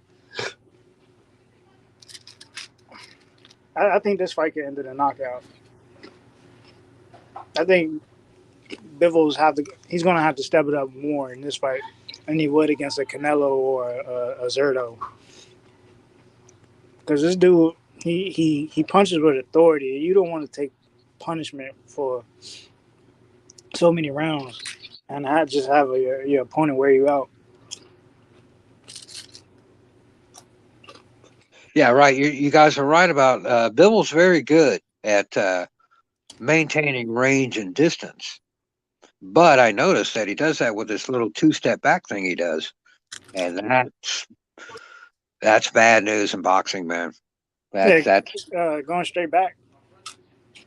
yeah, if you take 2 steps back like he does, one of those steps has to be at an angle, either the first one or the second one. It's never no trainer will ever train you to take 2 steps straight back. Not any competent trainer. You take one of those steps has to be at an angle. You got to get off that center line. You can't back up on the center line, and that's what Bivol does. And Beterbiev is going to rip his head off if he does that. It's all about film study. They just gotta take what they did last match, bring it into the next fight as a fix up. I think they could do it. It shouldn't be that hard, especially when you got what. Yeah, see, Marvin Hagler would, when Ray Leonard or somebody would pull that shit, he would do a step lunge punch, either a step lunge right hook or a straight lunge left hand. In fact, it was a step lunge right hook that finished Tommy Hearns when he was on the ropes. And Hagler stepped from about fucking 2 steps away and ripped into that guy. And that's how you close the distance against a guy like Bivol. You got to be able to throw that step lunge punch. And he's never fought anybody that I thought Canelo was going to do it. But Canelo was a big disappointment in that first Bivol fight. I thought, good Lord, I had Bivol pegged. I know what his weaknesses are. And Canelo was, and I thought that Reynoso and those guys saw that in Bivol and were going to exploit that, and they didn't. And like I said, Beterbiev will, though. That guy, he's not going to have any respect for Bivol's power whatsoever. And we're talking about a fantasy fight here. Apparently, the WBC wants no part of it. So,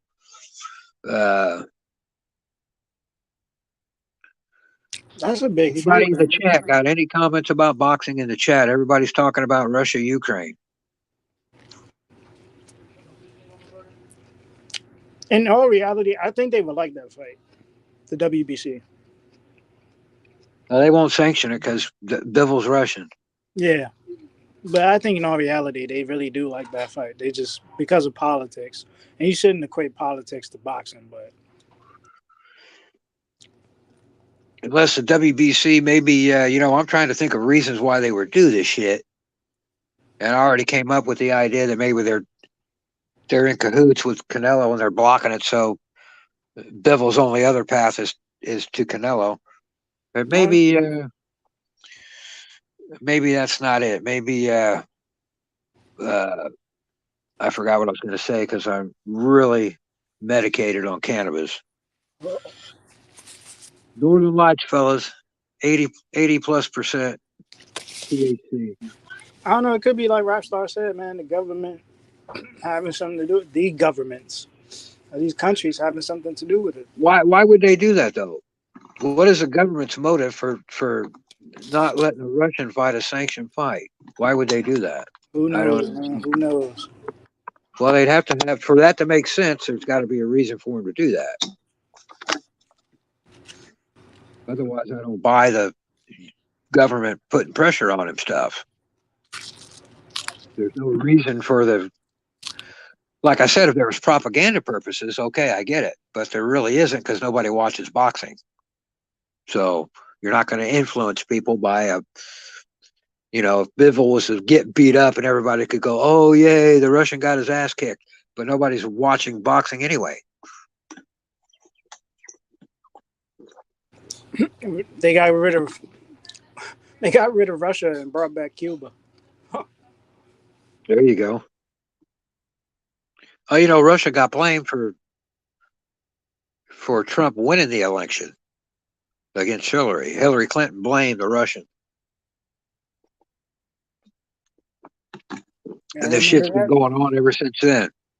Ever since she blamed him and said Russian bots influenced the election, the U.S. media has been blaming Russia ever since. They said Trump had Russian hookers and they had a pee party in one of the bedrooms and all kinds of shit.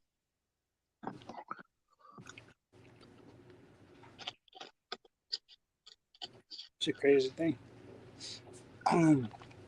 I got to finish watching the convention. What did they say about 147 at the convention? If you're there, Rockstar, What convention? the WBC convention. Crawford's a WBO, right? Yeah, Who's got the WBC welterweight title? Is that Spence? Spence. Spence has the WBA, the WBC, and the IBF.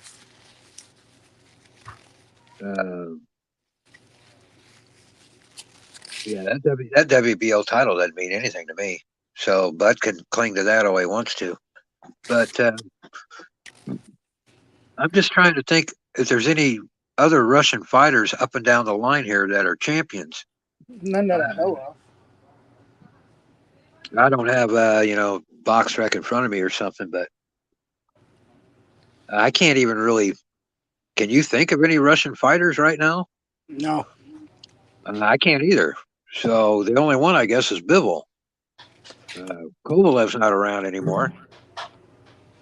I think there should be an exception for Bivol. If you're going to do that. Yeah, especially somebody said he didn't move to Russia till he was 11 years old. I believe he lived in North Korea before that. Well, I smell a rat by the WBC. They're blocking that for some boxing reason, not some other reason. Is what I think. Hayes thinks that Canelo's going to fight Bivol next. At what weight, Hayes? At 175 or 168, bro? He's got to fight him at it. It would probably be a catchweight. It might be a catchweight. Well, you can't put titles on the line at a catchweight, can you? Or can you? I'm not too sure. I don't remember the rules. I mean, you can't fight for a 168 title and fight at 172. So I don't know. Didn't I think they do that though, but I think that's horseshit. did Floyd not fight Cotto at a catchweight? I'm gonna look it up. I'm pretty sure they fight at catchweights all the time, but I never pay too much attention of the titles and whatnot that are on the line when they do that shit because I hate catchweights. Just make the weight, man. That's all you got to do. Canelo can't beat Bivol. I'd have to agree with that. I think that, who wants to see Canelo fight Bivol again? Nobody. The only one that wants that fight is Canelo because he knows how it's going to go. It's an easy fight. He can fight him again and not get his ass kicked like he did the first time. Just go in there and they can both make a lot of money and go have dinner afterwards. That's what I think a Canelo Bivol 2 is about. It's about easy money. But I'm not in it. I don't want to see Bivol shed at 7 pounds and go down to 168. That's Canelo pulling tricks. And I don't want to see that.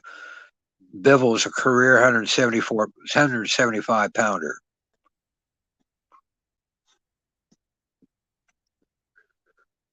And if I had my way, I'd have Canelo fighting at 160. Because if he lazy ass got out there and ran 7 miles a day like he's supposed to, he'd probably weigh 160. A nice lean trim 160. Then there's plenty of action for him at middleweight if he wants to prove himself and his legacy and all this crap that his fanboys talk. Well, then slim down, run 7 miles a day, go to 160, and let's see you whoop everybody's ass at 160. Okay, there ain't a bunch of Plant and Smith and shit like that at 160, is there? No, there's real fighters at 160. The only one left at 168 is Benavidez, and by all accounts, Benavidez should be a middleweight. Mr. Jiggly Tits, he needs to lose 8 pounds and get down to 160 himself. See, when I was a youngin' like you guys, in my teens and early 20s and late 20s, there was no 168 division. It didn't exist. You fought at 160 or you fought at 175. There was no 168. That was created by the IBF in 1983, and they made Ray Leonard their champion. 168 was created by the IBF, and they didn't have a box offer or anything. They made Ray Leonard their champion, and they made Larry Holmes their heavyweight champion. And at the time, we all called bullshit on it. And people say that Holmes didn't get any respect because he came after Ali, and people remembered Ali, and they didn't want Holmes. No, that's not why Holmes didn't get any respect. Holmes didn't get any respect because he's a fucking IBF champion, and the title got handed to him. That's why he didn't get any respect. And you had Mike Weaver, and I don't know who else for the WBA and WBC. Michael Dokes, Dynamite Dokes, so guys like that. And the IBF wasn't shit, man. And 168 wasn't shit. 140 ain't shit. And 190 ain't shit. Those are all made up divisions, especially 190. I cannot stand that cruiserweight division. It's bullshit. It's 175 lightweight, 200 plus heavyweight. There are no divisions in between. Just like there's no division between 160 and 175 until they created it. And now you'll have a guy like Canelo that jumps up to 168, and everybody goes, "Oh, look what he did. He's so great. He's chasing legacy. He's chasing his destiny. He's going to move to 168 and unify the title in 2 years or 1 year or whatever the fuck it was. And no one's ever done this." Yeah, so what? So what? It's 168 and there's 4 fucking titles. So it's all watered down. Yeah. In other words, if you just have the WBA and the WBC, then an IBF champion now becomes a contender and a WBO champ becomes a contender. You see what I'm saying? So Canelo didn't beat 4 champions to unify at 168. He beat a WBA guy, a WBC guy, and 2 other contenders. And that's why, in my mind, Bud Crawford's not even a champion because the WBO ain't shit. I don't even consider them a sanctioning body. Or the IBF. Fuck them, both of them. Roland says, you're probably right, John, but Canelo's entering his adult prime. Next couple of years, too, so he could carry 168,000. Well, reaching his adult prime. Yes, Peter Von Ark says that Larry Holmes was a great fighter. I got to tell you, Peter, at the time, I had money on Jerry Cooney in that 82 or 83 or whenever that fight was, 82, I believe it was. I had money on that great white dope, and he fucking almost had Holmes, man. He rocked him, but then he got knocked out. And I never had any respect for Holmes.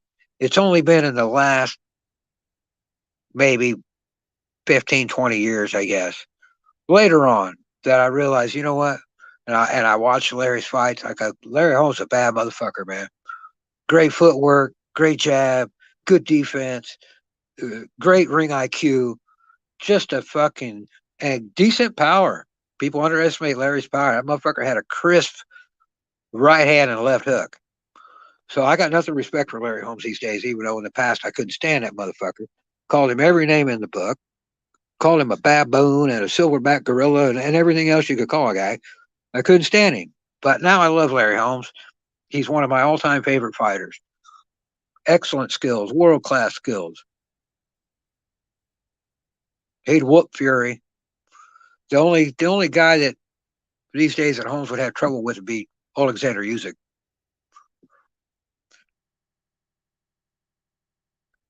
Who's the greatest Mexican fighter in history? Top 3. Ronaldo Snipes gave a fight. Yeah, Snipes knocked Holmes down, I think.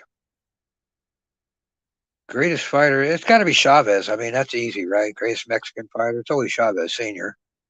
I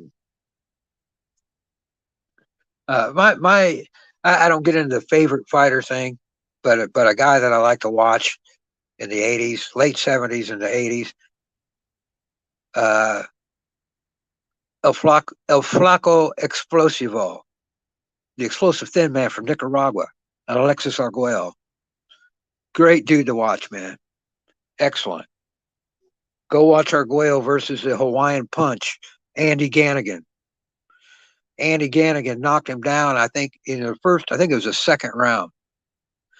And you see, uncharacteristically, fucking Arguello grab the rope. I no idea. The guys were fighting near the ropes, right? And Arguello grabs the ropes, something you never do. And he grabbed the fucking ropes and left himself open. He got fucking clocked. And he went down.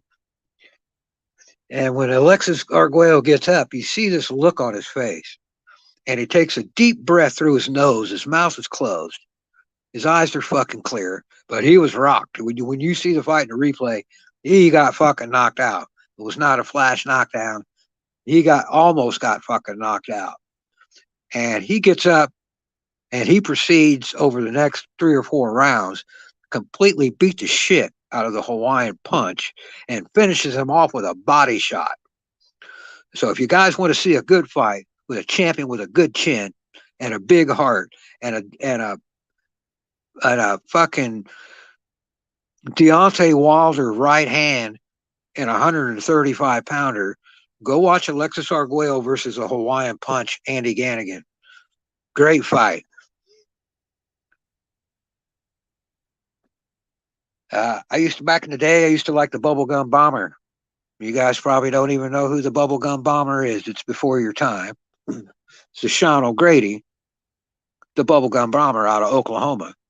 He's the only dude that he turned pro when he was a fucking 15 years old, and he's the only fighter ever, to my knowledge, that he had groupies, man. He had chicks that came to the fights. And his early fights would be filled with chicks, man, like it was a pop concert or some shit.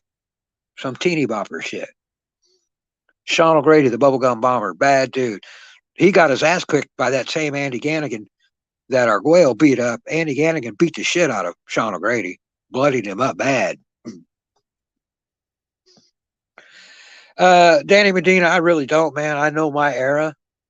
I know boxing. Listen, I'll make this point real quick. When you say boxing, I know boxing as a martial art. I know about footwork, counterpunching, feints, fakes, pivots, parries. That's what I know. I don't know shit about who fought who when and who sanctioned the body and how many pay-per-views they did and what title it was for and how many times they fought. Man, I don't know none of that shit. I don't fucking know. I never claimed I knew that. But if you ask me about a guy's feet, where they're supposed to be, where his hands are supposed to be, what's he supposed to be doing here, but I'll give you what was his last fight that we had a couple of weeks ago? Somebody help me out here. What fight was it where that guy threw the left hook to the body and then he came upstairs and hit that guy and knocked him out with that left hook? What fight was that? 2 weeks ago. That was Caleb Plant, Anthony Durrell. Yeah. Now look, thank you very much, bro, because it's going to make my point here. When Plant threw that double left hook, right? Standard combination, threw the left hook to the body, come behind it with a left hook upstairs, right? Excuse me. Well, Anthony Durrell is coached up that when that left hook to the body comes, you got to do about one of 3 things. The first thing you're going to do is anticipate the left hook to the head, right? Because he threw it to the body. The left hook to the head's coming behind it. So you got to either bend at the knees to avoid that left hook to the head, or you got to pivot out of there, or you have to be ready to throw a counter right hand. And if you watch, Terrell throws a left hook. And I don't know if he was hurt from that body shot or he's a shitty fighter or what. But after he gets that left hook to the body, he should be anticipating that left hook to the head and be able to either throw a right or pivot out of there or bend at the knees underneath, bob under the hook. Instead, he tries to hook with a hooker, and he got nailed with a beautiful time punch. Man, that was a nice left hook. Holy shit. John, Transcended Sports Channel says, what do you think of Manny Pacquiao's angles, feet work, speed, and power? Yeah, man, it's one of the best ever, Manny. I like guys that can pivot and create angles like that. Man, it creates a nightmare. And then he was a southpaw on top of it. It just creates nightmares for your opponent when you can, and that's the same thing Beterbiev does, where he can get in there, throw a combo, pivot 45 degrees, lay 3 more on you, and then pivot around and 45 degrees from center the other way and lay another on you. And holy shit, man, you got to be a good defensive fighter or a good counterpuncher to deal with that, which Bivol is, both. Bivol's both a good counterpuncher and defensive fighter, but I don't know. I think the power is just too much there, boy. That man. Every time I watch Beterbiev, I'm impressed.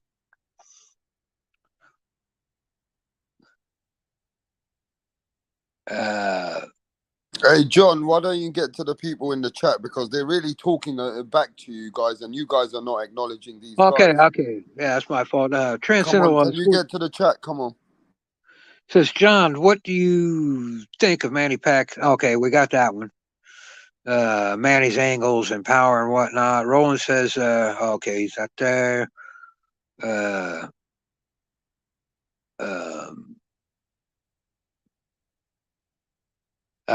93 Octane makes the point that it's a good one, that left to the body will freeze you. It stuns the central nervous system down temporarily. Exactly. And if you watch that, go watch that plant knockout. Man, that's a perfectly placed left to the body, right underneath his elbow. Bang. And you see Darrell's hands drop. Okay. He's got to anticipate the left to the upstairs, right, in that situation. And he didn't. He tries to throw a left hook for some unexplainable reason, and he got tagged. The question coming, John, is cooking. Most exploding, exciting fighter I personally had the pleasure of watching. Me? You. Oh.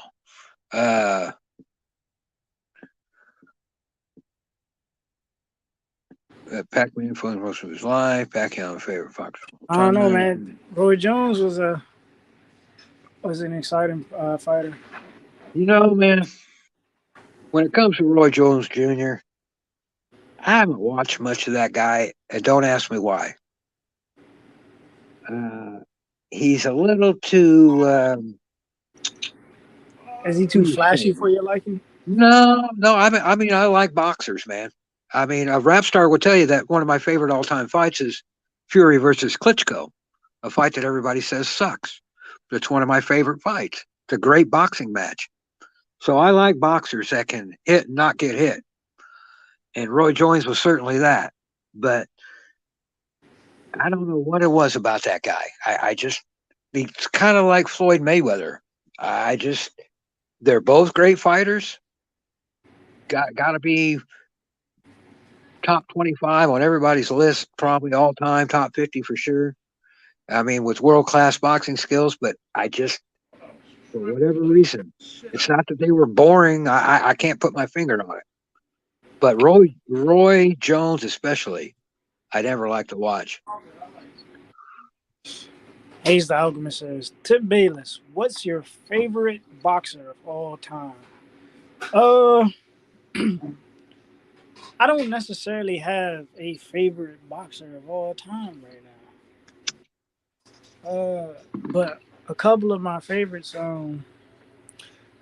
like I said before, I like slick fighters. I like fighters of speed. Roy Jones is one of my favorites.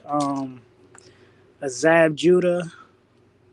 I like James Toney as well. James Toney Yeah. working in his Philly shell, I like that a lot. Yeah, James Tony's on everybody's list, man. He's a bad motherfucker. Who else can I throw on there? If you Tito. want to go old school, Tip, if you want to go old school, go watch you some Howard Davis. You ever watch Howard Davis before? I've never watched Howard Davis. Howard Davis, fastest hands ever in the history of boxing. Go watch Howard Davis. Awesome. Fucking awesome, man. He was on the 76 Olympic team with Ray Leonard and the Spinks brothers. Mm. Bad dude. Never won a title. He got robbed in 2 split decisions. But if you like hand speed and that type of thing, yeah, Howard Davis is your guy, man. Excellent boxer. Raph, you got the link to the what's the Clobbinator? I'm trying to think. Oh, he's the Clobbinator. Shit, they still drop and hop on the stream. Who's Clobbinator?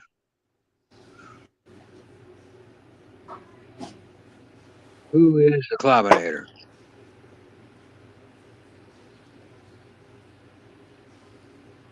Well, look here. We got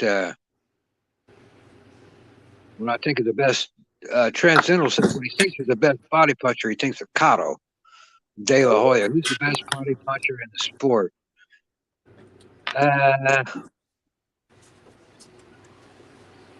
Best body puncher in the sport. You know, a lot of guys. I don't know. I you know what I don't see in boxing today like you used to? You don't see fighters fighting on the inside, and I put my head on your shoulder, and you put my head on my shoulder, and we go at it.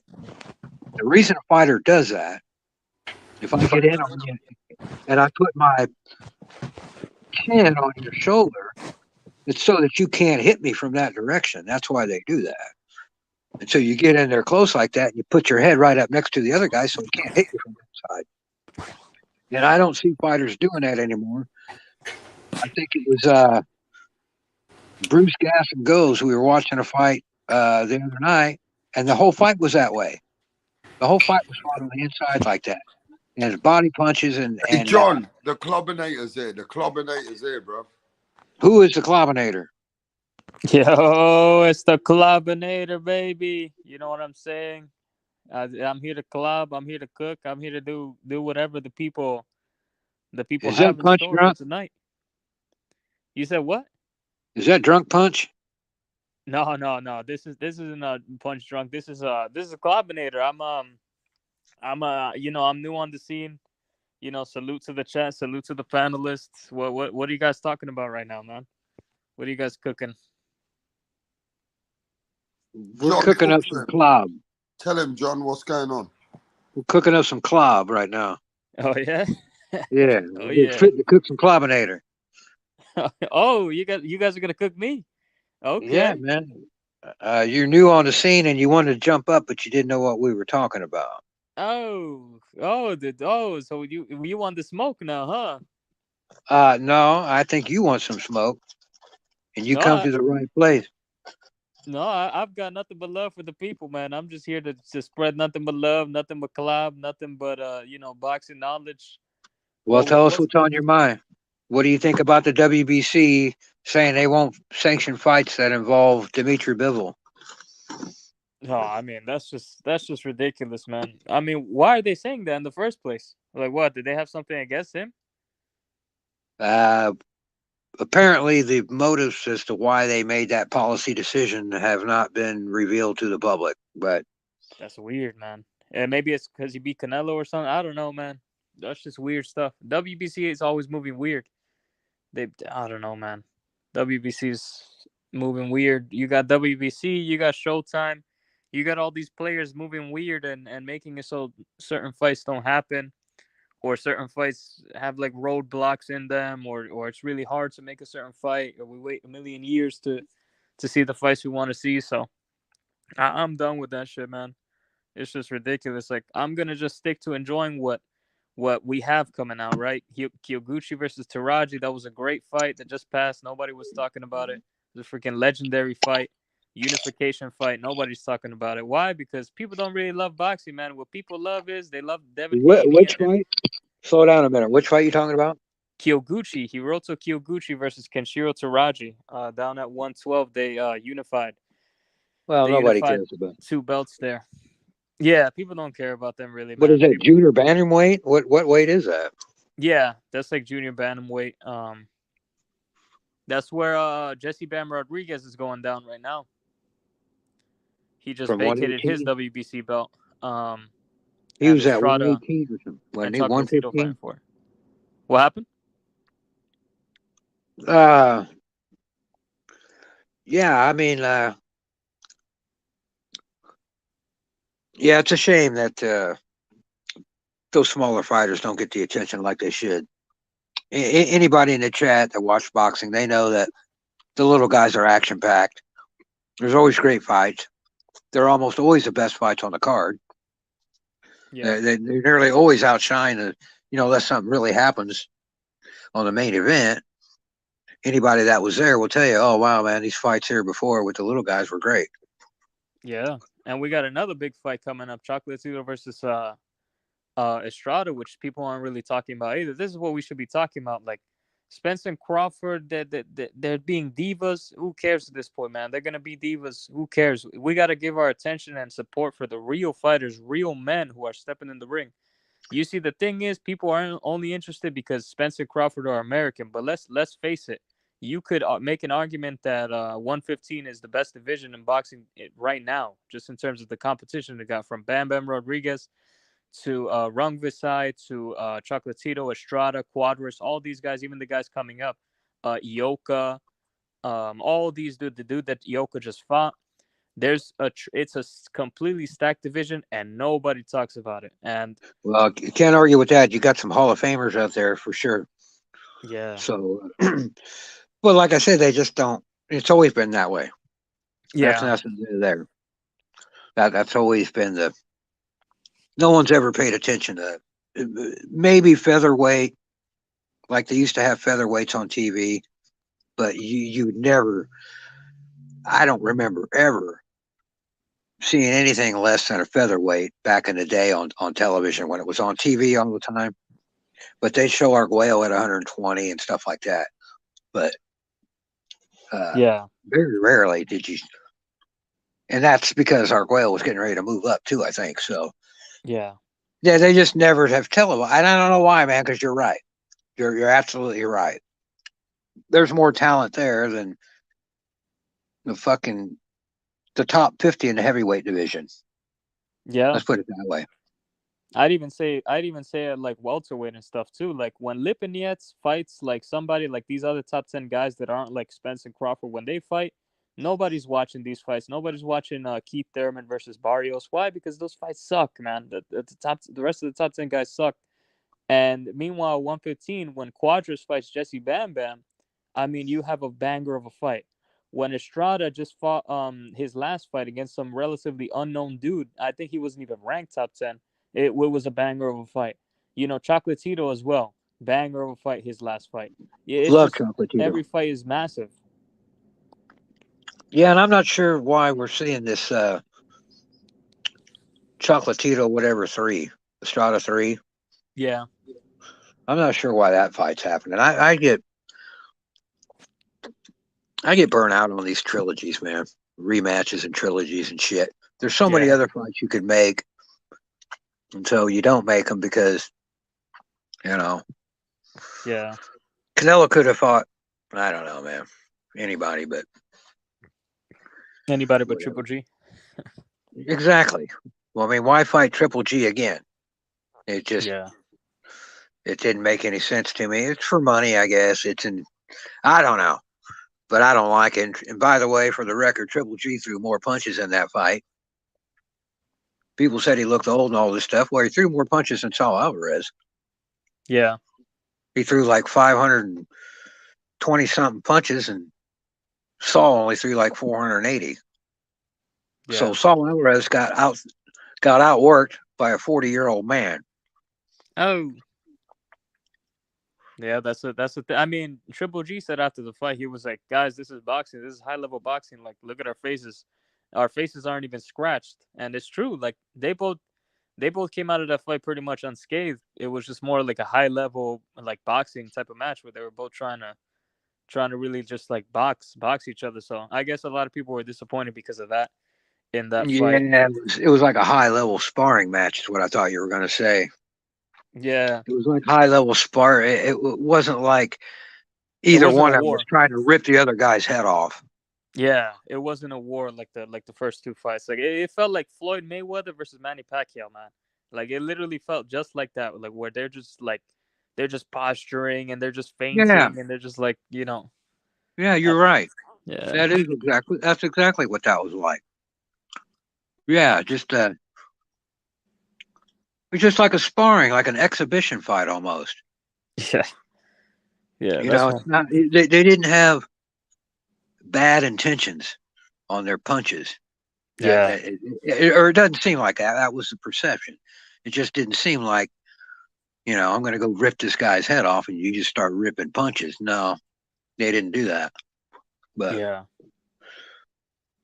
I don't know. yeah. I think people thought that because they thought maybe Golovkin was washed, or, he was done at 40 and Canelo might just walk through him this time. Maybe it was what the thinking was. Yeah, I think that's what some people were thinking. Like Triple G's gonna put up more of a fight, or he's gonna either lose badly, get knocked out, or he's gonna knock Canelo out. People were expecting something more dramatic, and it wasn't really that dramatic. It was actually kind of like in spots boring because you're just like, man, Triple G, if he was in his prime, he would have just done what he did those first two fights, and just walk him down. Eventually, end up putting a beating on him. And same thing with Canelo. Canelo would have been countering his shots like crazy, making him pay, like punishing him, but didn't get that, man. We just got like this high level, like just pot shot jab here and there, and that's pretty much it. But it is what it is, man. We're moving on to bigger, better fights. Bivol just fought too. He just beat Ramirez. Do you see that one? Do what? Did you see Bivol versus Zurdo Ramirez? I did. What do you think of that? What do you think of Bivol, man? A lot of people are saying, "Oh, Bivol, he's pound for pound now." What do you think? Oh, I don't. For Yeah. beating Zurdo? Beating Zurdo doesn't elevate his status any, man. Yeah. I know Zurdo was 44-0, but he was 44-0 in Mexico, not anywhere else. Yeah. So he's not knocking Zurdo, just saying that, look, man, it's not like he beat Peterbiev or something.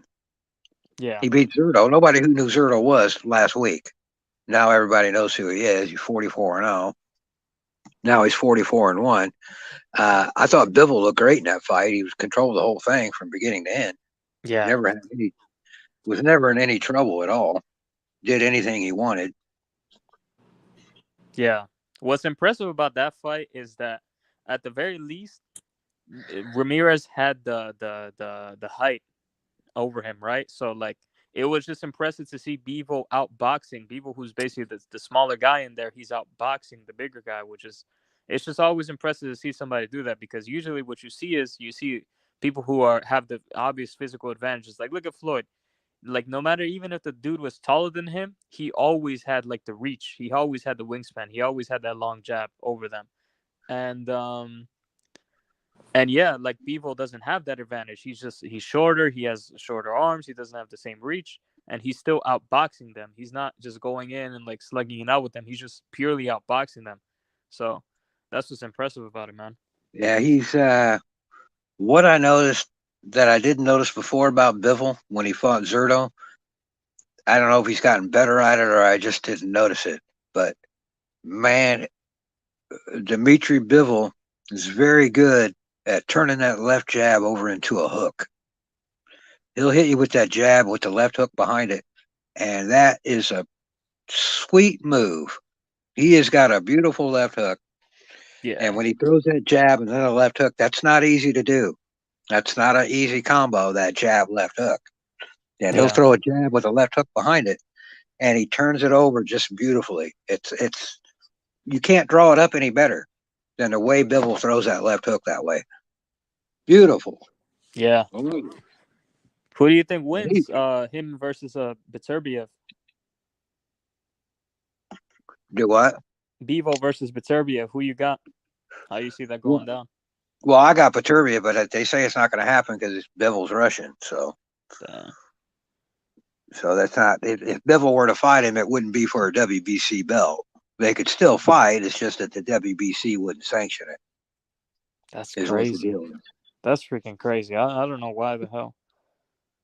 Even so though WBC is doing it because of Russia, because of the stuff going on in Russia. That's what they're claiming. Oh, and see, man. Bivol's WBA. He's not WBC anyway. He's not one of their champions. But they told Beterbiev if he fights Bivol, then it's no go for the WBC. You're going to have to vacate. Yo, WBC is moving different. I can't wait till Rapstar gets Mauricio Suleiman back, because the people got to ask about that. What is up with that, man? What's up with that? Yeah, I don't know, man. There's some theories going around. I don't know why. Maybe Rapstar's right. It's just simple government interference. Yeah. And Sullivan's just doing what they requested. I don't know, but could be. Yeah.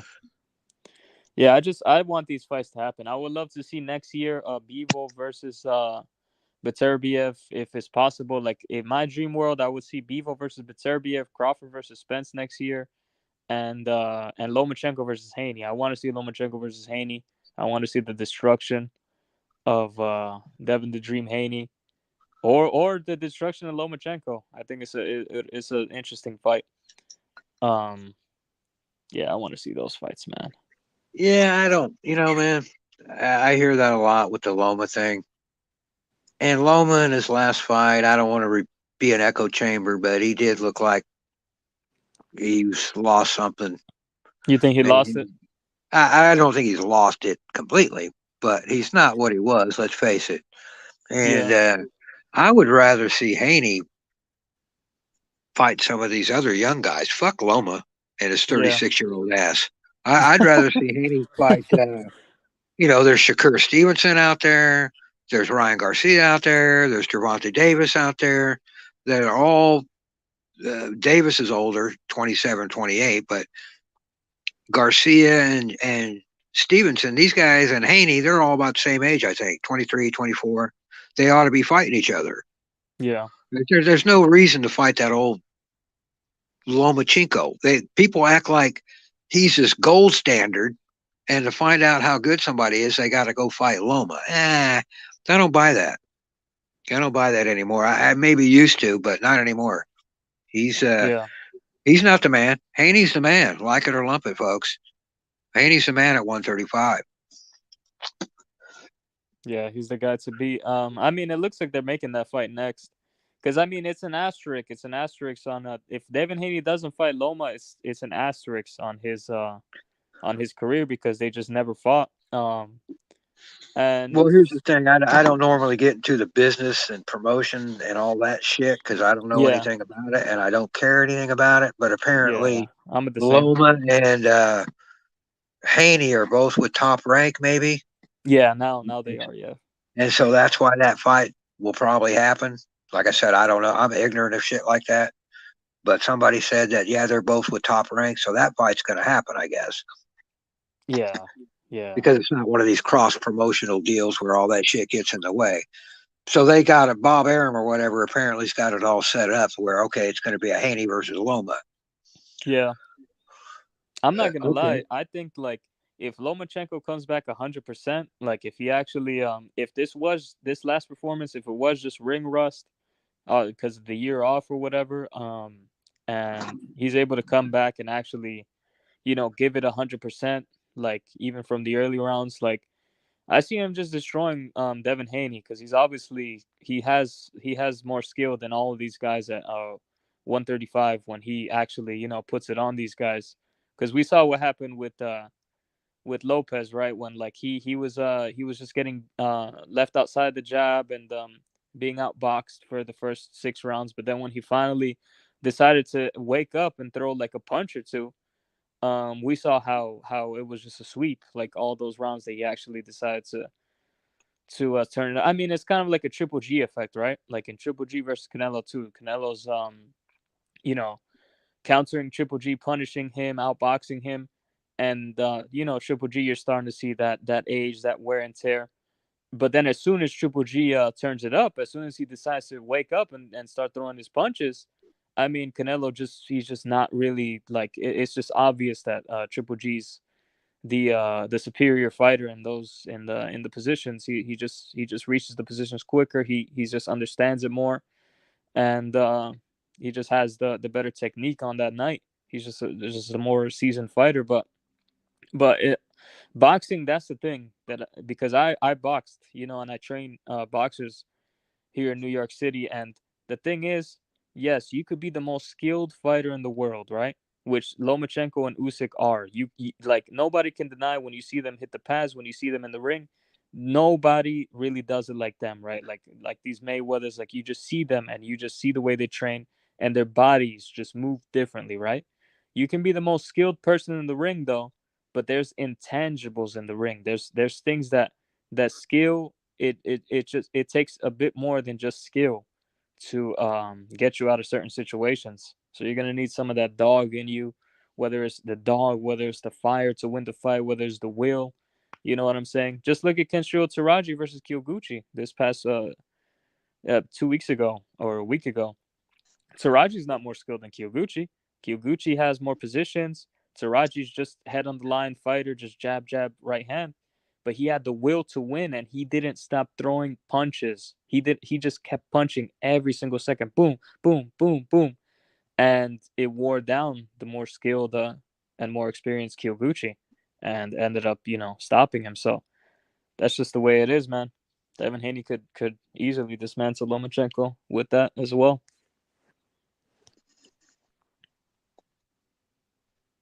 Yeah, I mean, with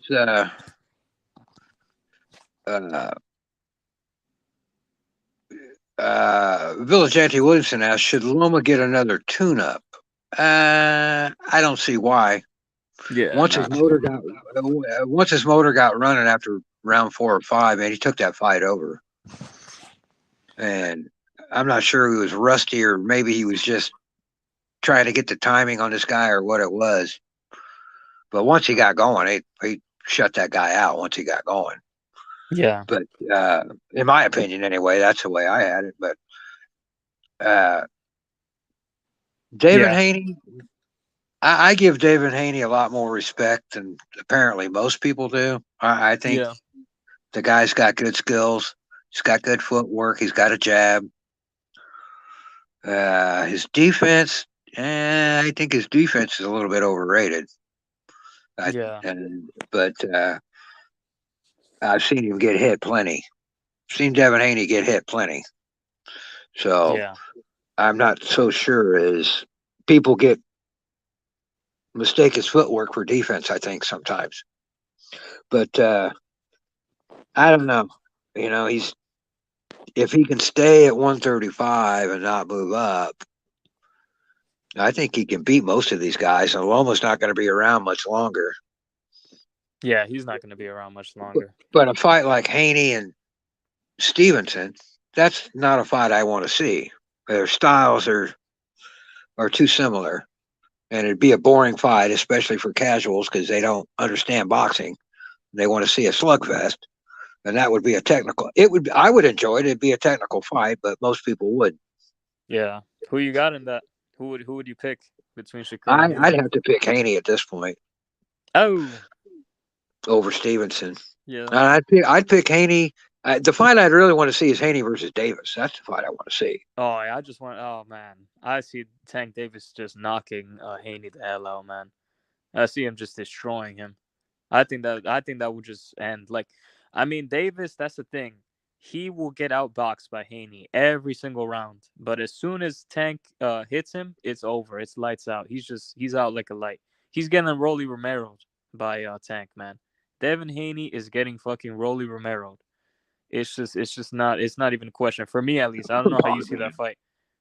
Devin Haney ain't Rolly Romero. No, but he's getting knocked out like Rolly Romero, like because Rolly Romero for me, I don't know about you, but when I saw that fight, I saw Rolly Romero winning like most of those rounds until he got knocked out. So I see the same thing happening to Haney, where he's gonna win pretty much every round and then get just cleaned out. Yeah, but my view has been on that Raleigh fight that, yeah, he won some rounds, but he got gassed. Yeah, He got gassed, and he wasn't in shape cardio-wise. And when he threw that, when he got countered, I can't remember exactly how it went now, but he threw a punch. He had Davis on the ropes, and he threw a punch, and Davis was just waiting to throw a counter, man. He was just waiting. And fucking, I think it must have been a right hand that Romero threw because he got countered with a straight left and got knocked out. And you can see Davis is just waiting. He's leaning back and he's just waiting to counter that punch. And Romero really fucked up there when I think he got fatigued. And let me ask you this: you say you train fighters? Are you doing that now? Yeah, I don't train any professional fighters. I just train like on the regional level at NYC. How much running are these guys doing? Oh, a lot of running, man. A lot of running. Some guys, they can handle up to like a 10 kilometer run, like at least every other day. But I have most guys doing at least 5 miles a day with sparring. The most important thing for me in my philosophy is sparring, because you could run 1,000,000 miles, but nothing prepares you and conditions you to go 12 rounds than actually going 12 rounds, and like, because you run, right? You run. And yeah, you're conditioning your legs, you're conditioning your lungs.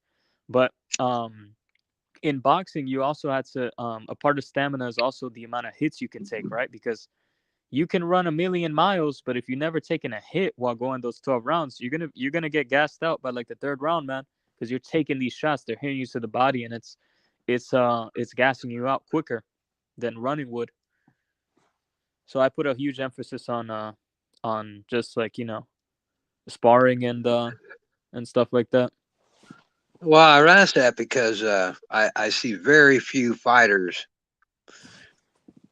First one that comes to mind is Dillian White against Fury, and he was sucking wind after the first round. If I'd have paid money for that fight, I'd have demanded my money back. Yeah. We had another fight here. Jermaine Ortiz versus who was that he just fought? Jermaine Ortiz versus Loma? Yeah, in that fight, part of the reason Loma took that fight over, because Ortiz was gassed after the fourth round, sucking wind. I never see Devin Haney sucking wind. You'll never see Teo Lopez sucking wind. Yeah, because these guys are in tip-top cardio shape. That is the reason that Teo was able to get up off the deck against Cambo and fight a good fight, and then knock him down in the 10th or 11th or whatever that was. It's not because Lopez has heart. It's because Teo Lopez is at least at the time, was in outstanding cardio condition. That fucking guy is a cardio beast.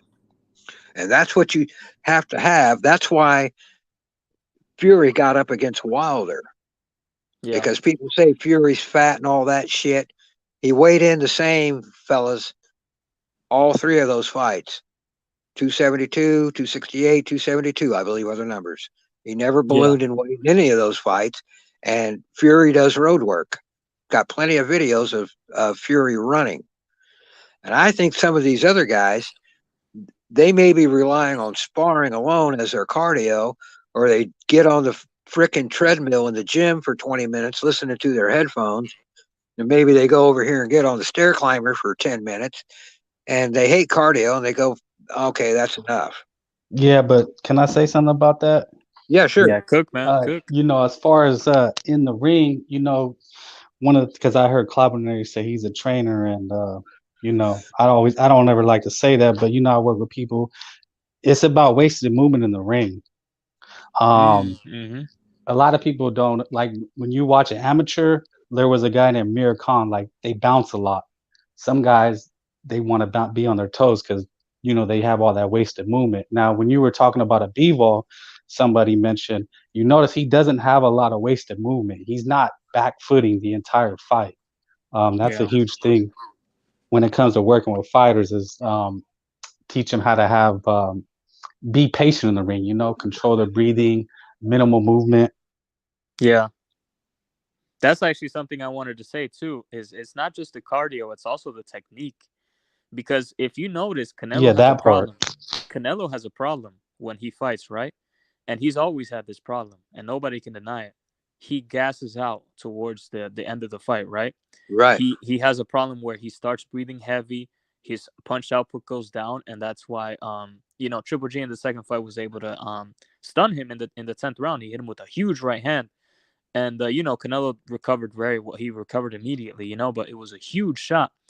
And pretty much every fight it has kind of gone like that, where he's dwindled in the later rounds a little bit and just stuck to his boxing game. And you could tell in just his form. Look at the way Canelo throws his left hook. He is literally jumping in the air to throw this extremely like flailing left hook. He's just like putting everything into it. And we saw Caleb Plant make Canelo miss by a country mile with that left hook throughout some of those early rounds until obviously eventually it connected. But we saw Canelo getting frustrated with how he was missing that shot. And it comes down with the technique. You're not really like, yes, you'll get a bunch of power throwing a hook like that, but it's also going to gas you out quicker because you're putting all your energy into it. Compare that to Bevo's left hook. When he throws his left hook, he throws it usually at the end of a combination, right? So he just threw the right hand, and all of his weight is on his left leg, his front foot. And in order to throw that left hook, he doesn't jump into it. He just puts his weight back into his right leg. And he just pendulums back and just lets the left hook go. It's free flowing. It's fluid movement. And because it's fluid movement, there's no resistance in your kinetic chain. Whereas if you're jumping into the left hook, yeah, there is resistance because you're jumping in midair, and as soon as your feet touch the ground, you're gonna come to a hard stop, and that taxes your muscles. Whereas when you throw a left hook, just naturally as your body moves, you're basically gonna be floating like water, if you understand what I'm saying. You don't ever want to throw a punch with your feet not on the mat. So I don't know who trained him to do that. But if you get caught with a counter punch, you're going to go down because you're don't have your balance. So that's just horrible technique if that's what he's doing. I've never noticed him doing that. But you don't ever want to lose your feet, and that's why if you catch a counter shot, you're going to go down. Classic example is when Campbell knocked down Lopez. Teo's feet were horribly out of position. They were close together and right under him, and he caught a counter shot and went down. He wasn't hurt. He was off balance. Yeah, Cloudinator. Oh, I'm sorry, Nick Smith. I heard what you're saying, and you're absolutely correct. Like if you watch the Loma Ortiz fight, you notice that kid Ortiz had never been past 12, right? Yeah. But also, he's very fidgety. He like bounces a lot. I don't know. Watch it again because he's inexperienced. That's so. When we talk about experience, it's not the amount of fights, but there's also pacing yourself, throwing controlled, not bouncing up and down, or a lot of wasted movement. Yeah. Well, I never liked that bouncing up and down thing because what happens is you'd be like bounce, bounce, bounce, punch, bounce, bounce, bounce, punch, and pretty soon your opponent gets your timing figured out. Yep. That's why I don't like all that bouncing stuff. I don't like it. Well, you can bounce on your toes like Sugar Ray Leonard or Prime Oscar De La Hoya used to bounce on his toes. You know, an athlete is always on the balls of his feet, but there comes a time in a fight where you have to be, you have to sit in the pocket, kind of sit down, and that's how if you notice those inside fighters like you're talking about, like James Toney could go all night because he could just sit there. He knows how to kind of, okay, I threw a couple combinations. Let me just lean on this guy a little bit, get a breath, and then get off again. Yeah. James Toney, you know who else is great about that?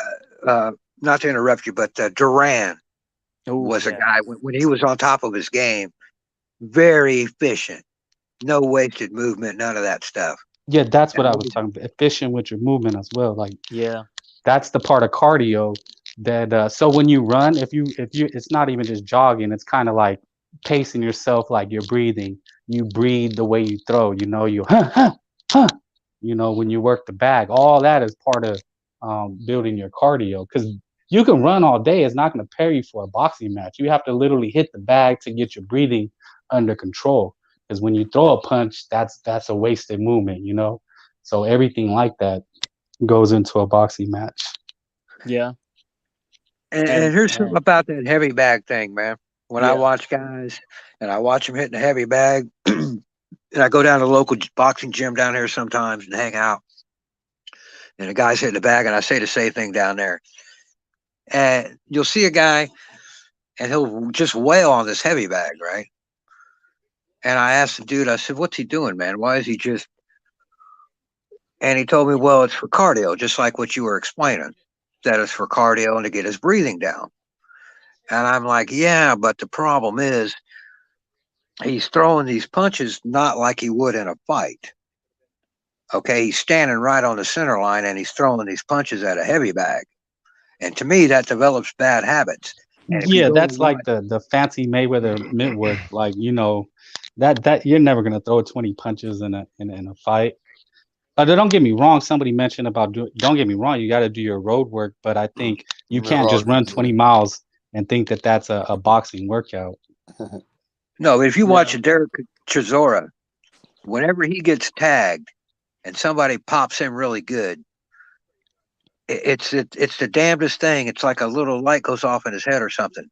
But when you pop that guy in the mouth, he will stand there just like he's in front of a heavy bag and 1 2 1 2 1 2 1 2, like he's punching. It's the damnedest thing I ever seen. I never seen any fighter do that, but Derek Chisora.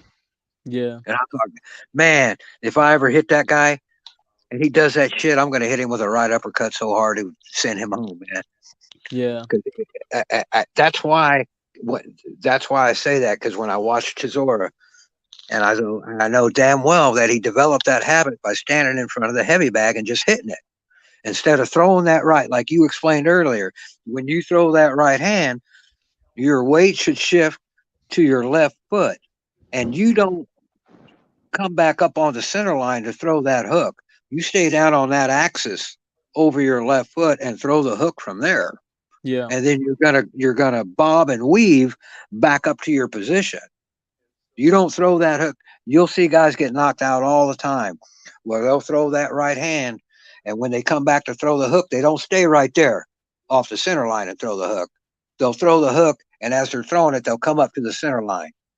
And I'm trying to think, there's a classic example where a guy did that and he ate a right hand for his effort. And I can't remember what it was, and he went down hard, but Yeah. that's one of my pet peeves. And I see guys practicing on the heavy bag and they don't pay any attention to where their head is. They're just hitting the thing. And I'm thinking, man, if you throw that right hand, move your head. And when you throw that left hook, don't move your head. Yeah, but Because most bad technique is that lack of. It's not even. It's the conditioning. You'll resort to bad technique if you're not truly in the best condition. Yeah. yeah, and that just like we were talking about Raleigh And that's Romero. why the heavies always end up getting so sloppy, is because they just they don't train as hard. It's hard to move that body. So proper technique. Frank pretending he knows boxing again, is he? Oh my God, we were having an Mirage. intelligent conversation, and here comes this bastard. Well, it's just This gone guy. up a Hey, level, Mirage is obviously. all right. I got no Gone up a problem with level. Mirage. He's all right. Yo, I He's a got a Mirage. problem bastard. with you though. Mirage is a Got a problem. bastard. Wow, Mirage. Mirage, what do you feel about Devin Haney, man? You Is always he? diss Benavides, so we always have a problem. Oh my God! Here we go, Benavides again. Let's go. What do you have to say today, Mirage? No Benavides slander. We don't need Cook, to get man. into that. I'm just saying. But anyway, what were you guys talking about? Well, here's the point I wanted to make about, and we'll just finish up on this cardio real quick, is about Saul Alvarez. See, you can't, and you can throw Wilder in the third Fury fight. When you got all that muscle, any guy that works in the gym knows this, you can't do both. Okay, you Yeah. can't put on 7 or 8 pounds of muscle like Canelo did and go up to 175 and do cardio also. Because if you're running 5 and 6 miles a day, that's going to burn up all your calories that you're trying to take to put on beef with. And so there's no way you can ever consume enough calories to do both. And so when he started putting on all that muscle, he quit running. The same way with Wilder. Wilder admitted, Yeah. he said, missing the I don't point. run. And when Wilder went up to 242 or whatever it was that he fought Fury in that third fight and had all that beef, he had no wind at all. Yeah, but Because even if you run, you but even cannot if you do run, both in the gym. When more you go in the muscle. gym, you got to make up your mind. Do I want to but put on more, muscle or do I want to do cardio? Because you can't do both. yeah, but it's not just about doing cardio. More muscle uses up like more oxygen, so the Yeah. muscle alone reduces your cardio ceiling. Like his Right. ceiling is just lower because of Right. his Yeah. makeup of his body. There's too much muscle. Like Because if he you're a put all that bodybuilder, muscle these on. guys are huffing and puffing. Bodybuilders are huffing and puffing, sitting down because there's just so much muscle and weight. Right. And Yeah. he's always limited. Plus, he probably doesn't do road work as It's well. like a high horsepower motor. You got to have a big Yeah. throttle body or a big carburetor or supercharger in it to get all that air in it to make it run. Otherwise, it'll run like shit. That's what I was saying. All these guys forget. Go back and look at his earlier fights at versus Mayweather. He was a lot more active. You know, a lot more punches, combinations. He was actually a boxer. None of this fucking just plotting and just loading up and boom, one right Yeah. hand. I was telling them, Mirage, you've seen it, right? Where Canelo, he gasses out at the end of fights, like course. from round 9, and he's all, and one of the reasons is he's always like trying to blast these huge punches. Like he's jumping up in the air for his left hook, right? You've seen that, right? When he jumps up in the air to throw a left hook. Roid punches. Yeah, yeah. Well, you don't generate any power. If you leave your feet, all you got is an arm punch. So I don't know who told him that was a power punch when you leave your feet. Nobody told him. It's just gone to his head. It's just, ego. Oh, I'm going to just blast everybody out because I'm the man. Because people like Frank blow shit up my ass for the last 7 years, so I'm the man. Hey, look, if David Benavidez You're to blame, I'm not Frank. a You're Canelo to blame for if David Canelo's Benavidez wants to be a good fighter, Mirage, he's already a great fighter. If he wants to be better, then he can get in better shape because he's in shitty shape because his tits jiggle everywhere and he's fat. Oh, so he's lean. He's actually but he's okay. If he would used to be like 8 pounds and then fight at 160, he could be a legitimate. What are you smoking, man? 160? Yeah, that's right. Instead of he can't lose 8 pounds. No.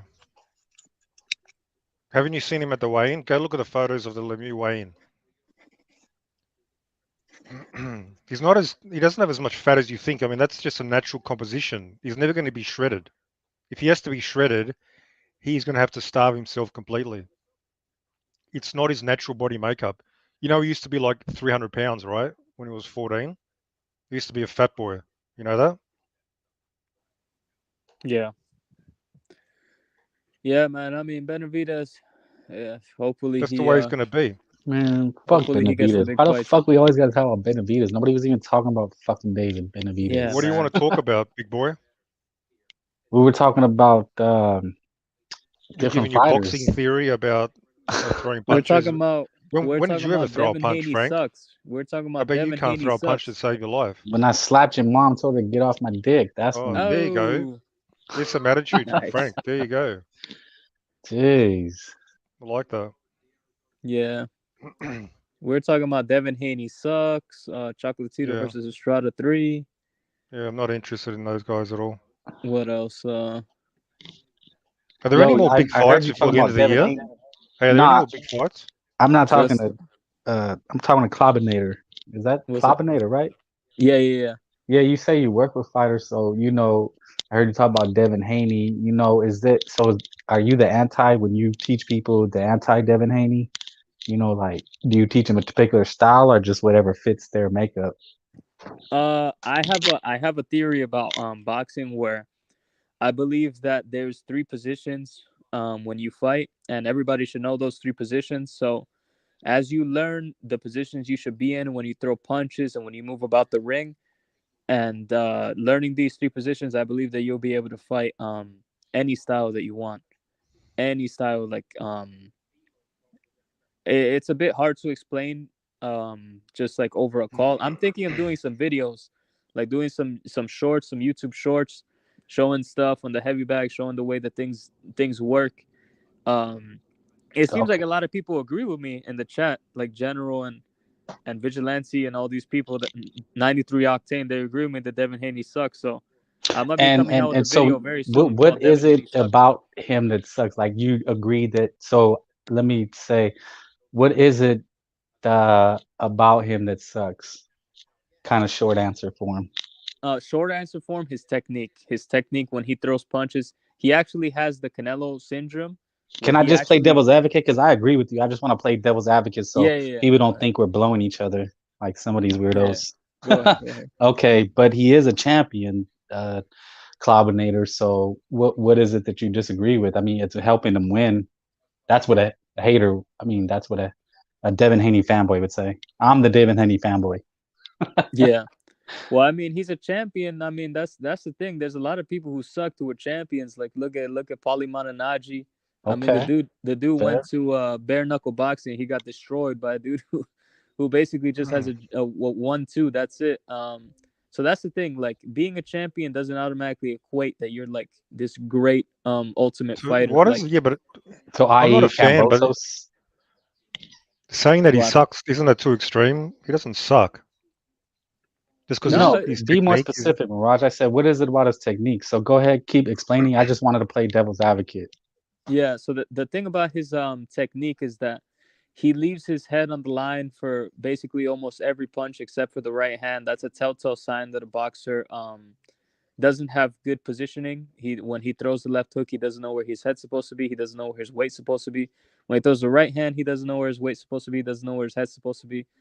And that's just a recipe for disaster. You can get by. You can beat a lot of people just purely off of the fact that you are extremely athletic. You are a workhorse. You are an awesome athlete, and you just have extreme power, or you clinch, or you just have a long reach, and you're able to use your jab well to keep people at the end of range. So then he doesn't suck. Because he knows how to fight with it. I bet you if you analyze Roy Jones, you could conclude, oh, his technique sucks, blah blah blah. Ali, but that doesn't mean the fighter sucks. If you're getting this textbook analysis. That's not necessarily. That's the point, right? That's the point of yeah, but it doesn't. Yeah, but textbook and reality are different.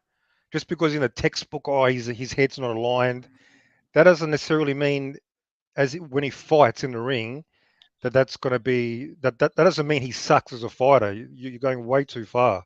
It does mean he sucks, man. So I'm not going too far with Devin Haney, but you're going too far. So does Roy Jones? His technique was crap. Did he suck? His technique was bad, right? Well, no, that's not he lunged. He was open. He just showed down. Yeah, that's bad technique. He had bad technique. That was more attributed pulling back with your head, going backwards, like all this stuff. Did I suck? No, that's the thing. Going backwards with your head, there's a place for things like that. But I have literal clips of Devin Haney jumping on top of his opponent, literally jumping. Yeah, I've seen that. I know because Roy Jones used to leap in. Roy Jones used to leap in with his hands down. That's not what he's talking about, No, dickhead. That's not what I'm talking about, man. Roy Jones used to leap in with the left hook. Devin Haney, someone would be throwing a combination at him. Cambosos would be throwing a combination at him, right? Mirage? Devin Haney had no shoulder roll, no guard, no punches as a response. What was his response? To jump on top of him. That was Devin Haney's response. And how did those fights go again? What happened? How did those fights go with Cambosos? You're a dickhead, but the opposite, there's guys that have perfect technique and they're not very good. It's the old European style, they call the Eurobums, jab, cross, they have perfect styles. They're just not gifted athletically. So it works both ways. It works both ways. That's why we're asking intelligent questions, not just shitting on shit. No, but he's saying Devin Haney. Let him explain then, dickhead. Let him explain. He can say, "You shut up. Why are you talking?" Somebody in the chat said, Clobbinator. Someone said Devin relies on technique. He has a very high aptitude to absorb instruction and execute the instruction. That's more than just talent. Uh, That's being a robot, isn't it? But go ahead. He can Yeah. say Haney's got technical Clobbinator. flaws. He can say Are that. you the boxing And he's instructor? not. No. He's Shut not the saying fuck that. up. He's going Clobbinator. further. He's Reply to saying, that. I'm a dude, don't Devin ever Haney talk to me fanboy, because so I don't ever want talk to me. you Don't to be a little bitch. address that since you're accusing Devin Haney of So just because suckage. you have technical flaws doesn't mean Can you you suck shut the as a fuck up? You're fighter. not a boxing instructor. Devin Haney, Clobbinator, Dude, you're a please. nobody. You can't even analyze fights. You thought Zerda was going to beat Bibble. Clobbinator, please address that. Somebody challenged your analysis. What? Where? First of all, Mirage, I did not think Ramirez was going to beat Bivol. You got to be out of your mind if you think I said that. No, that's And, Frank. Frank, oh, he's out of his I'm mind. Yeah, I guilty. agree. I Guilty. agree. Frank's out of his mind. yeah. Okay, If you can to me Like argue this is the he disagree, thing. has Mirage, This is then the thing. yes, I am. you can People are argue people are he has technical Shut the flaws. fuck up, man. Let somebody talk, man. We're people That are taking doesn't turns mean here. he sucks as a fighter. Can somebody else speak besides your bitch Mirage. You're ass? When I focusing too finish much on the talking, word Frank, suck, man. You're focusing too much on the word suck. I'm being facetious. It's a buzzword. It's it's get some conversation going. Sometimes you got to be radical, man, to get the okay, but conversation you're going. saying like he's a mediocre fighter because of Then that? let him explain. He's trying to explain to you if you just shut the fuck Dude, up. shut up. Stop acting like a woman. His technique sucks, in my opinion. That doesn't mean that he's not I've seen a a far worse technique champion. than his, man. It looks pretty solid to me. Are you talking about the jab and grab? Talking about the jab and grab. I'm talking about the way he throws his right hand. I'm talking about the way he throws his left hook. I'm talking about the way he just sets up his combinations. Talking about the way that he defends against punches in the ring. Then how has Um, he won so many fights? I mean, like that would these because he other has some guys. skill. Because he has some skill. He's able to throw a nice flicking jab. He's able to Just some control the skill. space You can win all well. those fights just with a little bit of skill. Is that it? What happened? So he's only got some skill, yet he's winning these fights Yeah, that's all undefeated. of That's all it boxing, man. takes. That's all it takes, is it? Just a little bit of skill. There's boxers and that they aren't the most skilled, that they win fights. That's just literally everybody. Does Triple G have all the Really? skills in the world? He was a champion. Does Canelo have all? You should know all too well, Mirage, that Canelo doesn't have all the skills in the world, but yet he was a That's not the champion for argument, all quite the some skills time. in the world. I don't think Haney's got all the skills in the world. You just move the goalposts. That's what I'm saying too. No, you're So not. You're we not saying agree. that. So We you've agree. gone from his You just don't technique like the way sucks to I'm he doesn't saying have it. all the skills in the world. You guys It's just don't just like the way I'm completely. saying it. That's the thing. You guys want me to say, "Oh, well, he's a champ, though, baby. He's a champ. We got to respect. He's the So now man." you're just being Because I'm dishonest. not saying that. That's why you guys are jumping on me. But no, I'm just saying the truth. He's not the most You're skilled another dude. muppet. His technique sucks, and that's it. Yeah, no, and I agree with you. The thing I don't like is the clinching. I've heard people try to justify it and say that's a part of boxing. Um, I stand fast against it and say it's not a part of boxing. It's illegal. How do you feel about that? Do you teach your fighters to clinch? Yeah, no, I don't teach anybody to clinch. I've actually heard trainers teach the clinch, and every single time it's the same reasoning behind it. If you don't know what to do, if somebody's pressuring you and you don't know what to do, clinch. That is the philosophy behind the clinch. So that is by Mhm. default.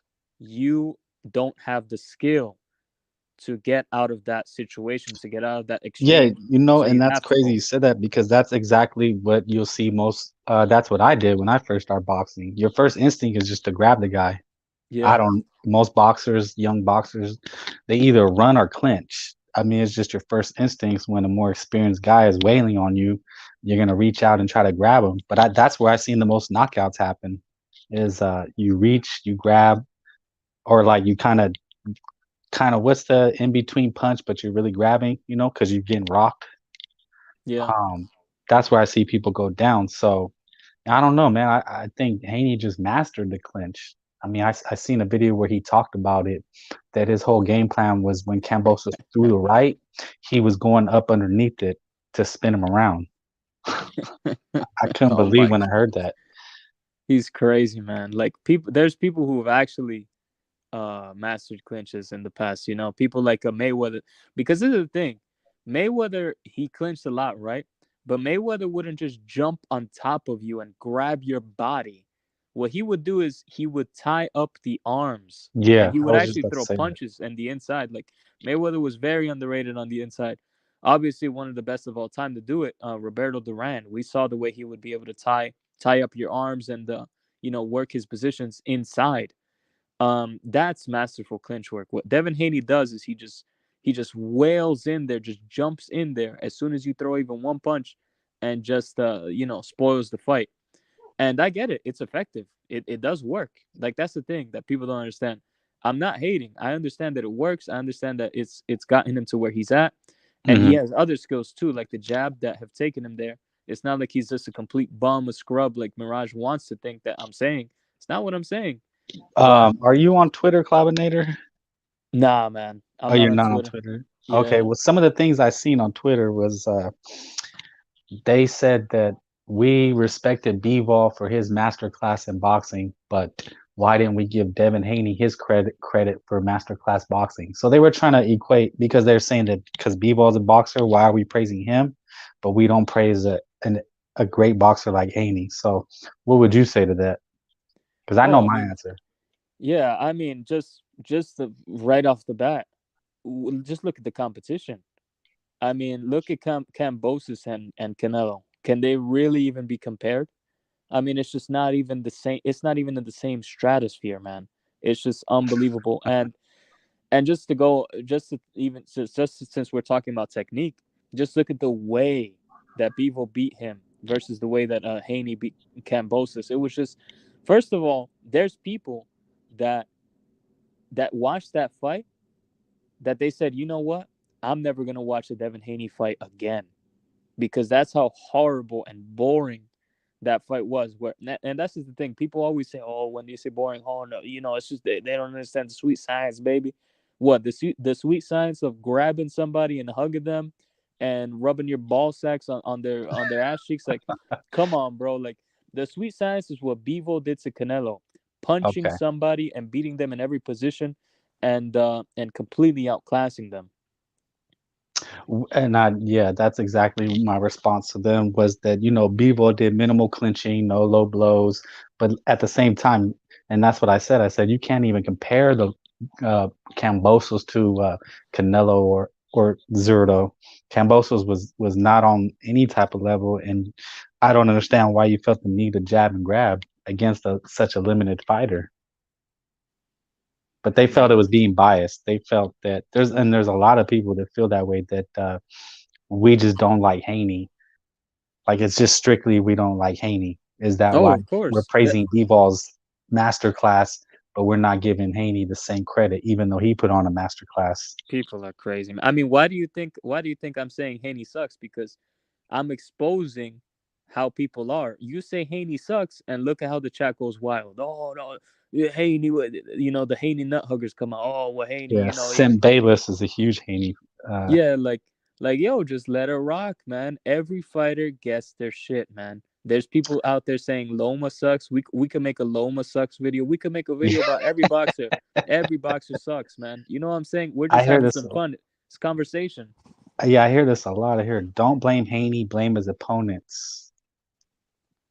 Yeah. But but I look, mean, man, it's just like in the UFC. What got me in the UFC was Conor McGregor. Why do you think he's the all-time selling pay-per-view fighter? Is because he was a striker. That's what I say. Like, yeah, he wasn't who was dominating before him? Was it those? Well, when it first started, it was the Gracies, right? And they were like yeah, these crazy jiu-jitsu guys that could just wrap you up. yeah, But at everybody's heart, nobody wants to see that shit, right? Like, in your heart of hearts, you want to see somebody get knocked out, right? yeah, Exactly. So that's why McGregor captured the mind and hearts of the fans, because they said, number one, he's a white boy and he's fighting like he had style. He was slick for UFC, if you know what I mean. yeah, You know, um, so that's when I say with Haney, it's like, man, it's just unappealing. yeah, You can't say that it's exciting, and I don't understand how people say with because Smith's not alone, that don't blame Haney, blaming his opponents, but it just kills the action.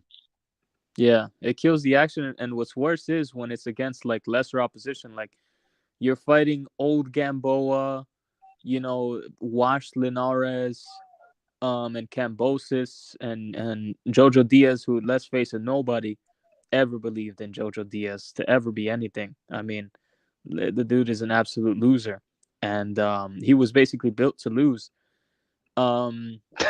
You're making it seem as if these guys are world-class fighters. Oh, well, blame them.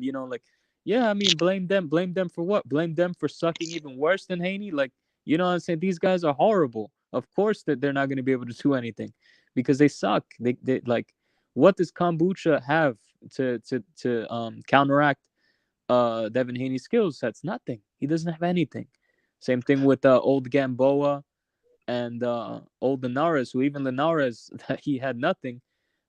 He was able to bring out some of his prime back, and he almost, put Devin Haney in 6 feet under. So, so that's the thing. There's a lot of factors into it. It's not just one way or it's not the other. And that's the thing. I'm not irrational, right? I can completely see the other side. I'm going to take it a step further because Vigilante Williamson says Bivol has an obviously more photogenic style against tougher opponents. I'm going to take it a step further and say Bivol is just a better fucking fighter, dude. That's why he's saying Haney sucks. It's not because his style, it's because he actually sucks. You don't teach that shit. You'll have frauds come on here and say that, oh, it's a part of the game when it's not. That's what an amateur does. They hold because they don't know what else to do. But you can't make them understand that part. Yeah. And they say, do you want another Floyd? But that's the thing, man. Devin Haney is not even another Floyd, man. Not even close. You think Devin Haney, like, that's the thing. Floyd, people say what you will about Floyd, but Floyd, when he fought Marquez, I'll never forget when he knocked out. Not knocked out, but knocked down Marquez. I think it was in the first or second round. Like, he just hit him and just put him down. So this dude had some power too when he wanted to, because he did have technique. He understands technique, right?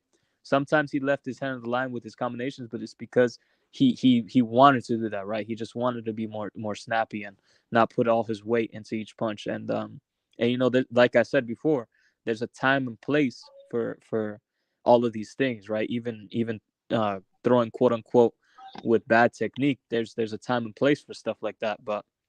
And Mayweather understood that.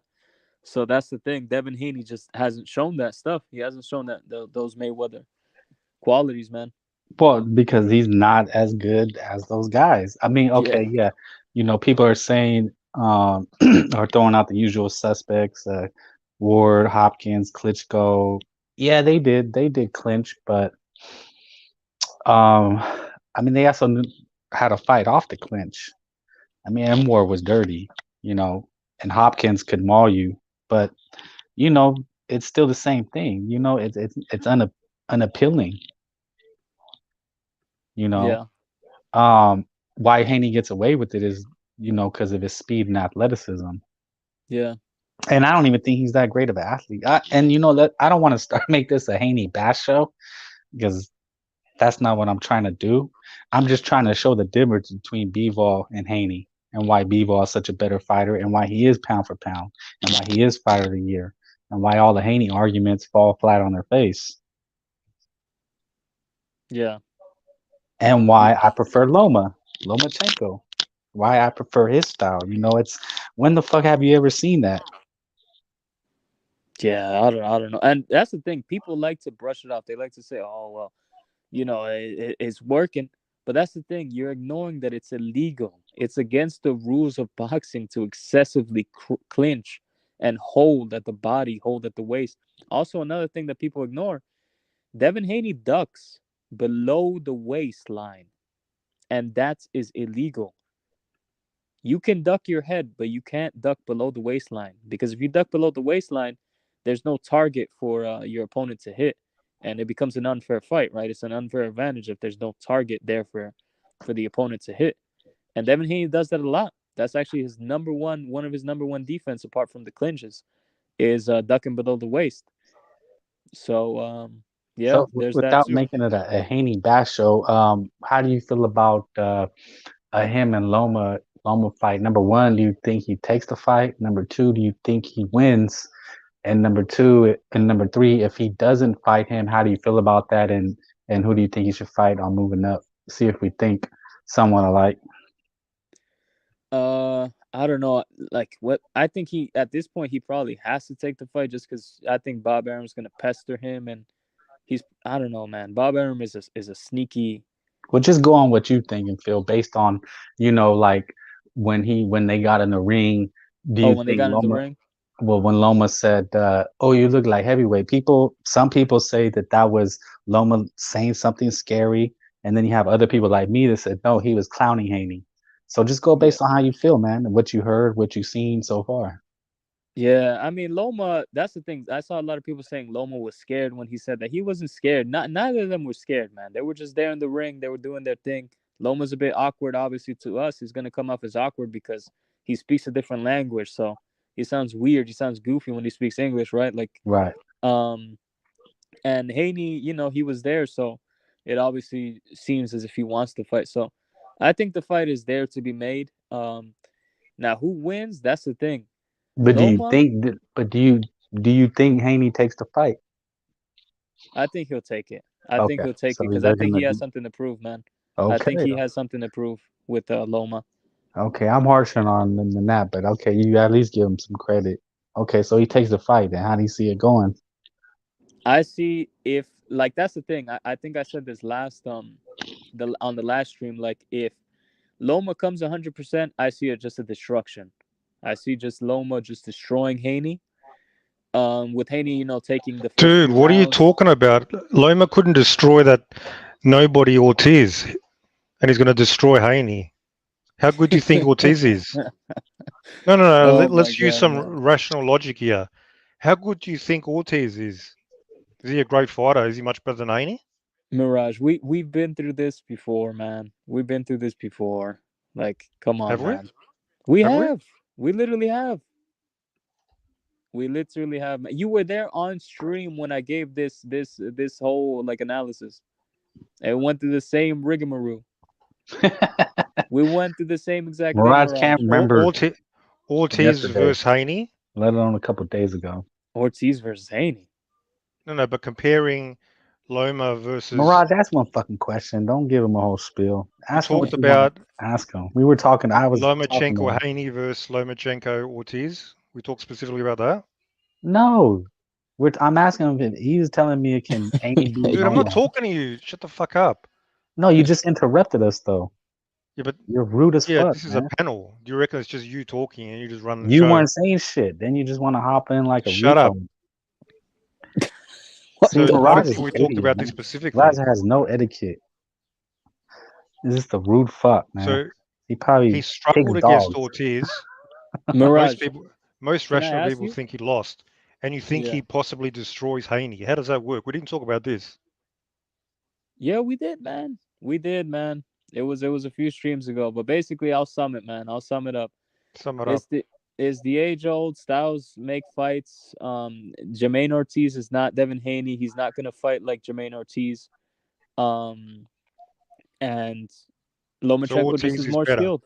Ortiz is better than Haney. No, he just had the skill set that would give Lomachenko more problems than Haney, in my opinion. But the jab was an important part of that fight. He was peppering Lomachenko with a jab. Haney's got a great jab. Yeah, but that's the thing, man. The jab is like the jab that Ortiz was throwing. That's the thing. A lot of people, they watch just the jab hitting and they're not really What was your score again for that fight? What was your score again? I don't remember, man. I don't remember. But you had Loma winning, right? Ortiz? Yeah. Yeah, I had Loma winning. I think it was 8-4. Oh, so you're just completely delusional. Completely then. Wow. Nah, I thought the same thing. He was catching Ortiz clean. When did Ortiz ever really not even on the when same, did Ortiz have this magical where he was just beating Loma up? It never happened. 8-4. That's the thing. You gave him 8 rounds. Yeah, because that's the thing. Ortiz was not landing clean, effective punches. He was landing nice, flashy, quick, snappy punches, but he wasn't landing. So he some was landing a whole I bunch of barely punches. look. Yeah. I barely seen him land. I watched it. Yeah, a lot Where of did it he was land? blocked on the guard too. Yeah, he especially in wasn't the early landing, rounds. So dude. he He was was just boxing throwing. Loma up for like most of the rounds. Loma lands like 1 or 2 punches, and you give the round to Loma. That's how you scored the fight, I It's see literally. it the clean, other way effective around. punching, shithead. I see it the other way Yeah, around, but where 1 or Ortiz is. 2 doesn't outweigh like getting boxed up for the whole round, the It rest of the can if round. the What guy's does hitting your boxed up arms, mean? dickhead.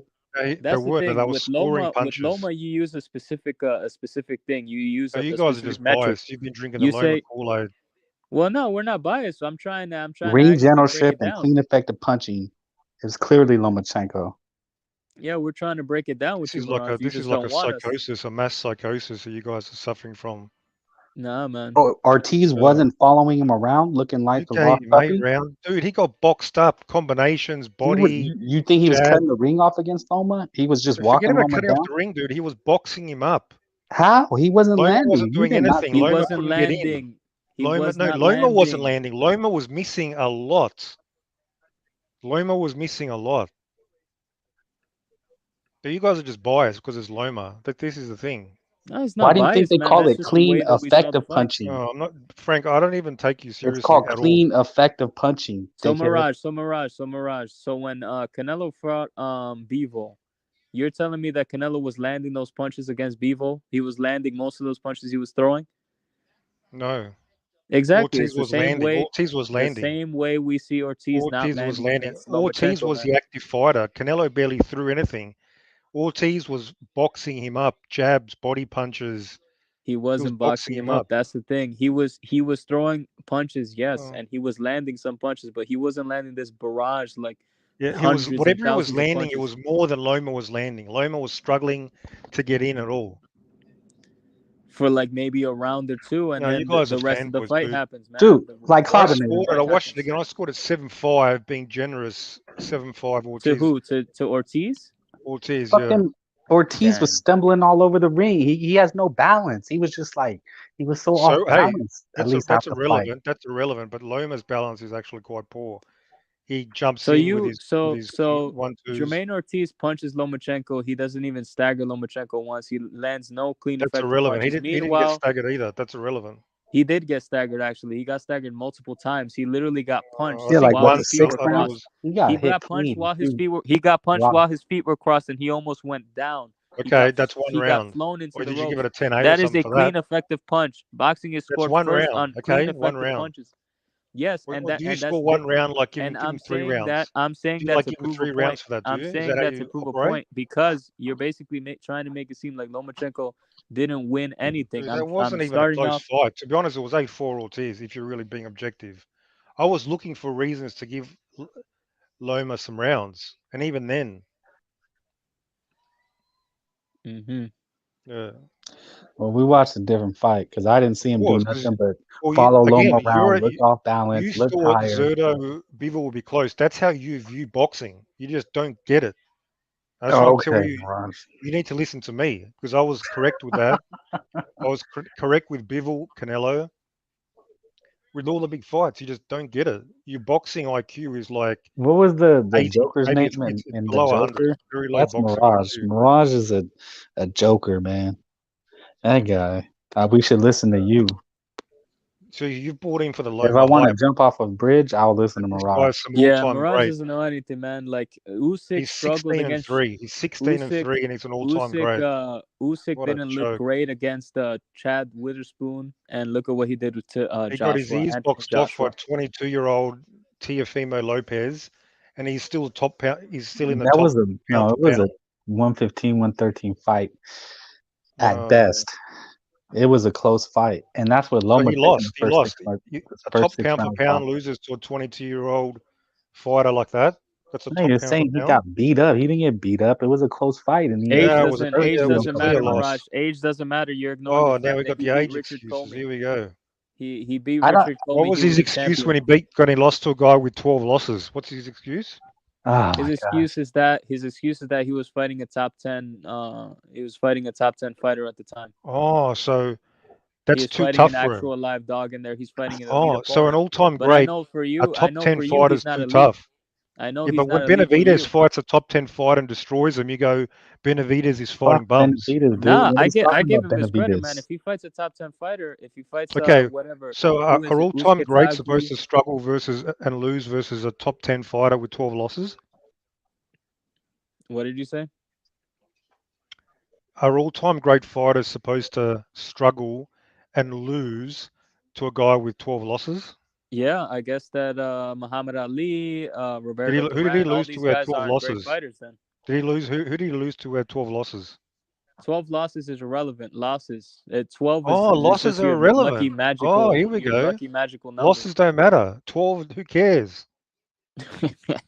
Yes, who Wow. cares? Because at the time he's a literally top Well, 10 see, ranked fighter. folks, The see same everybody in way, chat.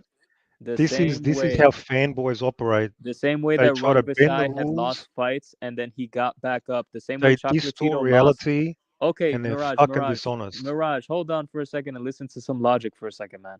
Oh, So you're gonna teach me logic. Hold on. Chocolatito, he lost. He got knocked the fuck out by Rungvisai, right? And then he came back and won the title and beat a bunch of top 10 guys and destroyed them and got his title back. Is he not elite fighter then? is he called it like an all-time great top pound for pound fighter? Well, that's the thing. You're basically attaching these all-time great pound for pound and this that. That's But that's stuff what that they like call ESPN Loma. is saying. Yeah, Isn't he a that's what top they pound? call Isn't he Loma. like Am I in the calling in the Loma pound that? for pound? Am I calling Loma that? And am I saying he's an all-time great? I'm just saying he's the best fighter ever. No. No, but that's his reputation in the boxing community. Yeah, it's They overhyped, say he's man. a special It's fighter. just hype. It's just hype, man. That's what all boxing today is. It's just overhyped. So you Look at don't what think he's a Canelo. special like an all-time great type of level fighter? He's a great fighter for today, but all-time great, no. He doesn't even scratch my so he's top not- 100, top 200. Wait. If he beats Haney, then he has to be considered. It depends. It's So tough, you man. think There's he's too a many. great fighter? He's a great fighter for I today, said if he man. beats Haney, then he's an all-time great. He's a great fighter for today's standards, man. In So the same sense that, 16-2, really 16-3. That's a great fighter. Okay. Doesn't yes, matter. by Just who today's he beat. standards. By today's standards, Mirage. No, no standards. Oh So man, no standards. Okay, so no this guy standards. literally has the No, same he's not. argument. I've heard it like 5 times He's a already good fighter. He's a about good Loma. fighter. That's it. Well, then Haney should beat him easy. Then fuck. He will. He will. You want to make a bet? I don't think he's gonna fight Haney. I think Haney ducks Loma. I really don't think he takes it on. I can see that happening. Haney thought he lost against Ortiz, and he's going to be scared of that performance. Yeah. So you know what I'm not Haney scared, thinks? but he don't want that. But He Haney's don't want to lying. fight Do you reckon he's lying? Do you reckon What Loma are you looked good gonna do against when he Ortiz? doesn't fight him? What are you gonna say? You had then? it 8-4. You had it 8-4. Lol. Do you think he looked good in that fight? He looked good my enough. God. Mirage, you're looked too good. negative, man. Mirage, talk about somebody that you're looking forward to see fight, man. Who are you looking for? Give us some of your top prospects. Who I'm should we looking look out forward for, man? to Benavidez, who else? beating the fuck out of Plant. Who? Benavidez beating the fuck out of Plant. I'm looking forward to that. Yeah, break it down, man. Break it. That's actually a great topic because that's something that you can actually talk about. No, I don't know. Talked about it the other day. You talked about it the other day? Plant's not going to be able to hold him off. Plant doesn't have the power to hold him off. He's going to do his little duck. He's going to do his little dancing and punching and moving for a couple rounds. Then he's going to get caught and he's going to get broken down. I see it the same way. I see Benavidez destroying Caleb Okay, Plant. so you're not completely a lost cause then. I mean, I you know this, man. I already agree with you on some things with Benavidez. I actually think Benavidez beats Canelo. Yeah. I think that yeah, man. I mean, it's just You still that's have the some thing. dodgy. At least you're better than Frank. I'll give you credit. That's the thing. Go You on hear and one buy thing him a I fucking say, and then meal you then. pop I don't off. give a shit. I You don't care don't what listen you to what think. I'm saying. That's the problem. People don't listen to what I'm saying. They They think listen. I'm They just just being don't want biased. to hear you. You need to get off that Loma hype, bro. He was never that good. It ain't even hype, man. This guy's not a fanboy. Just like I'm not a fanboy. The It only is hype. fanboy It here is is hype. you. Never that good. That's the I'm just thing. telling you. This is Hey, I'll the tell you problem, what. Mirage. Hey, if Benavidez ever loses to a guy with 12 fights, 12 losses, I'm not going to defend him. Trust me. I'm not going to do that. That's guaranteed. Ain't nobody defending him. We just want to see the fight. What's so hard about Oh, that? he's top 10. I don't Yeah, give a he shit wasn't there. It was top if 10. Loma had 12 losses. If he was the biggest threat, that's who I want to see. It has Frank, nothing to you're a do with what casual, you bro. think. That's the reality. You are a casual. You need to face those facts. Man, it don't matter if I'm casual, hardcore, or what. I don't give a fuck what you think. So how about that?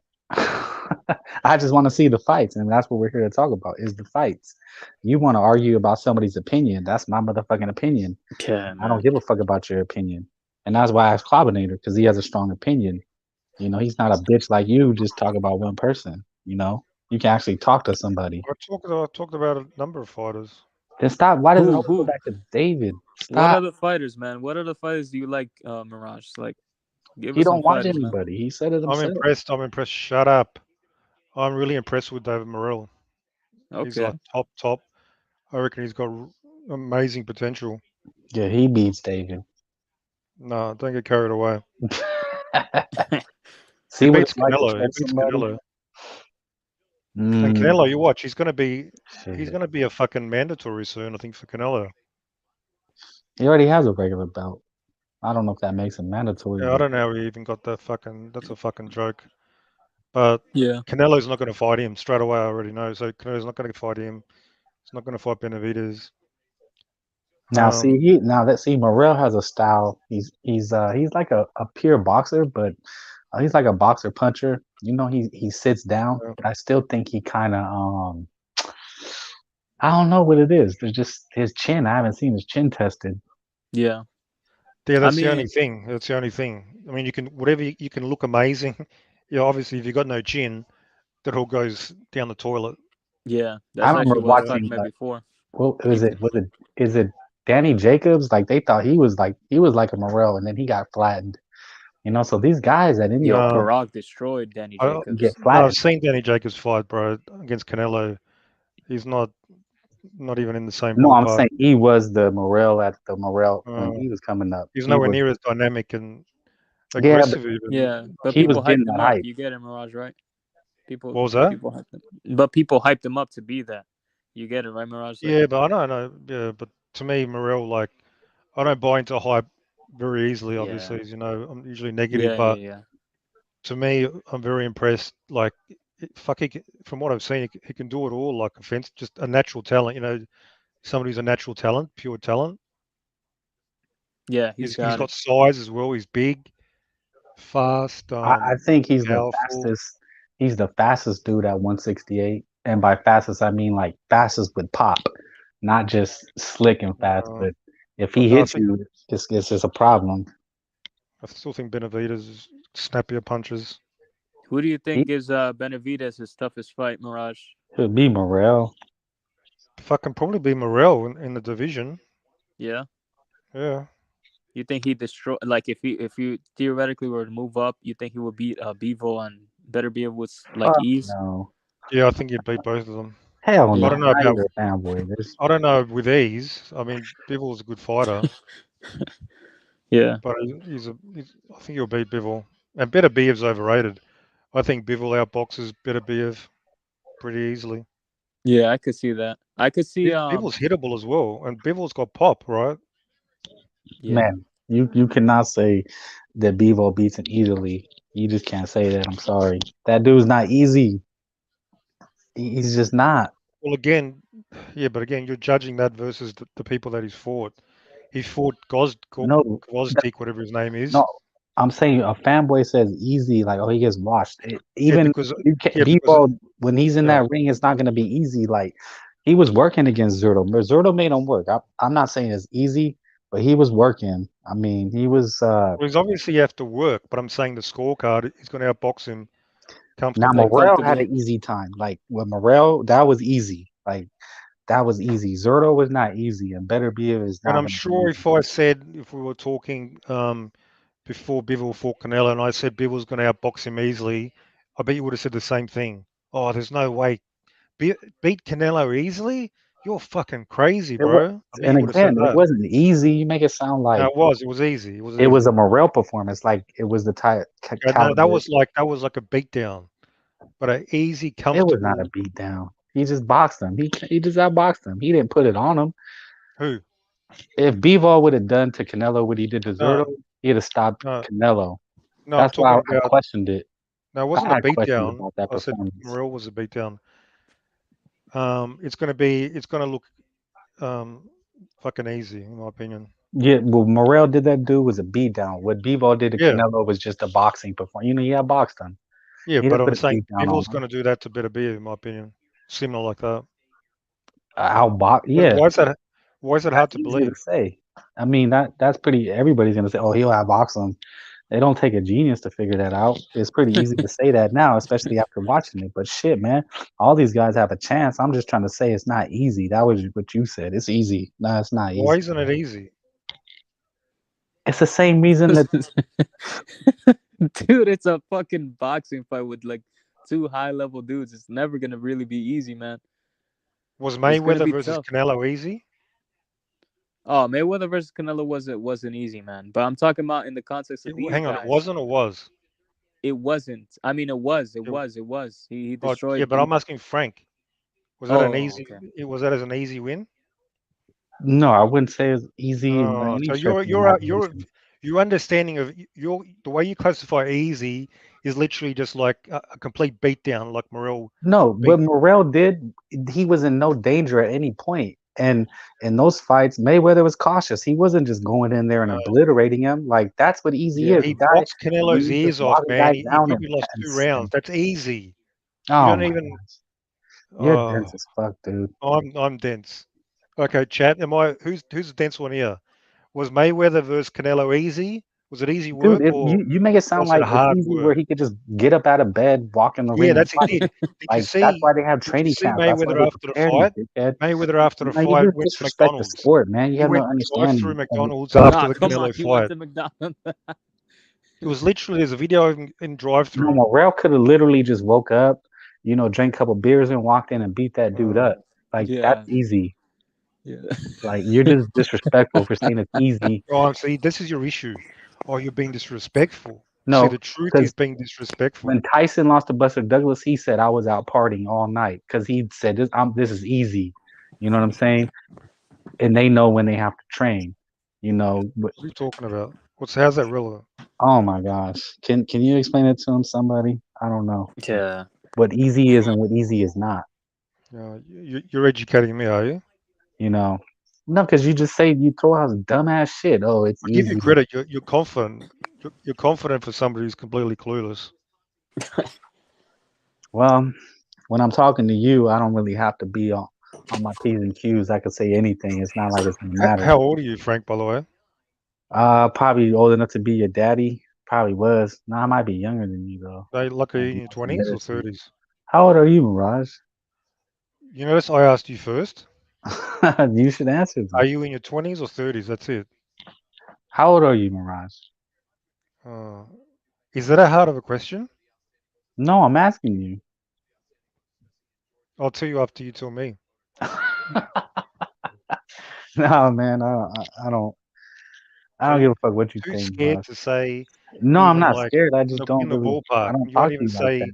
How old are you, Mirage? Look, nobody wants to hear us I talk, think man. you got some issues, bro. Do you see a I don't know. psychologist? Anyway, what were we talking about for Mirage being a dickhead? Yeah, no fight I'm is saying easy, man. Bivol's going to easily outbox Beterbiev. There's no way it's fucking easy. Oh my god, this dude is man. I don't know. Wait, who's gonna outbox Beterbiev? Bivol. He said easy though. He said easily. Like So, it's gonna but be easy. say if the scorecard was like 10 rounds to 2, would that qualify as an easy win or no? Because he's always danger in the ring, blah blah blah. So it's not easy. Is that how you view it?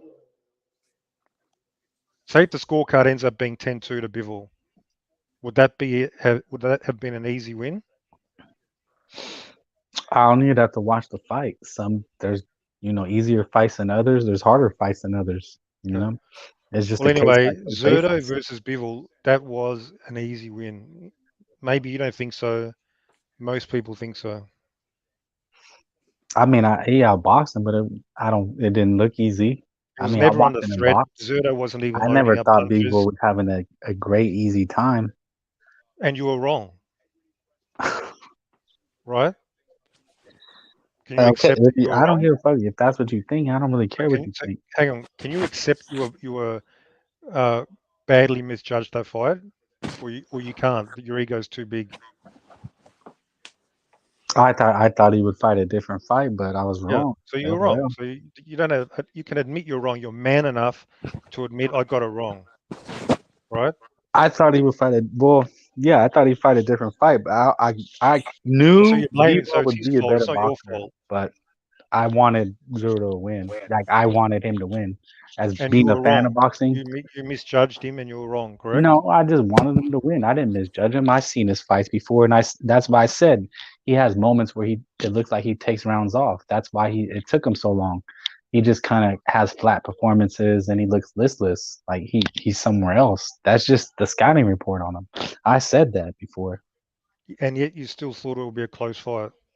and because I'm a fan, I said I want him to win, so I was going for him. So that means you were so biased you couldn't judge it No, the objectively. bias is saying that Bebo Zero would beat him easy. You just said, "Oh, I wanted him to win. I'm a fan. Oh my God, That's why I thought it would be close." I can think 50 different things at one time. I'm not a fucking cyclops like you, man. I have more thoughts in my head at one time.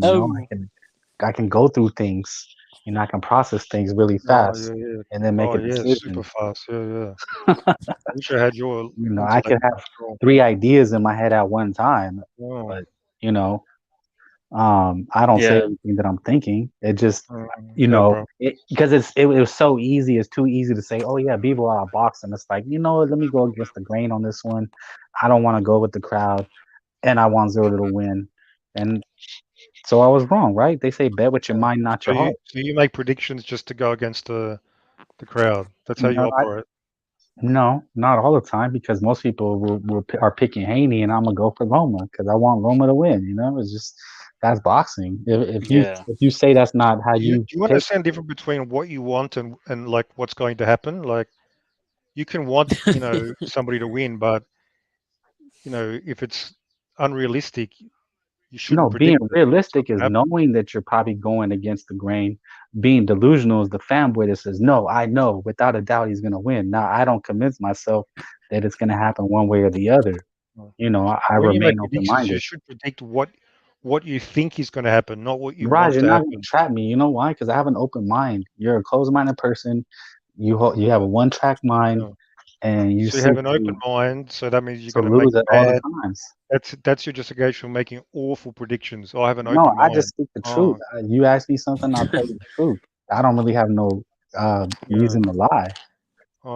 You got this fight completely wrong. But I had an open mind. You see, Clabinator, you didn't have an open mind. It's your fault. That? Have I said? You're closed-minded for being. So it's my fault for being closed-minded and picking it accurately, breaking it down accurately. I'm closed-minded. You're the open-minded one who wasn't even in the ballpark. But sometimes you just wanna do what you want to do. Maybe it's probably not a good idea to go get drunk and feel like shit, but you do it because you want to. So it's a bad idea. It's a bad judgment. I do a lot of bad things, Mirage. I don't know. Maybe you're a square. Predicting Zerto Bivol was going to be a close fight. That was a bad judgment. And who cares? I don't care what you think. I did it because I wanted to. And, ain't no other reason. Yeah. I'm a boxing fan. I'm a fan of the fight. If you're going to predict a fight, put your emotions on the side and try to look at it. Well, I'm a fan of the fights, dude. I just want to see a good fight. I don't really care who's involved, as long as they're two top quality opponents. I just want to see a good fight. I don't really care how it happens or about how they get there. Don't make dumb predictions in the future. Just say, yeah, I don't want to make a prediction. Well, I have my opinion, and it's my choice. I can say what I want. I'm not gonna let your opinion was badly misjudged. I'm not gonna allow someone to dictate how I feel and think, especially some internet dickhead. Man. Anyway, smash that like button, people. Smash the like button, or we're shutting the stream down. That's what Raps are saying. I think we clarified. Frank makes his judgments based on emotion. I make mine with my brain. See the difference? Which is not something to brag about. Sorry. I don't think anybody respects your brain. Well, you should, because I was fucking spot on. So anyway, Clabinator, do you think that Loma and the next one's going to be spot on as well? How about that? Oh man, what do you say? You think Loma beats Haney? Yeah, yeah. If he's 100%, I think he beats Haney, man. I don't. Uh, Well, hang on. What's his 100%? What does that mean? Is that like a built-in excuse now already? No, I don't really care either way, man. Like, So if he gets his ears boxed off, you're going to say he was not 100%? yeah, I'll just say no. I mean, Oh, if he looks 100% and he still gets his ears boxed off, I'll say he looked 100% and Devin Haney was just beat how him. does he That's look it. 100%? How do we determine whether he looked 100%? Well, I mean, you've seen Lomachenko fight, right? So you know what it is when a fighter is Fight who 100% when though? they're not 100%. You know the qualities that make up Lomachenko when he's fighting Oh, 100%, right? hang on, isn't that dependent on who he's fighting? Not 100%, no. Not Okay, here 100%. we go again. You understand that some opponents can make you look great and some opponents can make you look poor. You Yeah, they understand that? can. They definitely can, So if Haney but you will see them boxes, still at least trying to do the things that they do, right? Like Triple G looked incredible against Canelo in the first fight. And in the second fight, he ran through a lot of problems and he did he didn't look as good. But okay? you still at least saw Triple G. You saw him doing the things he was doing in the first fight. He just wasn't able to Did do them Loma look as 100% effectively. versus Lopez? Versus Teofimo Lopez? Yeah. No, he didn't. He did not in that in those first few rounds. He's barely even throwing a single punch. And so we're not going to give credit to his opponent for that, are we? No, we do. We do give Teofimo Lopez credit. He won the fight. What can you So, do? What do yeah, you but want me to say? you're saying yeah, you're saying You want me Loma to wasn't at cry? 100%. You want me to yeah. cry and suck You're saying Loma's Loma balls? wasn't at 100%. Yeah, So when a that's fighter just struggles because his opponent's like say too fast, too good, you don't you say automatically, oh, he's not at 100%. You make an no. excuse That's not what I do. because he That is wasn't not what we letting do. Loma do what he wants. We're going to make the excuse Loma wasn't 100%. This is how you think. Wow. No, it's not that he wasn't letting Loma do what he wants. It's just that Loma just wasn't doing anything. He Oh, just was why jumping was he around like a bored? little Was fairy. he so why was he bored? Was he like wasn't in the mood? No, he just had that shoulder injury. He went to the like Manny Pacquiao Oh, versus so Floyd Mayweather. now we get to the excuse. So shoulder injury. Is that why? Hmm. Yeah, for the same That's the reason that excuse. So his shoulder got yeah, better like halfway through the fight. he just decided to let it go. He decided to let it go. Oh, Like he said, his so game hang plan on. was to So the save it. shoulder, the shoulder did get better magically halfway through the round, No, it didn't get halfway through the better. fight. He was saving it up so that he could start throwing it Oh, later. oh. So did he say that himself? Like he blame it on the shoulder? Yeah, he did. I mean, that's why they posted the video. That's what if you look at Oh. Do the you interviews believe that he Manny did in Pacquiao Ukrainian. had a busted rotator cuff, whatever it was, against Mayweather as well? Who? Manny Pacquiao, remember after the fight, he had an injured shoulder after the Yeah. fight. So you believe I that as mean, well? it's just obvious that Manny Oh, Pacquiao wasn't 100% in that fight. And oh. I mean, it's just obvious, man. He wasn't fighting the same. It's just common sense. So it's Like, nothing to do with who was in front of him. no, that's the thing. That's the problem with you, Mirage. You strawman people's arguments and you try to make them what you want them to be. No, What I'm you literally saying had is like circular. I'm not saying that it's 100%. I'm saying that it is a factor. It is a part of it. Yes, Mayweather is skilled, and yes, that would inhibit Pacquiao from doing everything that he does in the ring. So how do you But also, tell there's other extrinsic like factors. how much of it is like him not being 100% and how much of it is the opponent? How do you measure that, determine it? You just determine that by seeing where Lomachenko fights in the ring, right, with Teofimo Lopez. You Mm, look at also because what you're saying is Teofimo Lopez stopped Loma from doing what he did, right? mm. So next, okay, you want to find out how much of it was that, right? So look at what Lopez was doing now. But when you look at what Lopez was doing, he was not doing anything that much out of the ordinary. He was just throwing a stepping jab every now and then. Yep, And and that made Loma Loma was, struggle. Yeah, that's all it took. yeah, That's exactly. all it took. Yes. Yeah, Yeah. that's all it took. Yeah. because Loma was not trying to engage for whatever reason, and Oh, for whatever reason. whatever reason, that's where whatever reason comes in. Whatever Oh, reason was whatever the reason. shoulder. He did not want to throw that Oh, what was his it's left not hand. because he was just failing to adapt. Like stylistically, that was too difficult for him. It's not because of There's that. nothing It's failing to because adapt, because Jermaine Ortiz had the same exact game plan in his fight with Lomachenko, and we saw Lomachenko doing counters. so he's exactly the same, and 100% exactly the same as Lopez. He's not 100% exactly the same, but he was throwing So a this is how stepping you get to jab. these bullshit opinions. You make up all these bullshit No, excuses. that's the thing, Mirage. You're coming out with bullshit because I never said No. Jermaine Ortiz was fucking 100% like I'm Teofimo judging it Lopez. on its face. On its face. No fiction. You should go write a novel, like a fiction novel. You write little stories and bullshit. That's what you're doing. Mm-hmm. Judge Go ahead, let what it out. happened in the ring, face value. He couldn't That's what adapt. we're doing, He right? was struggling. He was struggling to What get did we off talk about that because was outside the his ring? I was just opponent breaking would it not let down. him get I was just off. breaking it down with you. I was just breaking it down with you. No, you're making a bullshit. It's Okay, all down to his so opponent. Jermaine Ortiz didn't throw a step jab? This Did Jermaine exposed the Ortiz not throw a step jab? limitations Did of. Jermaine Ortiz not throw a step jab? Did he Dude, I throw don't a give a. step jab That's or a did he different not? fight, dude. I don't give a crap. So you don't give a crap. So you don't want to talk about what happened in the ring then? Okay. Yeah, I want to talk about that specific fight. Lopez, Which fight? Lomachenko. He could not Mm-hmm. adapt to the style. He was gun shy, What style? The and style that's of it. throwing a step jab every That's now it. and then? That's it. Whatever he was doing, the movement, he was scared of the getting caught, the power, whole combination, all down to Mm-hmm. him. There's none of this. Oh, he wasn't. He had a bad day. This is it. That's all he had that day. No fucking bullshit excuses. Mm-hmm. Manny Pacquiao, he was fine. Don't make excuses.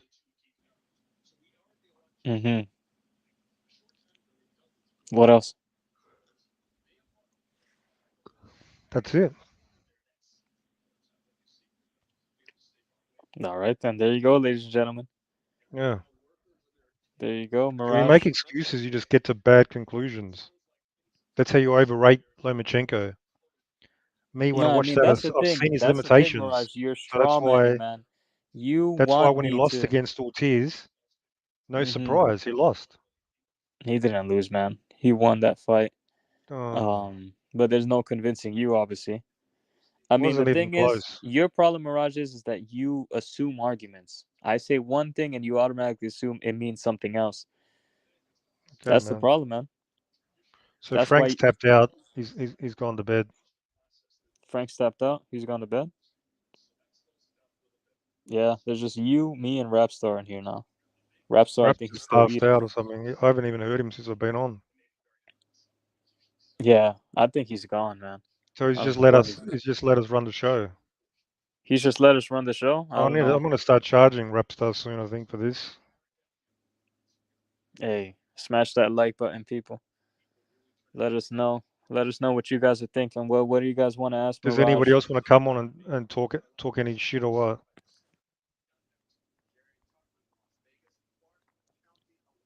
Hey, I don't know. I don't know if So anybody's Larry gonna Liston had else is gonna come on. Loma winning again. Just fucking clueless. Mm-hmm.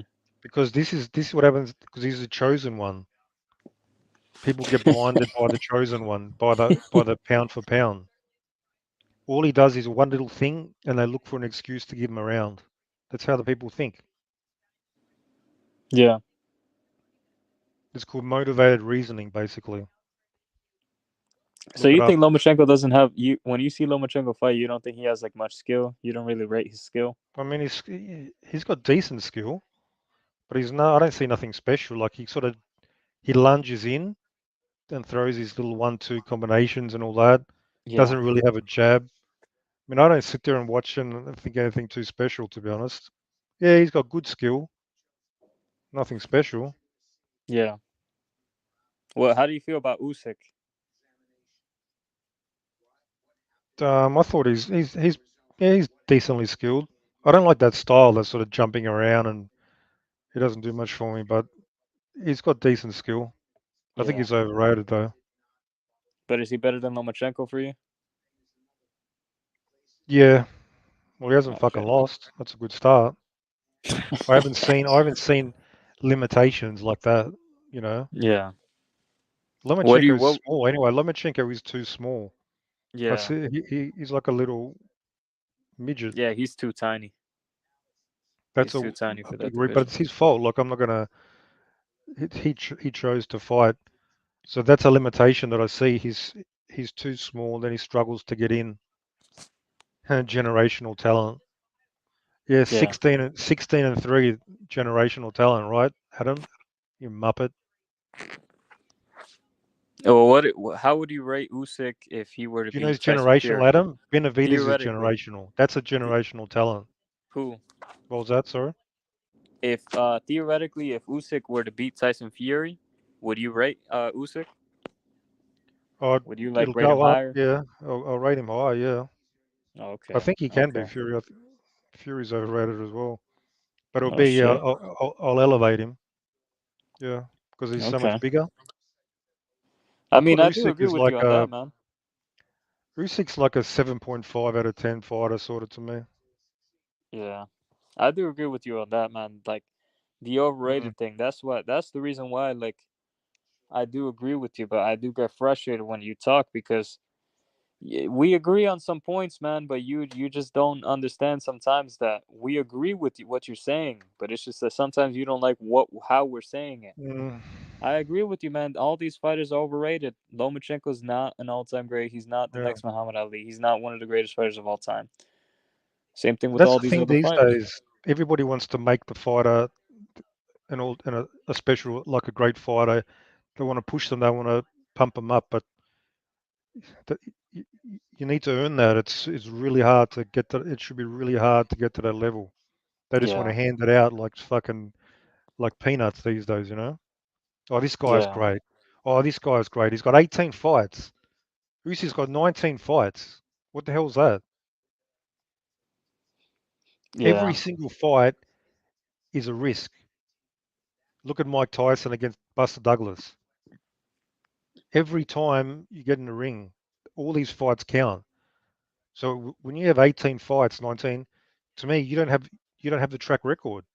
I don't give a fuck if you beat AJ and you won all the belts. You don't have enough fights. yeah.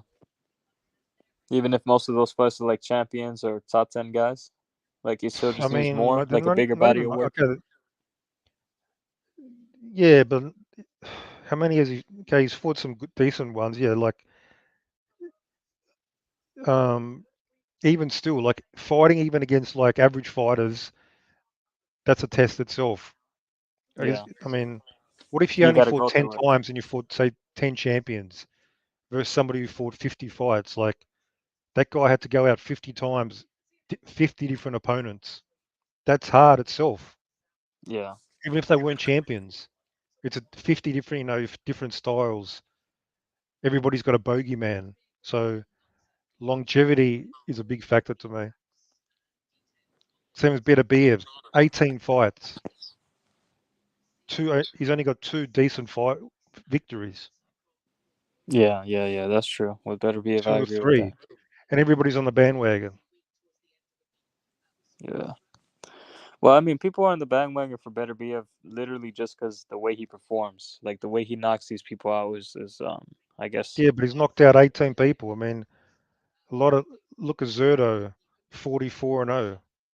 Okay, he didn't look as good, but you know, Yeah, but you know, it's the circular theory, Mirage. Like it's like think about it this way, right? You're a casual. Let's just say you're a casual, right? And you see Bevo go 12 rounds with Joe Smith, and he even gets hurt a little bit by Joe yeah, Smith. And then Joe Smith goes in there with Beterbiev, and Beterbiev just destroys him. You know, if yeah, a casual mind, they're gonna be like, "Oh my God, wow." yeah. But even Beterbiev is. boxing proper fans, it influences them. Oh I mean, yeah, Joe that's true. Smith fought like an idiot. He got caught and he just panicked. He panicked. He just went in Yeah, there, just open target, didn't even box. Gave up boxing. yeah, So you have to factor that in, that he fought like an idiot. So all that shit, you have to look at that. People just look, oh, he stopped him. Well, how did he stop him? Did his opponent look good, or was his opponent an idiot? All that stuff. Well, that's what I'm saying too. That's what I was saying earlier, man. That's what I'm saying. If you stop and listen, we actually agree with you on many points. No, Man. Frank doesn't. I'm not letting Frank off the hook. All right, maybe Frank doesn't, man, but you know what I'm saying? That's Yeah. just the way it is. I mean, I agree with you. A lot of boxing is overrated today, man. Just look at Crawford. Crawford freaking he's fighting like washed Kell Brook, washed Yep. Amir Khan, and people are giving him credit as if he's out here like a world beater or something. Yep. Same thing with half of lightweight, bro. Ryan Garcia, his best win is what? Luke Campbell. Yeah, but at least Garcia, they're not pumping up as like a top pound for pound, at least. Yeah, at least not a top pound for pound. He's probably even underrated because of his. I see people, calling him an Instagram kid. That sort of. They don't even take him seriously almost. Yeah. But yeah, there's so much, bullshit in boxing, man. It's because there's a lot of media hype in boxing now, man. Like CNN, ESPN, whatever, Showtime. Yeah. They had to promote their fighters, so they had to create